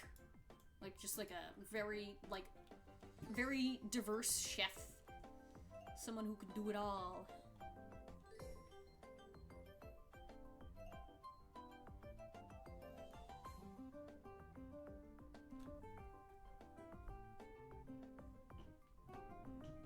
Jolly Rancher, Bush, red sunglasses. I think of Will's character, Hilda. Nah. Put them in the tavern too. That's true. I guess that would be the mayor's daughter. Or would there be a chef as well?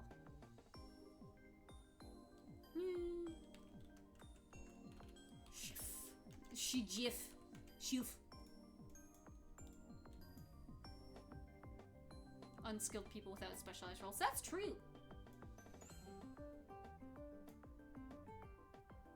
Another monster chef, hell yeah.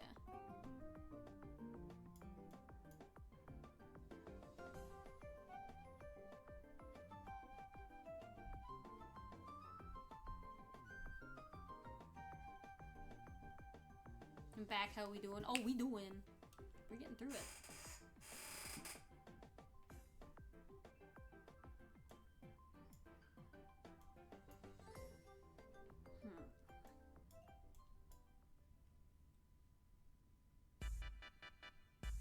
Can't have 100% employment rate with only one person assigned to each job. That's true.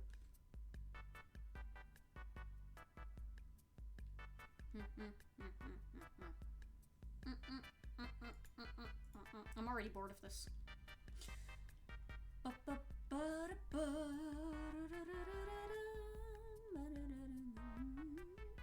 Late music. Let's go.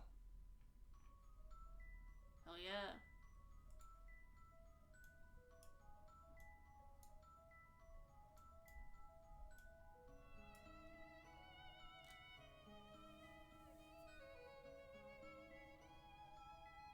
What's the genre setting, general setting genre we're going for here? Because the solar farm could be a robot that you could charge and care for over a few days to unlock the solar farm. That's cute and clever.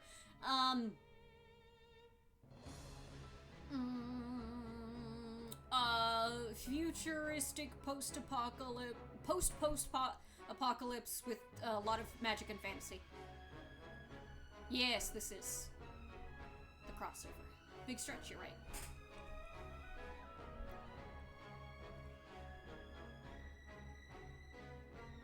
Yeah, we definitely gotta have a few people in town who are just chilling.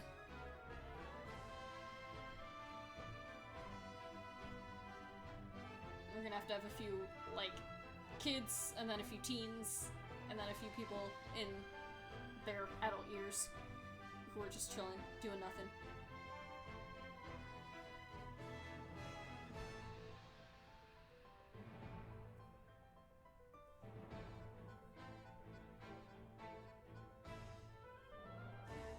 I work for an electric company, and I can verify that you actually have to clean the solar panels often, usually by watering them in some fashion. Could be a bot.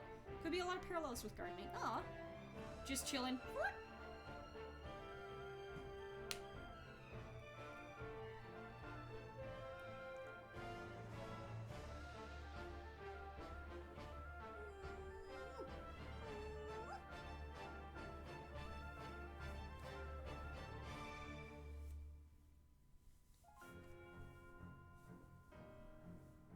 Stop everything.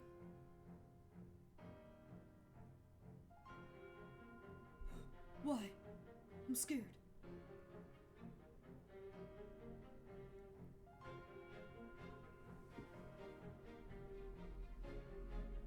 Oh, right, I suppose I should do the crazy thing now. Hang on.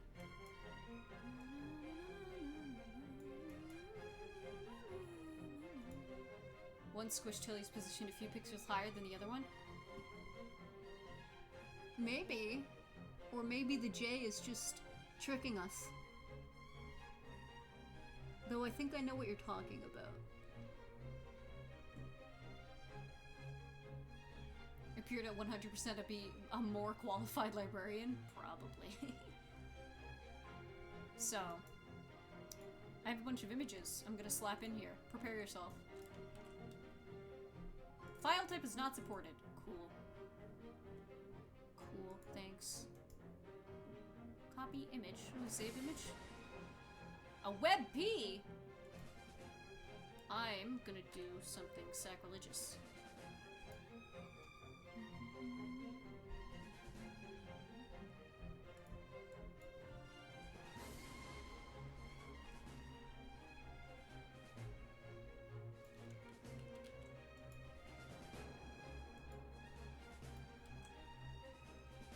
There we go.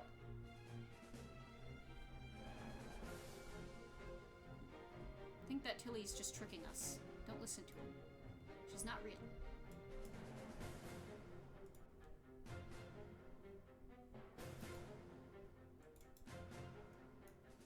So I have maps for every fucking Harvest Moon game. Whoa. We fixed her.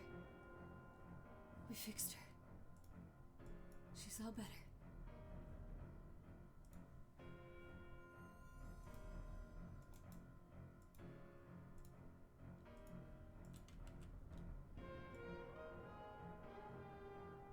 Why? There's a problem uploading your image. Why? Why? Copy image. I have many of these. I don't believe you. It looks fine to me.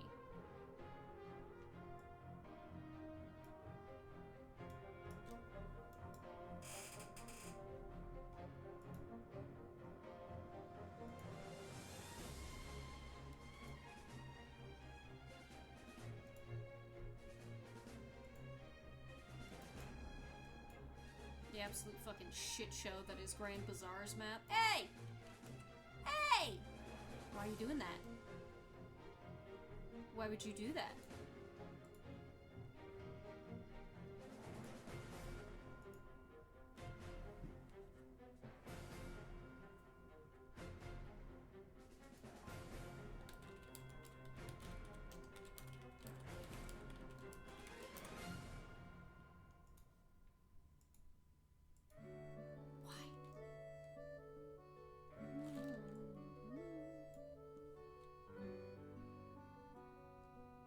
Thought that was Kanto? Yeah. Oh no. Why are you doing that? No!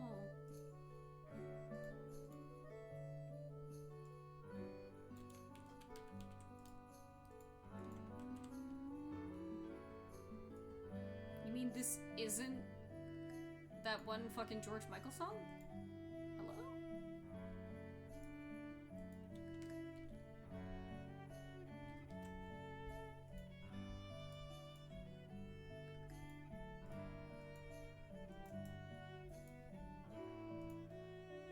Yeah, that sounds like Careless Whisper. It's a Leighton song. Apparently.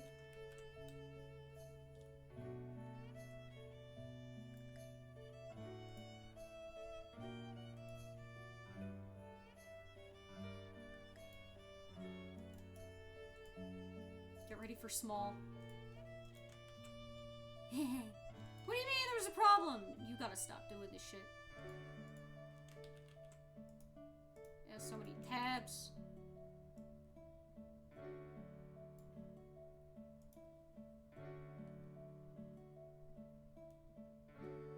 Isn't this Snow Elysian?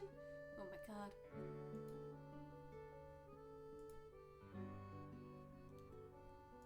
What isn't this song, actually?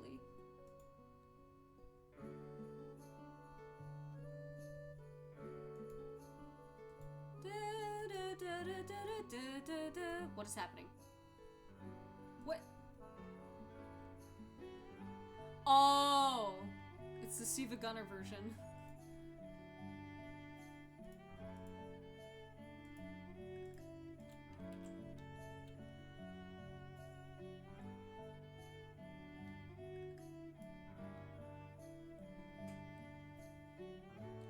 Follow the money.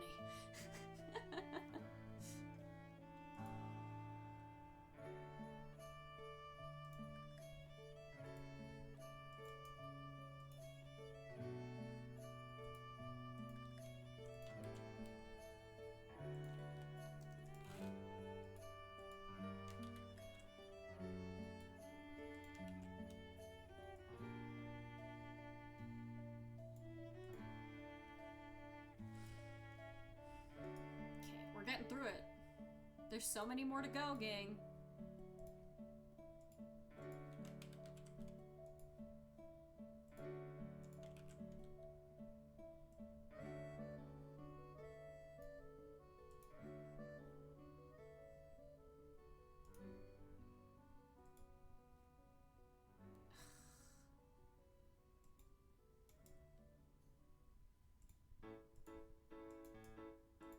Is this gonna work?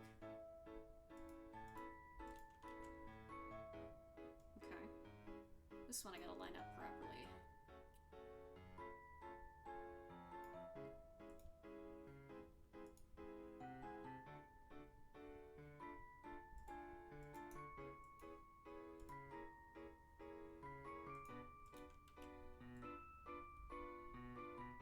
Cool. Love that it doesn't line up.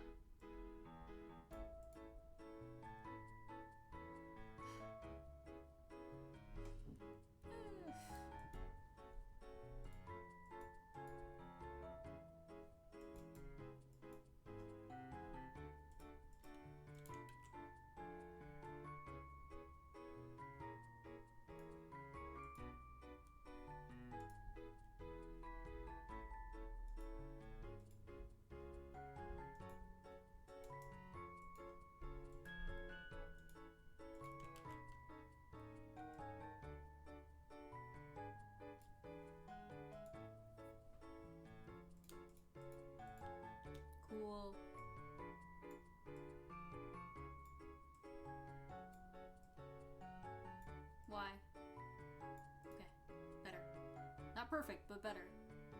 Damn.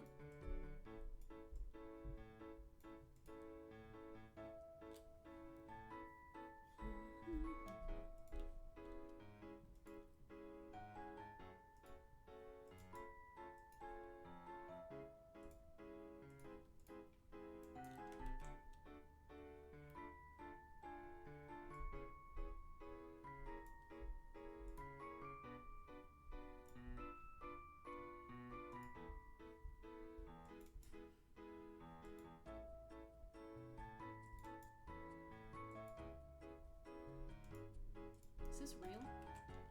Nah, not supported. Oh shit, but it's so small. Copy? Yeah, that works.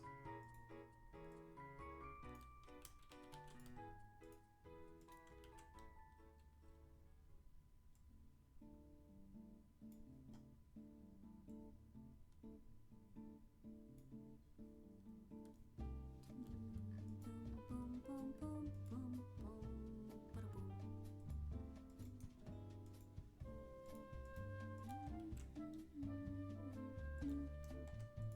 Every time.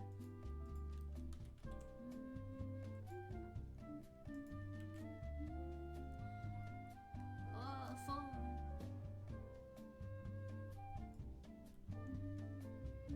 Take my medication, Beardy. Ooh, come here, little water.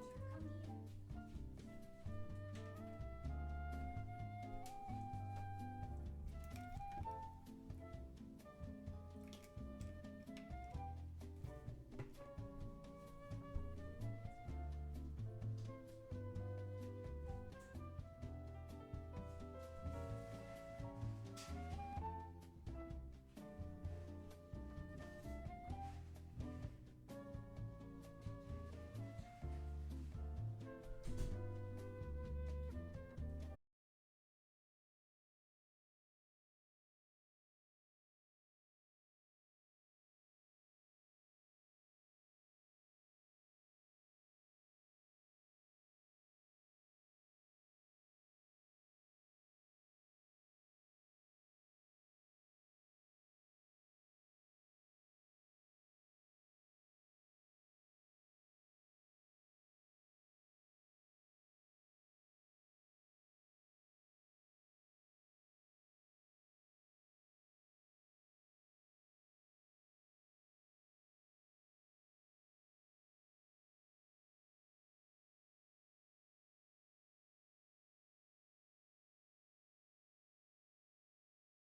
almost there. Only a couple more.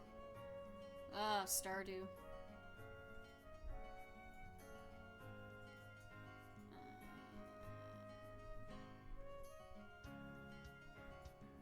Will this work? It's a PNG, it might. You gonna do it? This is gonna be big. Oy. El big.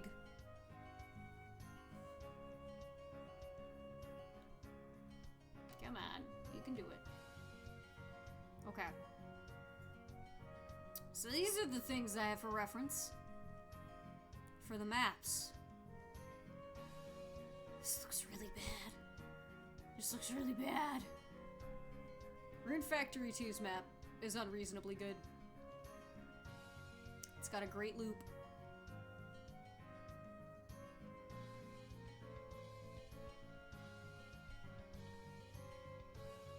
Trampoli, pretty good as well. Not great, but pretty good. Once you get up here, you're kind of fucked. And you don't want to do anything else, but...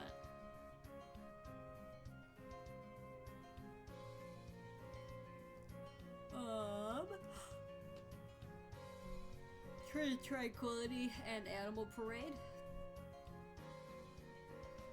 That doesn't... hang on.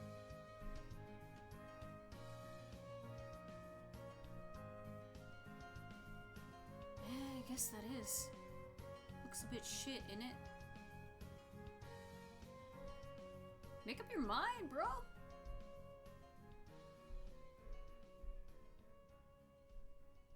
Which one? That is not quite the same. You've changed your mind quite a bit there, between those two. Huh. Hello, Gamu! The name is Trampoli? Yeah. What's my progress? We did quite a bit, I think. We've got a large portion of the cast kind of framed out a bit. Or the ideas of them.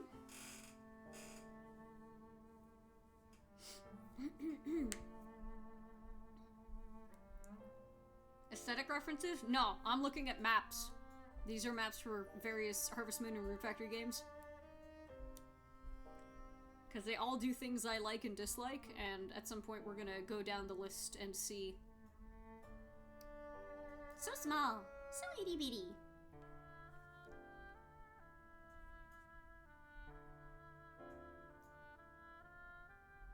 I never felt so unloved as when I was playing this game. The town felt empty, hateful, desolate, filled with weird shit. Though Grand Bazaar is really bad. That map layout's pretty bad. I like that you're able to like hop from one up here over to the next, but like, it's not satisfying.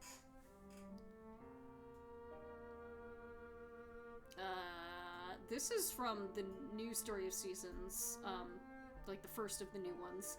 I couldn't get used to this map, but it's probably better than a bunch of the other ones.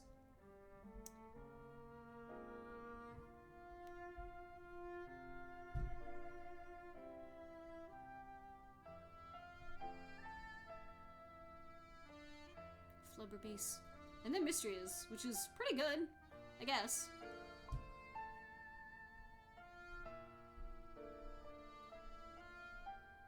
Not a huge fan of all the empty space, yeah. I think what I don't like is when the town is all just clumped up together in one area, and then the wilderness is like huge and spread out. And like, nobody lives in all these extra areas. Because for me,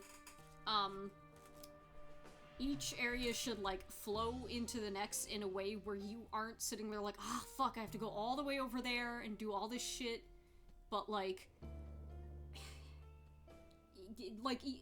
you should avoid placing key areas that are so far away that make it a chore to get there. And like, if you do have to place a key area far away, put good rewards in between it, or like important characters. It should feel satisfying to be able to make a routine. Yeah, that's why fucking Mineral Town rules. Mineral Town, you do your little loop. And then you go up here and you talk to your people and you come back and ship your stuff. And Rune Factory 2 is good because you could do a circuit of like the whole main town, talk to people on your way, and then go up and do your dilly-dallying in the woods, then go home.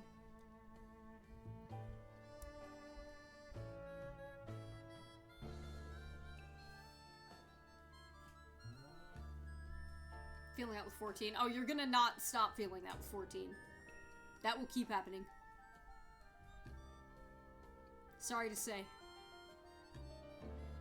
You want common spaces that people congregate to be clumped together while people's homesteads are spaced far apart because it accounts for all their farmland. Yes, and that makes sense.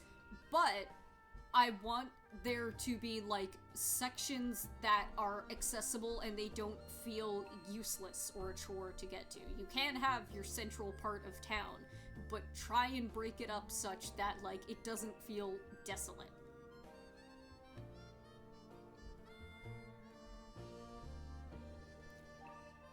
So, like, if anything, you would want, like, central town here, and then people's farmsteads to be, like, out around the edges, but put, like, a circuit that goes between them. Or put some sort of interesting waypoint or, like, thing in between each one of them that you feel excited and, like, oh yay, I get to go here, and I'll stop at the blank in between them. That sort of thing. Everything should be circles, and I'm tired that it's not.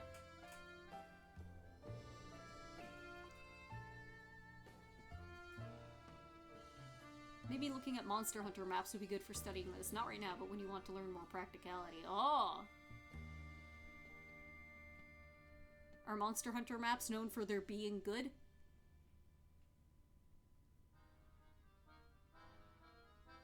What a mess. What a mess, Stardew. This is like... Villa Pelicanos. This is from Spanish. Oh, Spanish. Salón, fruta, estrella, comida, bebida. Ciao. Cow?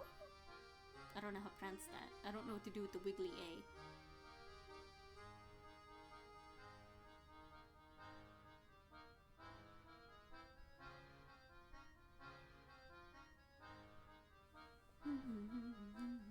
You wiggle it? Only played Rise and Wilds, but they feel really well built for becoming familiar with layouts and getting used to how you want to navigate them when you track down and hunt monsters. Ah, I guess that is true, yeah. Due to the amount of cosmetic mods. Yeah, it looks bare. Pretty funny that Marnie's got, like, all these animals, but, like, a very tiny little corral here. No field. No room for graze. This is not enough space for all these animals.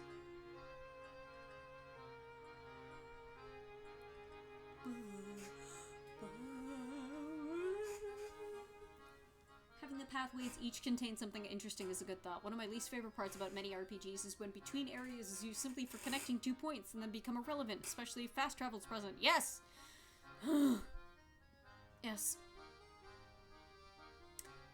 Now, Olive Town is a fucking travesty. Cause this is gonna look bad because I have to scale it up, but there's no other way to do it. So, Olive Town, scale-wise,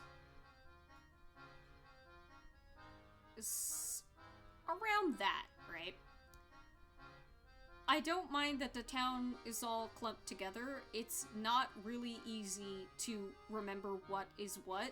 It's fine that they're layered like this, that they're like, it's like lines. I'm good with that. But simply because they have the rounded stylization of the stairs and the, like, railways and stuff, I like the aesthetic of it. I know what they're going for with, like, the beachside town look. I get it, and it looks nice. It makes it really hard to navigate because you're not looking at it and your brain isn't immediately reading it as a grid. It's reading it as weird circles. So I had a lot of trouble navigating this the first time. And also, You don't want to fucking go up here to this part of town, because all that's there is Ralph's house and a little shrine that you just don't really use. I don't think you ever get to go up here. Or if you do, they don't make it obvious at all.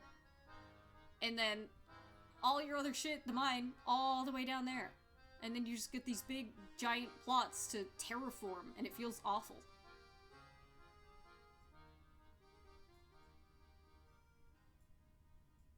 I don't want to be terraforming shit, dude. I don't want to be making factories. I'm not a mayor. I don't have the ordinances to build this shit.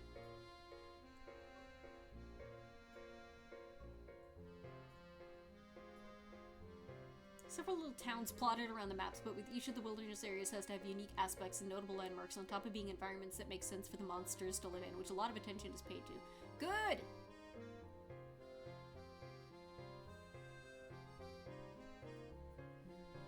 How's the brainstorming going? Good! We're having a lot of progress here. We're having a lot of fun. Hi, Papa. You coming up? Let me move my phone so you can lie down.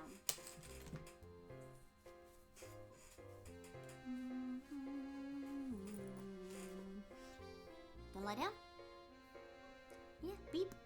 Low beep. Navigating that grid-like town takes time out of your day per step. I don't entirely get it. No, doesn't take time out of my day per se. So, it's clearly 3 houses here, and then 4 in this chunk, and then 1 down here. Like, it's a good setup, but the way that the roads and the pavement and the decorative walls are designed, because they're rounded and like oblong and like squarbly, right? It makes my brain confused because I don't properly read this and like this as 2 sections. These don't read as 2 different levels to the town. And it just gets very, like, it gets hard to navigate, is what it is. And what I don't like is that the whole town is clumped all the way at the north part there, and then you feel like it's an absolute chore to get from one end of town all the way down to the mine. Like, if there were a circuit looping the mine back down or up and around, that would be good. Potion Permit is a game with farming, gathering, loot that is a map worth examining. Although the town isn't the best of layouts, filled each gathering area has really clear optimal order of resource collection. Let me Google this. Can my hand, please? Thank you.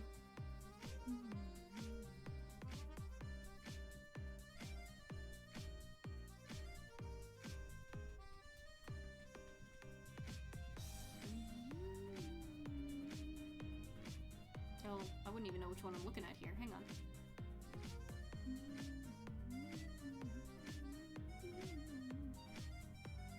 Oh yeah, that's a clear path you're supposed to take. I see it.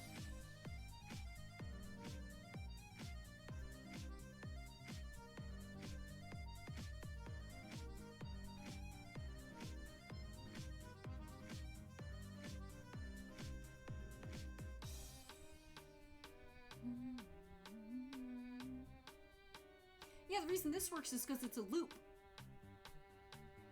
And even though you've got, like, a long way to go, stuff is spaced out such that, like, you can at least hit interesting landmarks on your way from point A to point B.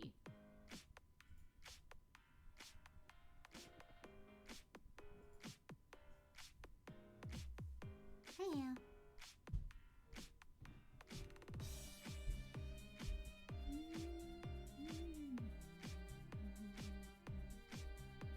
Whoa.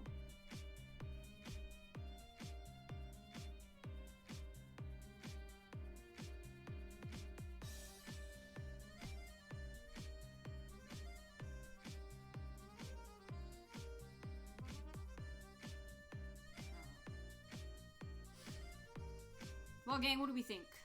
Are we about at the end of a rope for today? Do we want to call it here or what? I've been going for about 5 hours. Just about.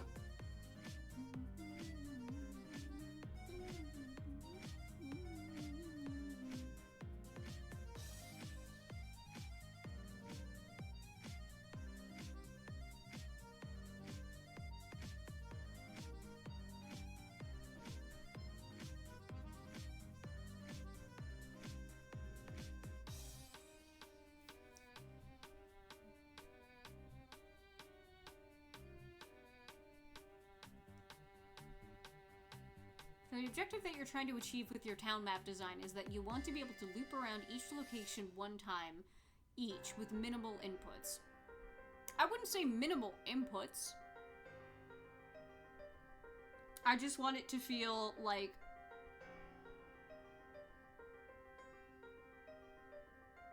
I'm not wasting time.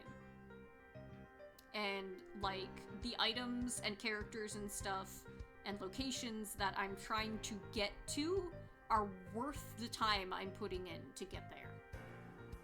Intuitive, yes. I want it to feel natural.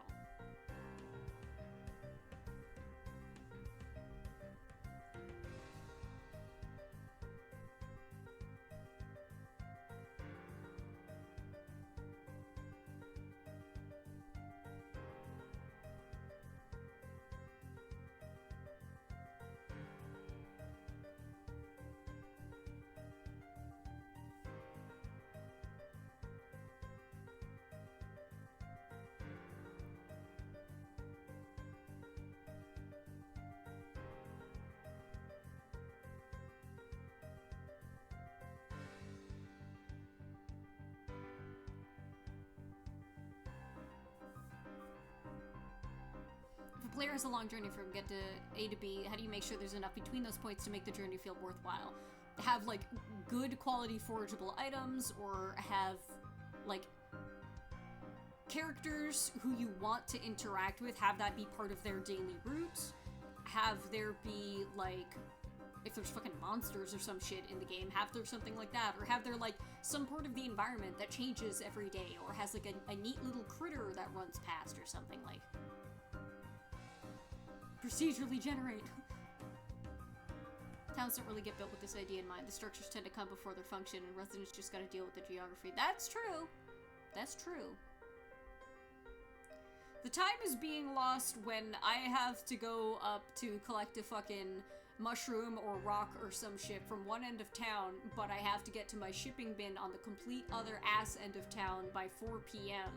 And in order for me to do that and also talk to another guy at the other end of town, I'm probably not going to be able to do all three. I'm probably going to have to give up on one, you know?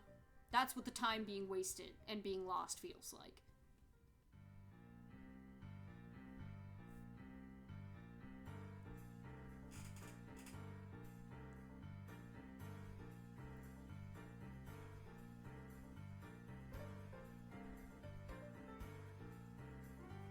Why do you have to be at the shipping bin by 4? Because that's when the shipping bin gets, like, the stuff gets sold, usually. You gotta put all your stuff in the bin by a certain time.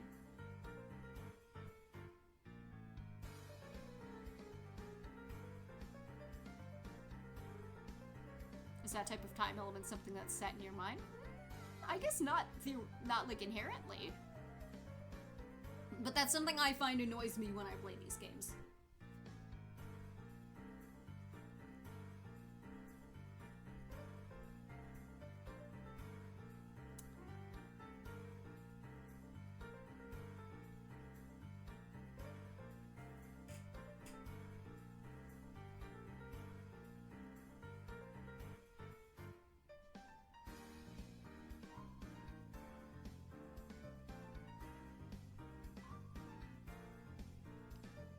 Because, like, here's the thing.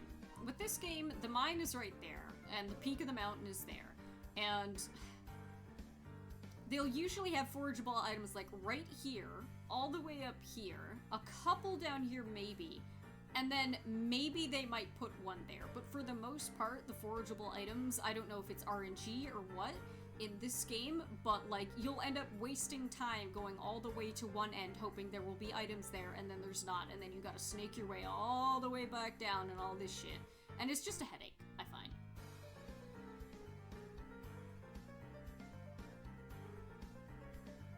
Pay out everything the next day. That's usually the smarter option. I agree. I agree.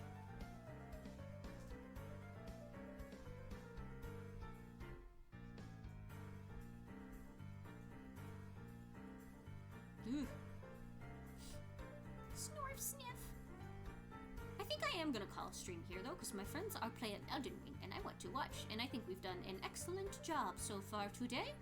We've gotten some good progress. I don't know when we'll do this again, the next point is probably doing like little doodles or like more work on these characters here. Who knows when I got time to do that, because I got commissions to do for y'all. Alright, who am I gonna send you to? Let's see who we got.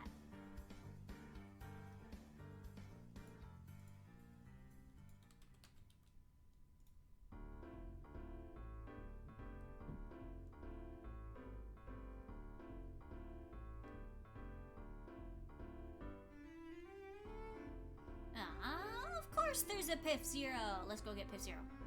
Alright.